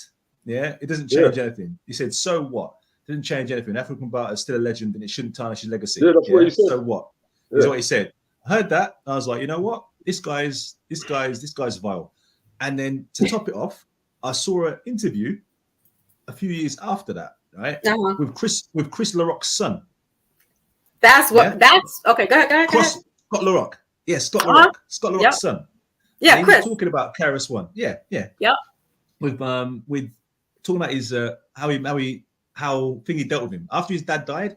Didn't hear nothing from him, right? And he went to go see him or something, right? And Thingy weren't interested, right? And he's just basically saying how KRS the guy just put it this way, how he presents himself as this righteous man with knowledge and wisdom, right? Nah, I'm sorry. If your best friend is into what he's into, right? And then your other best friend, their kid, you don't even bother check for his whole life, right? That says a lot. Yeah, but what was we expecting though? The guy was doing it as well. He ain't gonna blow That's up. The point. That's the point. So when you hear that song now, right after that, it gives you a whole Boxy. Sorry. I don't want to listen to that. Sorry, hold on. No, you have to. You got to hear it to believe it. No, you have to hear it to believe it. I mean, what's the video? I'm not saying I doubt any of that, because let me say this. When you brought up Scott LaRock's son, I had some interactions with him, correspondence, because he's from the Bronx. And he kind of like went under radar because there was just some, hypocrisy and stuff going on. But let's just say that Tupac Shakur is not the first, or Eric Wright, Eazy-E is not the first hip hop death. That's questionable. And Scott LaRock, being that he was a social worker, and KRS-One was apparently homeless and was in a shelter that Scott LaRock worked in, and saw the potential with Chris and, the interactions that they had. It was Scott LaRock that came up with the brainstorm of putting a group together. Hmm. The DJ, because Scott LaRock was the DJ, but they had this young boy. Now, these guys were 21, 22, 23. You got a 14-year-old little boy by the name of D Nice, Derek, that's riding around with you. And apparently they got into an altercation that D Nice was messing around with some girl in the projects that was messing around with another guy. Yeah, so basically it sounds like it sounds like some niggerish shit, right? Bullshit. Now Scott LaRock, being the person that he is, goes to intervene for D Nice. And it's like, no, he's trying to talk to the guy and this, that, and the third. Like, listen, no, this is not what's going on. Protecting his friend. And in the interim, because there's another story behind it. I don't want to go all into that. But I'm leading up to the part where Scott LaRock gets shot in the head. After Scott LaRock passes, what happens with the group? It blows up even more. Yeah. Mr. West just told us about how other people were doing that and how they got up, how he even got up, but he's not going to tell you that that's how he got up. So I'm not trying to point the fingers, but we got to do the. No, they've been doing that. Imaginary. If you connect the dots on that one, like if you connect the dots, that's where the dots. So that's why the son was upset. He doesn't talk to none of them. He don't talk to D Nice. Listen, he was still living in the Bronx when I was talking to him. He's not living off of his father's stuff. They didn't come check for his family. And it would also every time KRS comes out, he's talking about same thing with Fat Joe and Big Pun. I was talking to Chris Rivers too, and nobody was checking for Big Pun's family, but this one wants to keep talking about that's my brother and the son. I don't have no problems with the son. Yeah, no, I watched the videos on that. It's crazy, man. Yeah, I've got friends. I'm sure you've got friends as well, Miniro, right? With friends where they're like your brothers. And some of your friends might have kids, right? Now, I've got two very close friends and they've got sons, right? I could never imagine in my wildest dreams, right? If something, I'm going to speak that into existence, but you know what I'm saying? But like, if anyone was that close to me and if something happened, right? How I couldn't be an uncle to that child. You know, where that kid will grow up knowing me all their life and be able to come, be at my house, stay at my house, be with me. You mean growing up with my kids? Standard. Yeah, right? standard. That'd be standard.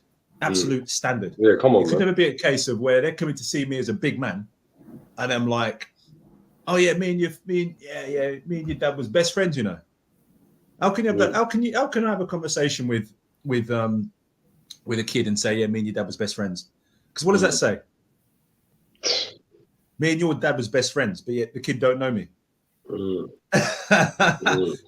know what I mean? And the thing is with that, right? What you were saying there, Foxy, is that would make KRS-One not bothering to check for him make sense, because you wouldn't check for the kid if you knew you was involved in that madness, because you're thinking, I don't want him to find, basically, they didn't say keep your friends close, your enemies closer. That's not a real thing, is it? Because what people do, they keep their friends close and their enemies as far away from them as possible. Yeah, exactly. Right? As There's a lot of sayings. And it'd be your friend that's scheming on you all along. I just want to say something quickly. There's a lot of sayings out there, people, that is absolute BS. Yeah, I don't know who made some of them up, but go ahead. Yeah, exactly. But it's BS. It's rubbish. It's your best friend or it's your brother. My brother's keeper. That same brother's going to be putting a dagger in my back. So that's why I'm like this. That's what they done in New Jack City, man. He told you. Right there. Hello. So you're not gonna. So you wouldn't be having that. You wouldn't be raising that child. Have that child around your house for when the child finds out the truth. You know what? You know what though? Don't put my name in your mouth then. Yeah, straight up. That's simple. Don't talk about me now. I'm gone. This is what you go on grand tours. And I would tell people if I was doing interviews, I'd say, you know what? I don't really want to talk about that part of my life. Yeah. because you weren't a part of his life, but you keep talking about how you and Larock did X, Y, and Z. But this young man is hurt because he doesn't have his father here. He lost his father when he was an infant. So he didn't even get to see him at 2 years, 3, 4 years old. And no memory of him. No memory. No memory. Mm. And so to go on platforms, I understand that's a part of the adult life, but there's so much controversy behind it. I would say, you know what? I don't really want to talk about that part in my life and talk about other things. Because what's going to happen is you're going to have these kids, and these young men have so much respect because they're like uncles. Chris Rivers to Fat Joe, and LaRock's son to KRS-One. So it's almost like I don't want to talk ill will against them because they're almost like an uncle figure. But I don't want nothing to do with them. I don't need to have anything to do with them. But these older men, instead of using their discernment and saying, you know what, these kids feel a certain kind of way, and respecting the kids and that family, I wouldn't talk about that part of my life. It was part of my life, but let's talk about what we're doing now. And that's just me. That's what they do. They try to hide it, though, isn't it? But that's the thing, it makes the family more mad. But let them hide it, though, because right now we're in a time of people getting exposed left, right, and center, boy. That's why I said I'm gonna get my popcorn, I'm gonna have my iced tea, and I'm gonna watch the shit show. Yeah, people's stuff is coming up. They can't, And it says it in the last days anyway. That's what's gonna happen, man. It says people will be exposed, man. You know what I mean? So. Yeah, so no, in terms of what's it called though, man, KRS-One, honestly, it's like I hope I don't meet him. You know, kind of people there where you like. Yeah, I don't even want to. Because you're someone I really, you kind of turn my stomach, to be fair. No, you let me down though, because I used to like that song. Because you said that you knew the tune back then. I didn't know the tune back then, bro. Me neither. I only knew the tune when you see that Ben Barter thing. I only knew it from someone. Star Report exposed that. It was Star Report, bro. Yeah. Star's the one that said, go and check out the tune. You know when he throws out the little. He said, "God," and I said, "What?" I checked the tune. Guys, like the tune rappers are in danger. I used to like the tune rappers are in danger. I used to love that song. But when I saw the song, the 13 song, I was like, nah. I can't listen to no lectures. I can't listen to no education from him. No, I don't. I don't want to hear nothing. Yeah, when I first and then, like my man said, he didn't say nothing about the Ben Barter. He just bigged him up, basically. He said you can't say him till so what? Yeah. Yeah, I didn't hear that. I have an issue with Karos because of the Scott LaRock. I didn't know about this one. All those things, like I said, the Scott LaRock thing was icing on the cake. I heard that one. I was like, oh, you are. I was thinking, you're just, you know what I mean? You're there saying how you're holier than thou, and you just like, you're a real nasty piece of, you know what I mean? And it's the ones there. It's like almost like it kind of makes, oh boy. Hey, do you guys don't pop your head open, brother Jason? Just don't do it. I was just gonna say, like, it makes you, when some people find themselves in a situation, right? And at the time you think, why are they there? Like, why was he in that homeless shelter? Why did his family kick him out? Yeah. and then wait, and it gets better. He's Jamaican on top of that. Yeah, so you'd have to be doing some madness to have that, right? But then you think to yourself, you know what they say, hindsight's 20/20. Right. Right. So when you look back, you're thinking, so you was probably just a horrible person from day one, weren't you? Wow. You're probably just a horrible person from day one. That's how your own family just kick you out and put you in the homeless shelter. Yeah. And he wasn't like 14, 15 in the homeless shelter. He was like 19, 20. Yeah. So he was old enough. So you must have been doing some stuff in your house that your mom was just like, you know what, you gotta go. And not just in your house, your friends as well. Your friends. So, your friends. Yeah, because you can sleep at a friend's house. You're in the shelter. You can sleep at your friend's house, your uncle's house, your auntie's house, your other friends' parents' house. You can't stay here. But obviously upset everyone to the point where you have to go. Go. In the shelter. You know what I mean? So I don't want to go down that rabbit hole. God, I was listening to some other brothers that they're here in New York City, and they were talking about. They had my head hurting with the information that they were like, listen, if you think that Jamaica and Puerto Rico are known for the rums, and they started it. You got it all wrong. They're like, it started up in Brooklyn, New York, and in Massachusetts, where Maybach is at. And they had the receipts and the documents and the paperwork to show all this. I'm talking about my head was split wide open. I had to take a nap because they're not lying. The rum started in Massachusetts. Listen, the Jamaican Bay rum and the Bacardis did not start out there. Yeah, I heard that as well. And I'm like, he's like, yes. And he's like, guess what? We were importing people down. The indigenous people here in the States were being exported down to the islands. I was like, what? I said, wait a minute. Now I can't. First of all, I'm trying to get my head out of we're not all from Africa. And now you're telling me that that there was people from here that got exported down to the islands? I have to do my homework, but they showed me receipts and my head was just spinning because now I can't trust nothing nobody says. None of these industry people can make me think any other kind of way now because I'm like, for so long, we've been lied to. Y'all done told us about Kemet. You done told us about the pharaohs. You got receipts for the pharaohs. You got mummies there, but you can't tell us where's Moses' bones at? Where's the piece of the ark? Where's the covenant at? There's a great episode, a series, guys, if you could watch it. It's on Netflix and it's called Ancient. Oh shoot. I just lost it. Anyway, it's this white guy, but he goes through ancient aliens. No, ancient as archaeology. Not ancient aliens. Ancient archaeology. It's brand new. He's going through the archives and going to like Peru, Mexico.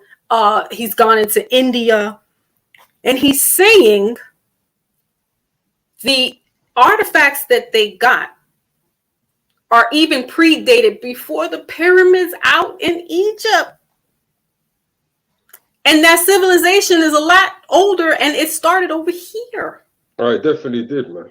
I'm like, yo, see, and that's why I'm like, all right, so I have to tear down everything that school done taught me, the people done said to me, you know, and I was one of those kids wearing the medallions, the African medallions, and you know, Nefertiti earrings back in the 80s and stuff like that. I mean, Public Enemy had us going like this, had our parents, Black Powers, the Panthers, and all that stuff. And I was like, the Panthers are from here, the Peruvian, the South Americans. And so because those people don't want you to know that you're actually part of the Aztecs and the Mayans and all that good stuff. They're going to put you out somewhere in the desert where they put up props and that's not even real. Of course. It's all part of the other thing we were talking about earlier. If people don't really know where they're from, they act different.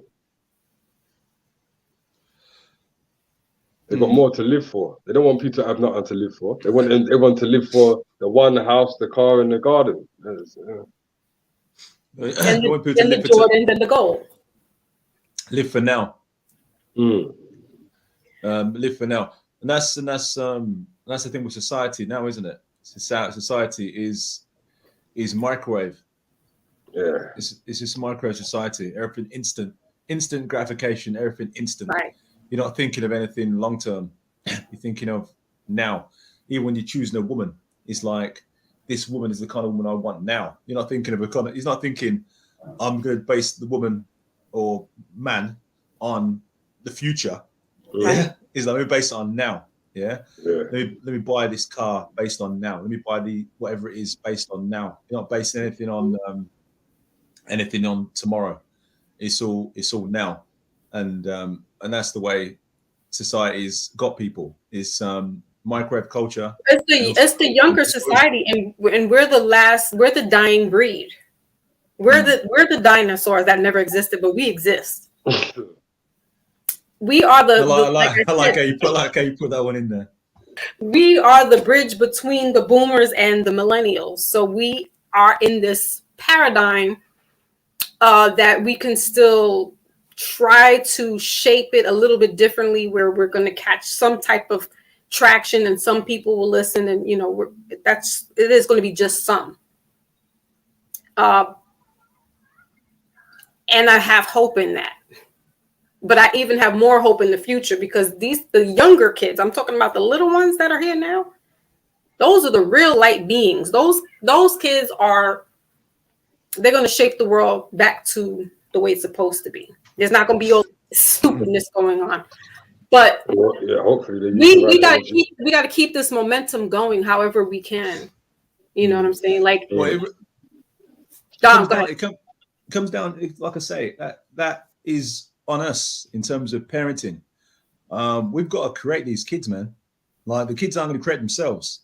We've got to produce these children, with correct mindsets. We can't send, if we send our child. All right, look, remember someone once said to me, a wise Rastaman once said to me one time, right? He said to me, first of all, he said, what goes in must come out, is what he said, right? Everything that goes in must come out. And then he broke it down and explained, you put alcohol in, drunkenness come out. Yeah? You know what I mean? You take in, garbage will come out, yeah? Whatever is going to come out, right?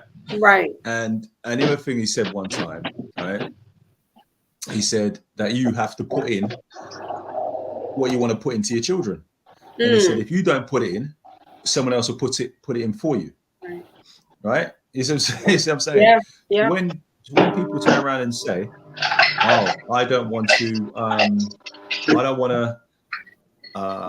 put this into my child in terms of I want my child to have their mind of their own. Right. You're setting yourself up for failure or for disaster. Because what will happen is someone else will put it in. Yeah. And then you'll turn around and say, I don't understand my child. Right. I don't know how they got like this. Right. Exactly. Because you're thinking, I didn't teach them that. I taught them to be free thinking. What happened is they went somewhere else and got it. You know what I'm saying? Right. So it's down to so we as the parents, we've got to just make sure we are filling our children's cups. You know what I mean? Exactly. If we don't fill it, someone else is going to fill it. Right. Yeah. You know what I mean? And the measure is, and we have to just keep measuring it in terms of like have a conversation with your kid, and then see if they can finish your sentences. You know what I mean? If your kid can finish your sentences, then you know you're onto a winner. When you're making a point, the kid finishes your point. Right. You know what I mean? You're thinking, right, my two youngest ones, my oldest is a different dynamic between myself and my oldest, because it's more like I was more in survival mode at 15, 16. Absolutely. Yeah. And it was more like, okay, I got to take care of this little being and just not even think to be coddling. And I was a kid myself. But with my middle child, my son, and my youngest daughter, I now we got a family. I have my husband, and I can kind of breathe a little bit now because it's dual parenting as opposed to one parent and you're in survival mode and you can't even think about nurturing this child upright. So my oldest is kind of more. She's kind of like she's fearful of me because I was so like hard on her where I didn't want her to I didn't want her to be like me. So I was going to be the parent that my mom should have been. So she and I, it's like this, she still like texts me, Mom, I'm okay. It's like the other two are like, why are you texting me? Like, I'm all right. Don't you know this? And I'm like, so, but they can. And I ingrain this conversation that I have with you brothers here. I do that with my children every day. It's to the point where they're like, Mom, all right, sit down, Betty Shabazz. Sit down, Shakur. You every day. I'm on this every day. So that when they go outside, my voice is resonating somewhere in their head when they make certain decisions. It's the only thing we can do. No, that's how it works. Because whether they're listening or not, it goes into your subconscious. Right. All right. Which you mentioned, yeah. Which is how it works. It's the same reason why when you go into the supermarket, you're picking up Persil instead of Ariel. Right? I'm actually using UK brands. The reason why you're picking up, trying to think of an American brand. So this washing powder, like name brand compared to generic, or whatever it is, one name brand versus another name brand. Yeah. Why you're picking up Coca-Cola instead of Pepsi if you drink those things, right? That's the point I'm making, because it's what was been going in your head over and over and over again. Yeah, and that's how it works. So when your child is in a situation where they have to make a decision, they automatically do that one, because that's like you're like the commercial that's playing in their subconscious. Right. You know what I'm saying?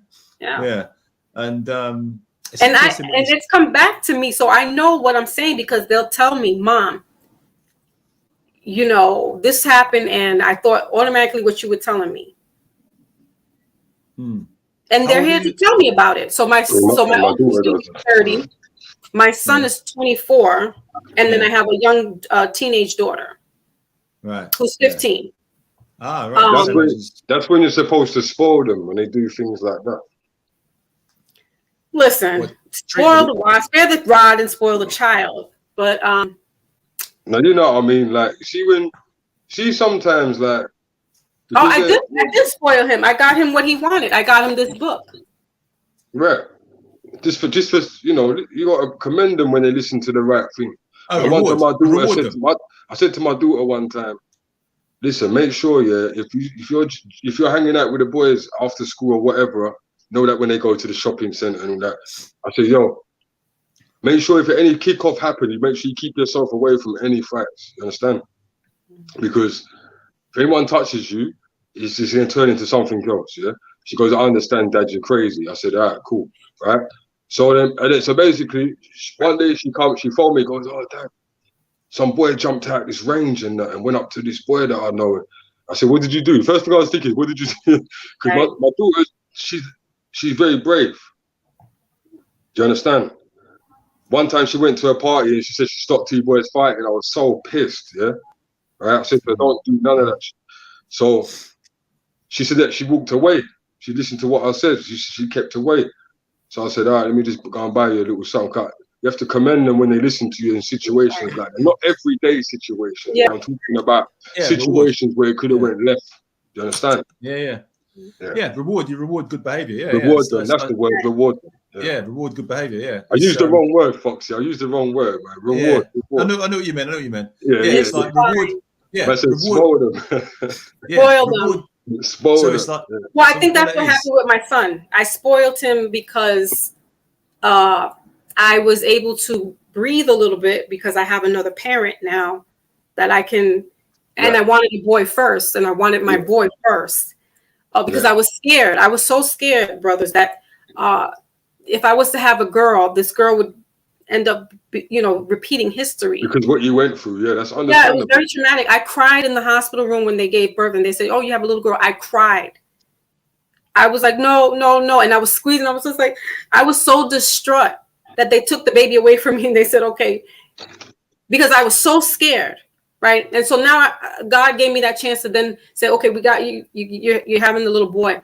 We spoiled him because there's so many females in our generations that the boys come far and few. So he was the prince, and it was a detriment because he was so spoiled that he got to a certain age and he just became so rebellious, and so he was me. If I was worried about the girl, the boy was the one that was me. Thank God. Hold on, let me knock on wood. I'm not a grandmother yet by him, because he said, "Mom, if I can't even wash my ass, you think I'm gonna take care of a baby?" I was like, "Okay, that way." And the youngest one, she's gotten the gist of both parents, so she's like, "Oh, Mom, yes, husband and children," and I'm like, "No, you wait and you live your life." So I got it 3 different type of, my oldest is like, I'm going to have cats for the rest of my life. One says I can't take care of anybody. The other one's like, yes, I want the picket fence. But, somewhere in their psyche, they do hear me, repetitively on certain things. And, that's all I could do. I mean, you know what I mean? I can't keep them locked up and chain them as much as I want to keep them there. But they got to have a little bit of that society life. No, it helps, man. It helps. It helped all of us. You know what I mean? And going back to like I said, going back to the compass, right, the map, right, It's like where you plant that stake, they can't go too far away from it. Right. You know what I'm saying? And the thing is, we have to sometimes have faith in our parenting skills. You know what I mean? It's like, right, I know what I've done and what I've said, right? So I have to trust in my guidance. Teachings. Yeah, guidance. Yeah, my teachings. You know what I mean? And then watch it and see how it plays out. Right. Yeah, I mean, and you get an advantage. You get an advantage as well, because even though we're gonna watch the way we was brought up, we're gonna take out the bad points the way we was brought up as well. So yes, absolutely, yeah.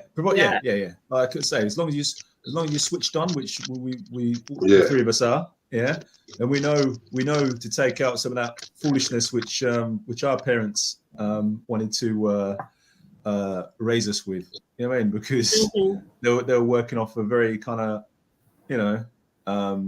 different parenting model. Yeah. You know what I'm saying? Yeah. I think I like to be transparent.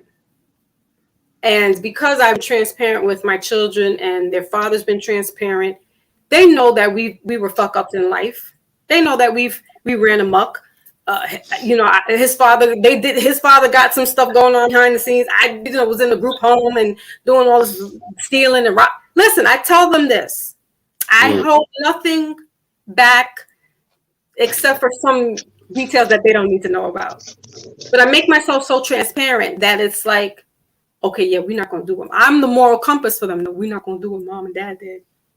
They're going to try to shift it a little bit because we tell them and we show them, look, you don't want to be like this. You want to be 19 years old coming out of jail and graduating from high school, or you're a teenage parent. And so we're the moral compass for them. And we shed our skin to show them that, look, we were just like you. Not how our parents would tell us you are seen and not heard. And they didn't sit down and really talk to us the way we should have been spoken to. So now we're that generation that needs to speak to our kids, no holds barred. If there's certain things that can, be hidden, fine. But be as transparent as possible, because these kids are looking up to you. You are their role models first, then society. And you can't be somebody who's pretending to be like this, and then you out here doing something else. Yeah, on top of that as well, we live in a society now, Fox, where remember that when we was younger, like, all right, obviously, everyone had like friends from the roads and whatnot and that, but it was never cool for a group of females to hang out with a hoochie. That's no, but it's true though. I remember, like, even in UK when I was younger, if you was like a group of girls and you had a hoochie in your crew, you'd get subpoenaed for that. Like, you know what I'm saying? Like, right. And your parents would tell you, we don't want that hoochie around. They'll see it. But now friends can have like, girls can have like 10 friends that they're going to Dubai and getting shitted on. You know what I'm saying? So it's like, and it's nothing. You know what I mean? So, no, it's just yeah, that's you gotta keep bad association spoils useful habits, man. That's always gonna be there. Like, right. So no matter how much we raise our youth, we have to raise our youth to let people know that ain't the way. That ain't the way. Like, you know what I'm saying? Yeah. Friend selection, selection, very, very important as well. Very underrated. Friend selection. I think that's something. Yeah, when it comes to like this book of parenting or parenting advice, that's something that's missed. There's a missing chapter on that. Yeah, friend selection. Right. The amount of people who don't know who their friends are. No, so their friends don't know who their kids' friends are. Should I say? Yeah, don't know who they are. Right. Literally, what I'm saying, don't know who they are. Don't know who they are. Right. The best case scenario is they might know some names, but even then, you don't know who they are. Right. You should know, the parents of your kids' friends. Yeah. Especially if your kid, male or female, is going to the yard. Right. Absolutely.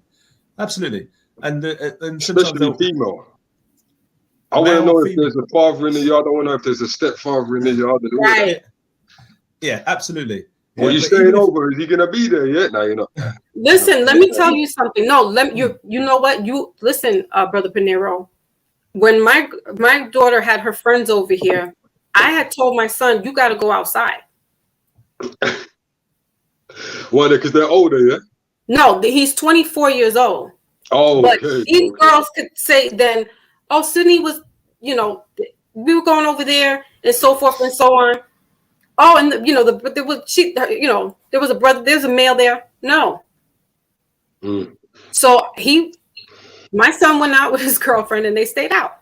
And we had the girls come over here and hang out. And because some parents are like that. And I want to know, is there somebody male in that household? We need to know these things. Listen, like people listening to this conversation, we're not at all saying that this is easy. Like, don't get it confused. We're just trying to implement certain ways that you could use. You know what I'm saying? But yeah, wow. It's different times, bro. It's really different. Smoke, salute to you. Smoke says, I had some questions, Queen. What happened to the Million Man March? Listen, we're pulling the ball out here. It's 27 years later. You mean to tell me that we weren't able to get no schools, no businesses up? I don't know. But if you want to come join us on the chat, you are more than welcome. I will put the link in here for Smoke One. We don't know what's going on. I can't see the chat. How do you see the chat?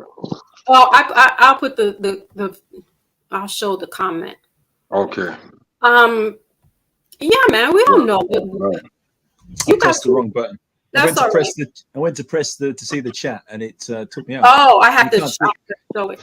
Yeah. We that's what I want to know. I'm pondering here for Smoke that just came in, for anybody else that's just popping in and checking in on us. We've been here for hours. I got my brothers from the UK holding it down in the chat with me in the panel. All right, we got this across the board. Listen, it's a global thing. It's not just okay. We've been doing it. We've been doing this as well. This ain't like you just done this today. We've been connected. Yeah, yep. I've been on Brother Jason's. I'm checking on the channel. I haven't been on Brother Jason's panel yet, but we're gonna get there. Oh, has he got a channel? Yeah, Brother Pinero, we've been vibing. But anyway, this is the Minister Malcolm had made this paper called the Amsterdam News, but now it's called the Final Call. And this was back in October of this year, the Million Man March. This is the Nation of Islam's newspaper that commemorated the 27th anniversary of the historic Million Man March, recapturing the spirit and understanding the ongoing work and committee necessary for true atonement, reflection, responsibility, and ultimately a perfect union with God for our people. So, there were a slew of, Congress people and all kinds of political party people, whatever you want to call it, entertainers were there. But I got to sitting here thinking over the weekend, I had to come up with something for Mindful Monday, and this is what it was. And I didn't see anybody on YouTube talking about this, especially people here in the States. There wasn't any traction about what, no one's put up the banner about the commemorative 27th year of this. So now I'm sitting here thinking like, well, what's going on? What happened? Where's the ball at now? Because we're seeing that there's people that want to talk about nationalities, or they're religious, whatever. I'm Hebrew today, I'm Muslim tomorrow, I'm a Moor Tuesday, I'm Christian today, I'm a Mormon, So that's the topic, but forget about that, because at the end of the day, when you're conducting business, doesn't matter what creed, race, color you are. We're doing business and we need to get this ball rolling. But it's more importantly, specifically for melanated people, men especially, and young boys, that we need to have what's going on here with them, because we see this even if you're looking in the social websites, you see that these young rappers, if you want to use them marginally, that they are being gunned down, or there's some type of violence that's happening to them, right? But that's the grander scale of things. On a smaller scale, we hear a lot of that going on almost on a daily basis. New York City, Chicago, Compton, parts in UK, in London, little areas there that have that minority, if you will. So it's damn near almost 30 years, and it's like we're still no conversations. We haven't seen too much traction as far as businesses, education, and so forth and so on. So I just wanted to pose the question: if you know something, let us know. If we can salute each other and do what we can with each other, then I'm here for that. We have brother Jason here from the UK. He is his book is 21 Rules of Blackness. And you can find that on Amazon, or you can just go into, what's the website again, Brother Jason? Well, you can find us on YouTube, 20 Rules of Blackness on YouTube, 20 Rules of Blackness on Instagram. Just Google 20 Rules of Blackness and you can find us anywhere online. And give us a synopsis of what your book is about, please. Yeah, so basically 20 Rules of Blackness is a code of conduct for Black people. Or what I sometimes refer to as a sat nav, for Blackness, to navigate your way through this society. So the diaspora would need this to navigate their way through a society where they're a minority, and it's like a code of conduct and set of rules to abide by, to make your movement within this society a lot easier, if that makes sense. At the same time, raising your level of awareness. Okay, most importantly. And that's the best way to describe it, really. But Thank Foxy's you. been dropping some gems today. Doing great work. Somehow the universe aligned us together, because you were able. This is like a rarity. That yeah. I never know when you're online, and right. I was like I saw it come through. I was like, actually, it's kind of coming around the time when I was, pardon me, finishing work, and pardon me. It was all aligned. Today is 12/12, and that's a reflection number, 12 and 12. So these, and that two coming together, that's the joining, right? And then we had some phenomenal men and brothers, fathers up on the panel earlier today. You can catch the replay after this broadcast ends. That there are still good, headstrong men and fathers out here that if you don't hear from them, it's not because they don't have the time to be out here flossy and flashy. They're building their communities, meaning their household up and the people around them. As Brother Jason just told us now, he has the book of 21 Rules of Blackness. And this is not to be exclusive, because I do have other people that come in and check that may not be of the ethnicity, but this is just to be aware, even moral, as we've been speaking on a moral conduct kind of thing, because we're losing that morale. We're losing the moral. And that's what Farrakhan, Honorable Louis Farrakhan, was doing with that Million Man March. And it was to bring the spiritual connection as well in the household, not just only financially and educational, but bringing that spiritual morals compass in here. And if anybody knows me, you guys have been on here long enough. It's been a year and some change. I'm all about the spirit. I do the cards, and for me, that's being in line spiritually speaking. But I can't just be like this and not walk that life. So while I'm giving my reflections to you guys, and talking about certain things to eat, the Honorable Elijah Muhammad, the Prophet Elijah Muhammad, has this book, right? So we're listening to, we hear of the likes of Dr. Sabi. So I have to walk that walk with you. I can't just sit up here and talk about that stuff, and then I have my moments of weakness where I'll eat a little sweets and stuff. But for the most part, I'm trying to practice what I preach. And we're losing that type of moral compass, as that term keeps being brought up, by myself and Brother Jason, because that's what we're losing here. We're losing a moral compass. It really doesn't have to be so much spiritually, but morally.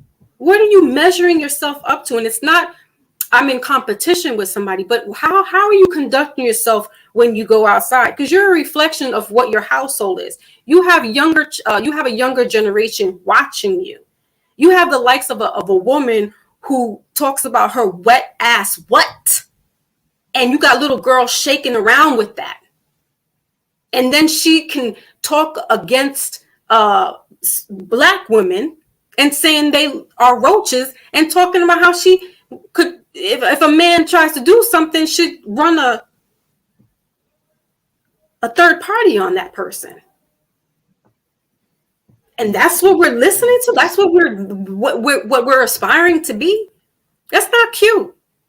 It's not cute. Oh, that may be funny and stuff. Some stuff we gotta stop being funny. That's the minstrel show. That is the minstrel show. Y'all want to fall for the okie doke, and then when certain things happen, then you're like, oh, we should have did this then. No, it's too late. Y'all were mad because Trump was out here talking his stuff, and you guys were in your feelings about him being racist. They don't care about the color of your skin. He said it's about business. Let's get this ball rolling with the money. You worried about what he's saying on Twitter. We're so prejudiced and so judgy, and so that you don't even love yourself. Some of you are going outside the box so you can feel loved by somebody else. You don't love the very black womb you came out of. Kanye. That's a case in point right there. You done went outside. You had yourself a nice little pretty black girl, solid. And then you went all Hollywood and got something else. And this is that moral compass again that we're like, you know what? Yeah, this is what we want to look at. Who are you going to soak your seeds with? Who are you going to grow with and educate the young youth, the kids out here? You're looking for this improvement and this the right zaddy. That's what you're looking for. And they don't care about you. They'll keep throwing you bones and biscuits. They'll keep throwing you trinkets, and you will sit there and you will sop it up because it's instant gratification. As Brother Jason said, it's a microwave. It's the microwave era. You want things instant and no, baby, no. Look at how a tree grows. The fruits of that labor. The fruits of that labor. That takes a lot of patience, time, dedication.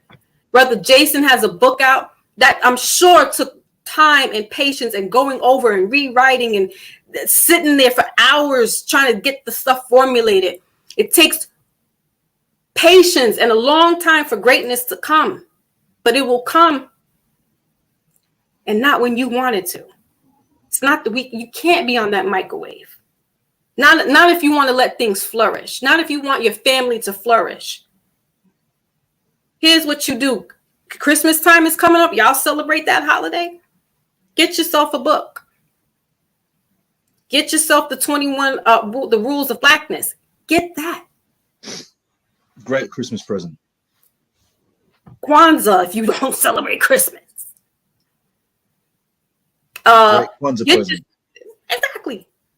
Get yourself some coins there. Get that. Check out the stock market, y'all. You worried about the dollar's not, and you want to do the Bitcoins and all that stuff. Get yourself the silver and gold and platinum and copper.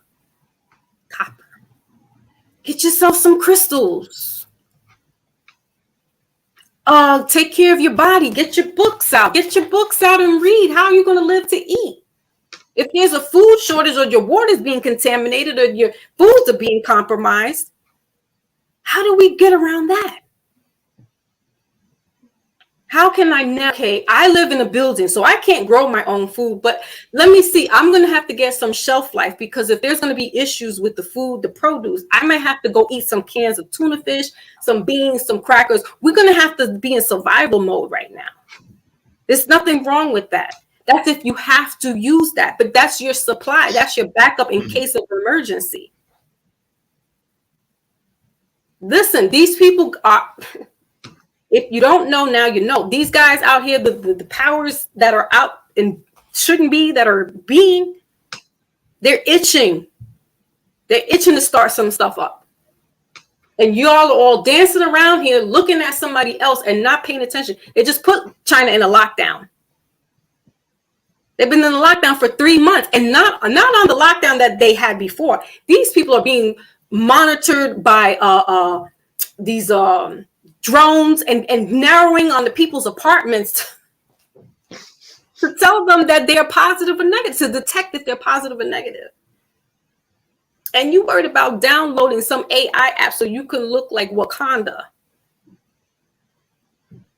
I might be a little facetious right now, and I might be spoiling the party, but I'm so much of the realist. I can't stand the BS. It makes my skin itch.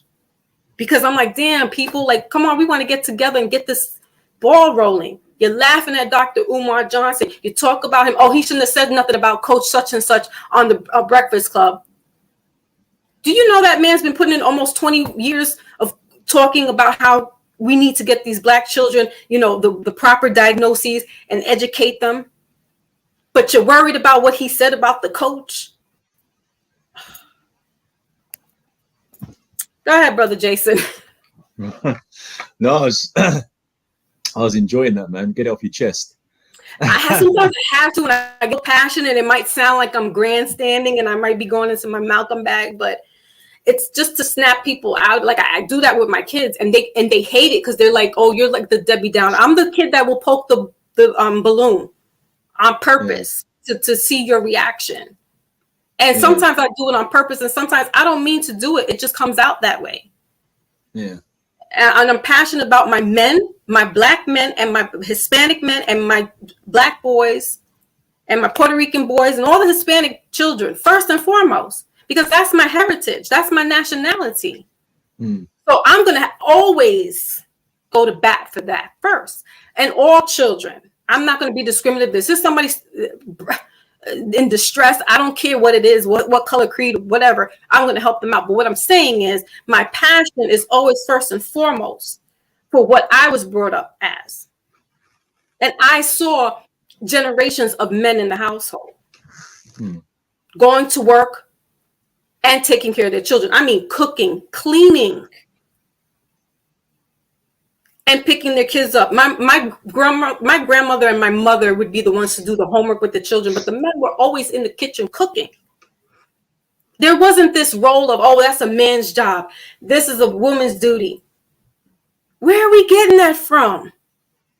Who, like Brother Malcolm said, who taught you to hate yourself? Who taught you to hate the nose that's on your face and the lips that you have? Your parents weren't telling you that. But you got society dictating how you should be and how you should look. You got it to the point where you want to now look like some kind of space alien or something like that. Stop. You're not practicing what you know what I'm saying? Like you got to, it's also what you watch and what you listen to. It's not always about what you eat. That stuff that we're looking at is detrimental. You want to be looking at real Black TV. You want to be going to Brother Jason's panel. You want to be listening to conscientious and I would say righteous people, but not righteous in the sense where they got to walk around with their head held high, but they're giving you substance for your soul. It's not the foolishness. Hey, listen, I love the foolishness every now and then. But it's in doses, in moderation. Because we've been in playtime for too long. It's 27 years and nobody's talking about the atonement. Nobody's talking about that. But you could talk about who's the real Hebrew Israelite, and we was all Hebrew. We was all sick, boss. We's all sick. No. Your religion, your race, your creed does not matter. It's all about money. It's all about caste and power. They done wiped out middleman. So now it's nothing but the rich and the poor. The haves and the have-nots. But, you know, there's a great rapture happening. So you know, a lot of stuff got to get swept through, and it's going to hurt the people that really feel and care for others, because we don't want our people to go through the wayside. But some of y'all really don't care. You're just caught up in the moment. So you go ahead and dine in that moment. You go ahead and feast in that fast food.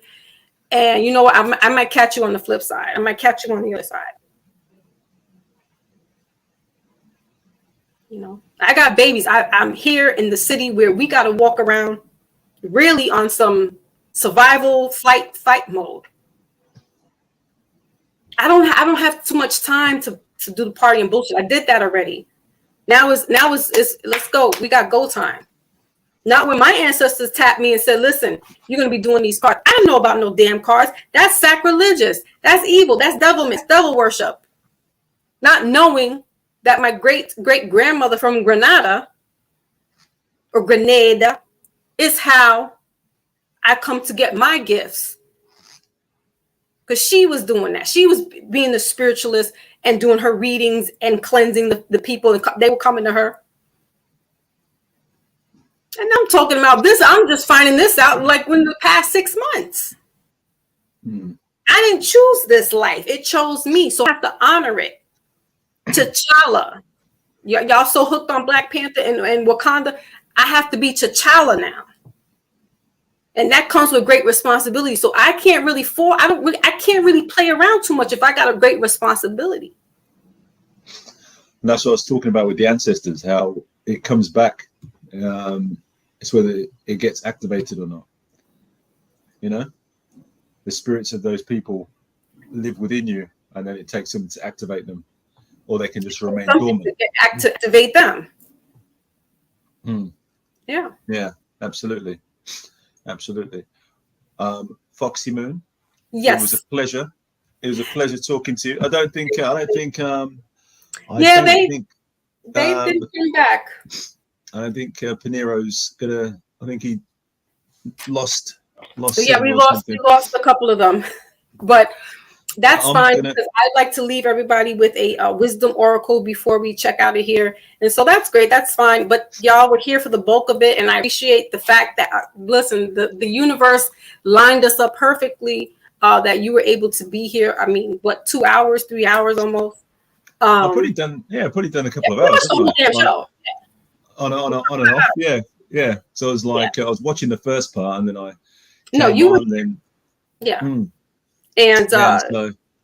to be in this alignment with you is, you know, I am so humbly appreciative because to me, I feel like you and how Brother Mike, y'all are up there. Like to get to sit up there, got to understand the moral compass, guys.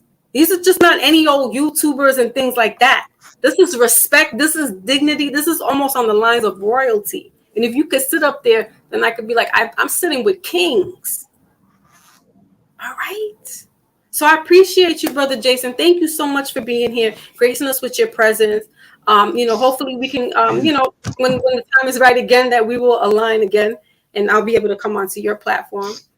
Oh yeah, great. But absolutely great. And it'd be good to get you on Real Black as well.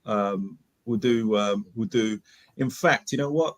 I'm gonna set something up and get you on Real Black because I know Mike always likes. He prefers when he's got some females on the panel as well because a lot of the time it's a bit men heavy. And, yes. I know. I've been in those panels. Oh. Yeah, and Sophia, who joins me sometimes, isn't always available. We'll look something up. This was more cosmically lined. I mean, that's nothing more than the right time. So I appreciate you. Thank you so much. I say, look, it was great conversation. I've learned a lot about you today. You put everything. You put a lot out there. And this it's been a pleasure. And we have to do this again. Absolutely. It was great. It was like. This was more like just having a conversation in someone in your living room. That's right, wasn't it? As opposed to an actual podcast, and hopefully the people watching, you know, experience that as well. Because that's when you know something's organic. Yes, you know, it's just flows. Trust me, I'm surprised that the people who stay to watch the replay, they'll stay for the whole 9 yards. And I'm like, wow, you stood for 3 hours and watched that whole thing? They're like, yeah. So yeah, like I watch. This is how our grandparents did, though. They sat in the living room and they talked with each other, and we were at their feet just listening. Yeah. Like I like, for example, Bro Sanchez. I'll watch his stuff. And are you okay? Wait, that's how we saw each other too, brother. That's the last time I saw you on Bro Sanchez. Right. I was watching Bro Sanchez, and then you phoned in and was talking. I was like, Foxy Bro Sanchez. Yeah. Yeah. And, so we're basically out there, and we're on these platforms that are, like I said, they're kind of like the heavy hit, not the so mainstream where you're like, they're too high up. No, they're just right in that comfort level for us, but they're still in the high esteem, and I hold these brothers in high esteem. Yeah, these are like 6. Like Bro Sanchez will do 6. Well, this is a 5-hour session. Bro Sanchez will do he goes 5-6 hour sessions. Yeah, we'll do like 5-6 hour sessions, and I'll watch the whole thing like on repeat. Exactly. I'll download it on YouTube Premiere, and I'll listen to it. I'll listen to when I'm in the car. For like, he's got teaching lessons. Yeah, they're good. They're good. They're good. They're good stuff, man. They're good stuff. But like I say, hopefully people watching enjoy this. Long time, 5 hours, but you might have watched it over like 3 or 4 days. Right. But yeah, it's good. It's good. And Foxy Moon, you are an absolute star. And thank you. Peace and blessings. And if I don't hear from you before the end of the year, that's right. Well, actually, you got to send me your details. And I will. Okay. And I'll try my best to send a copy. So I've also got to send it to. He reminded me I've got to send it to Eric Payne as well. Okay. You know who comes on to Real Black? I promised him. I don't think I caught him there yet. Right. He's the actor. He's the one who's been in like he's been in a few things. He's been in like he does stuff with Mike when they talk about films. Anyway. I think I know you said about the films. Yes. Yeah, smooth, bald-headed guy, very smooth. Mm-hmm. Right. Probably like maybe I think he's like maybe 50. Yeah. He's like really kind of laid back. Yeah, him. Promised him a copy as well, and I've got to email him to get his address as well. But they're both New York, so yeah. What I should do, I should just send it to one address and then get you to drop it to him. But I don't know where he's at, and he's I'm joking. I don't know who's this person. I'll send it to separate addresses. But yeah, both in New York, so I'll send them both. But so blessings. Anyway, yeah, I'm gonna let you go, and I'll let you wrap up. And if you're gonna keep talking, I'll carry on listening. Actually. Okay, yeah, I'm just gonna be like maybe 5 more minutes, and that's it. Okay. All right. Peace. Bye-bye. Peace. Thank you. Pleasure. Bye-bye. Okay. So that was Brother Jason. Awesome. I love the fact that that we can have that kind of conversation. And, I don't want to be too, standing on the soapbox. I want the, people to come up and say their piece and say, and even if I'm misquoting something, let me know. I don't know at all. And we're in this together. But I want to come with some facts before I start quoting some stuff, so you got to come correct. You got to do your homework. So that was Brother Jason. You can follow him on his platform, 21 Rules of Blackness, Panero's Mind, that was on earlier. And y'all know Maybach, Brother Maybach. All right, so let's get our oracle to end out this beautiful conversation, this Mindful Monday, where we're just, listen, it's about holding accountability, your moral compass, checking in with yourself, and checking somebody that needs to be, pulled aside and say, listen, I don't think, I'll pull your coat for a second. There's nothing wrong with that.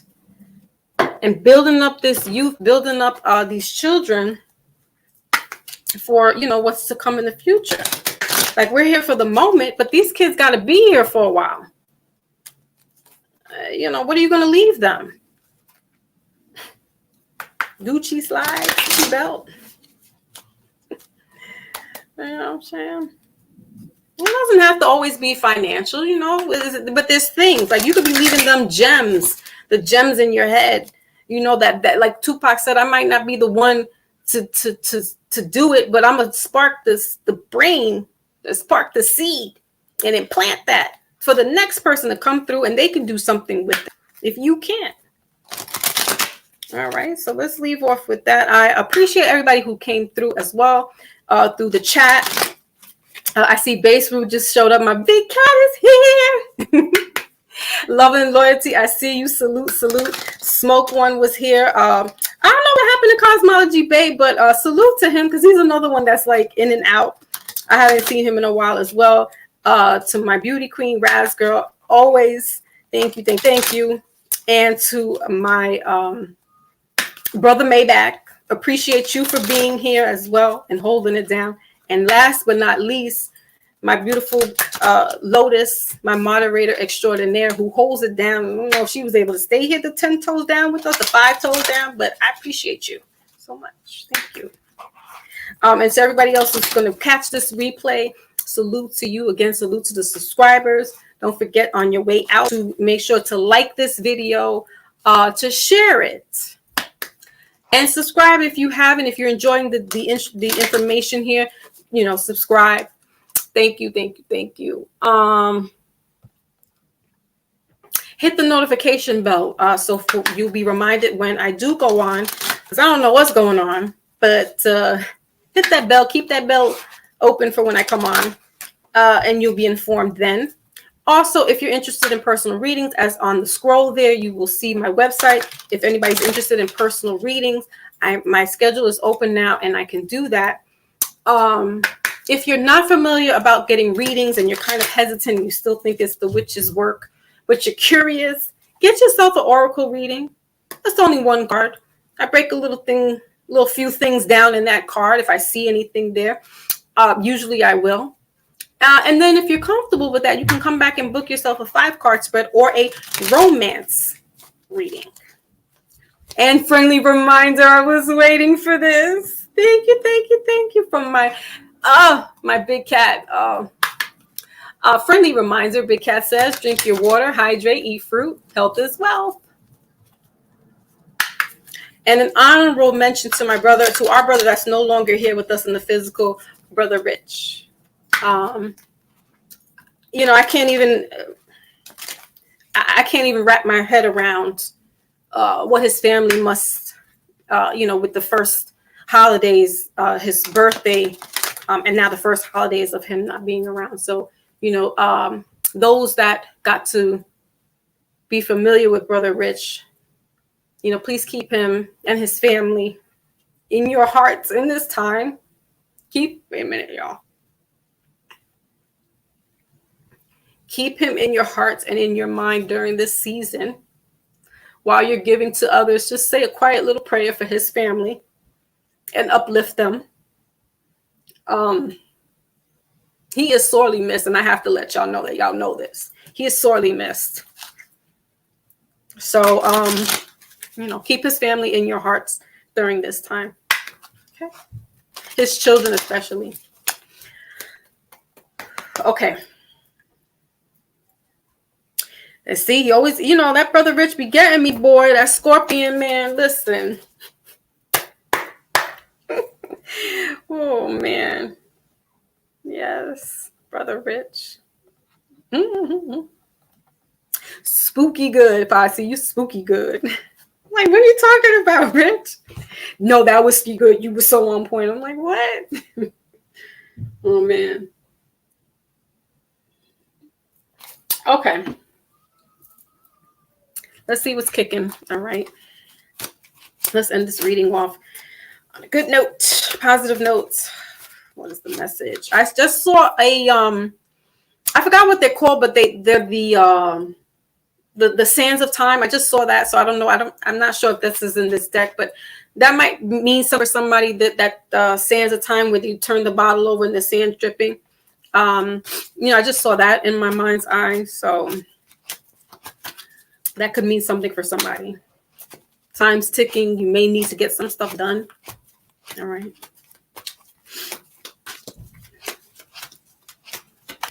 Okay. I will take this one, and I will take how many we got? 3. All right. All right, so we got soulmates here. I was kept talking to 1212 today. All right, that's that mirror energy, soulmates right in the middle of the deck. I believe I have a soul tribe here. I had a soul tribe on the panel. I had some awesome brothers on my panel today that I take none of that away. I take none of that away. That is what sitting at a council and a high council is. That what you just got to see was kingdom and queendom working with respect, integrity. That's what that means. So be mindful who you calling the king and the queen, because they're not the ones. And then we have here, all that glitters is the bottom of the deck here. And that number is 16 breaking down to 7. So 7 is a spiritual number. All right. So, your this could be family or friends, but there's this illumination. Okay, you could be seeing somebody in a different light. This information today might have been something illuminating for you, where you might want to do some research or talk to your family members. This is the time that they say is the season of giving and stuff. Give some knowledge, give some free gems out. It don't cost a thing. You're talking to your loved ones. Hey, I love to sit at the feet of my elders and hear all the old stories. All right. So we have here, we got 4 cards that came out. I'll take it. We'll take it. All right. So we got cleanup number 21. That's 3 there. All right. So cleanup was the first card. Then we got new life. All right. So this is that, spirit coming through. And that's 39. Then we got orphaned. And then the last card is between worlds. So spirit is definitely with us right now. Brother Rich could actually, be hearing this as I, exalt him, because that's our brother in the other worlds now.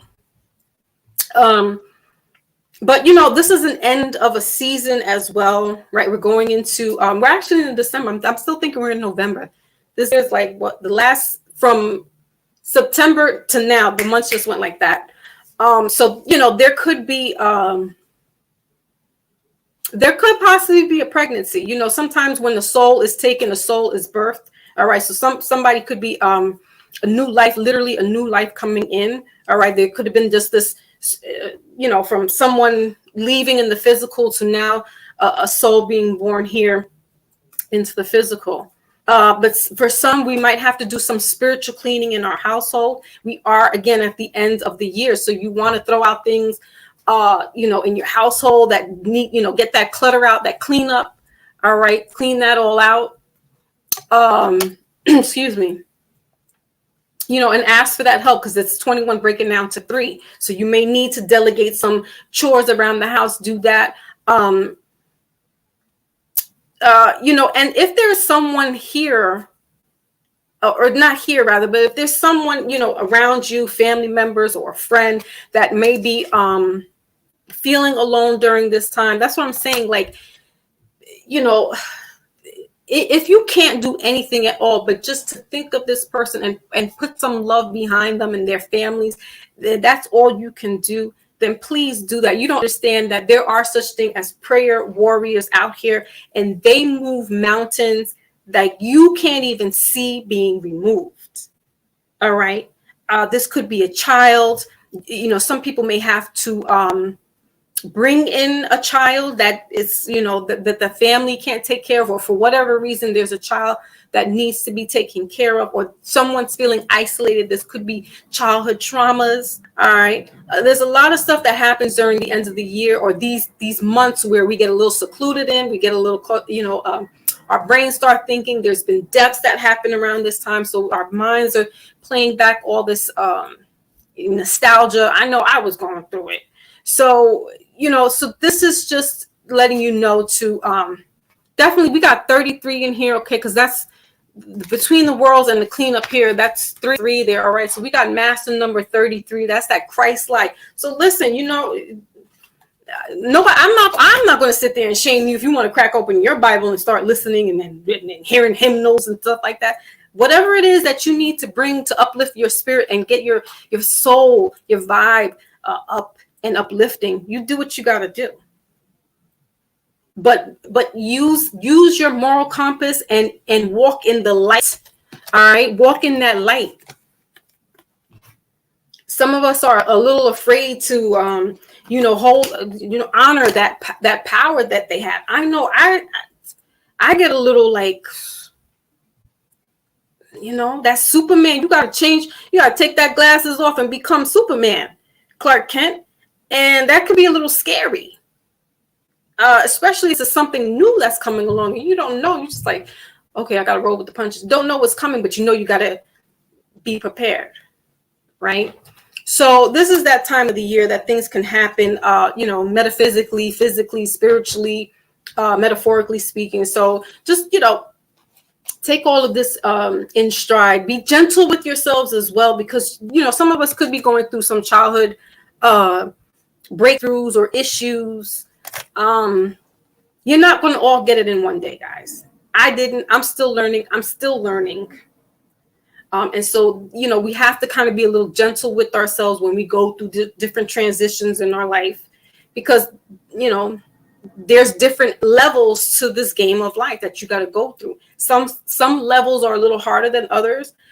And those ones that are harder, just be a little lenient on yourself because you're going through some things. All right. And that was it. I thank you all, church. Thank you. My big cat, I miss you. I'm so glad you came through. And that is it. I think I gave my homages. I'm just like done. I will try to do I will get, y'all will see when I post up. I will definitely try to send emails, not emails, Instagram messages, or I'm gonna go live on Wednesday. I gotta get some wisdom teeth pulled and stuff like this. I don't know if I'll be able to come on Wednesday, but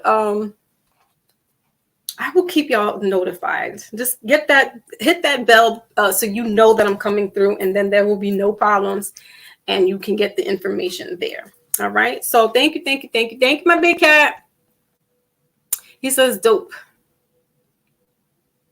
show. Super dope. I couldn't stop listening. Thank you. Yes. No, spread the knowledge. Share. Like. Don't forget to hit the like button on your way out. And if you are feeling inclined to leave a comment, you have some information in regards to the Million Man March. Let's talk about it. All right, y'all. Catch you on the flip side.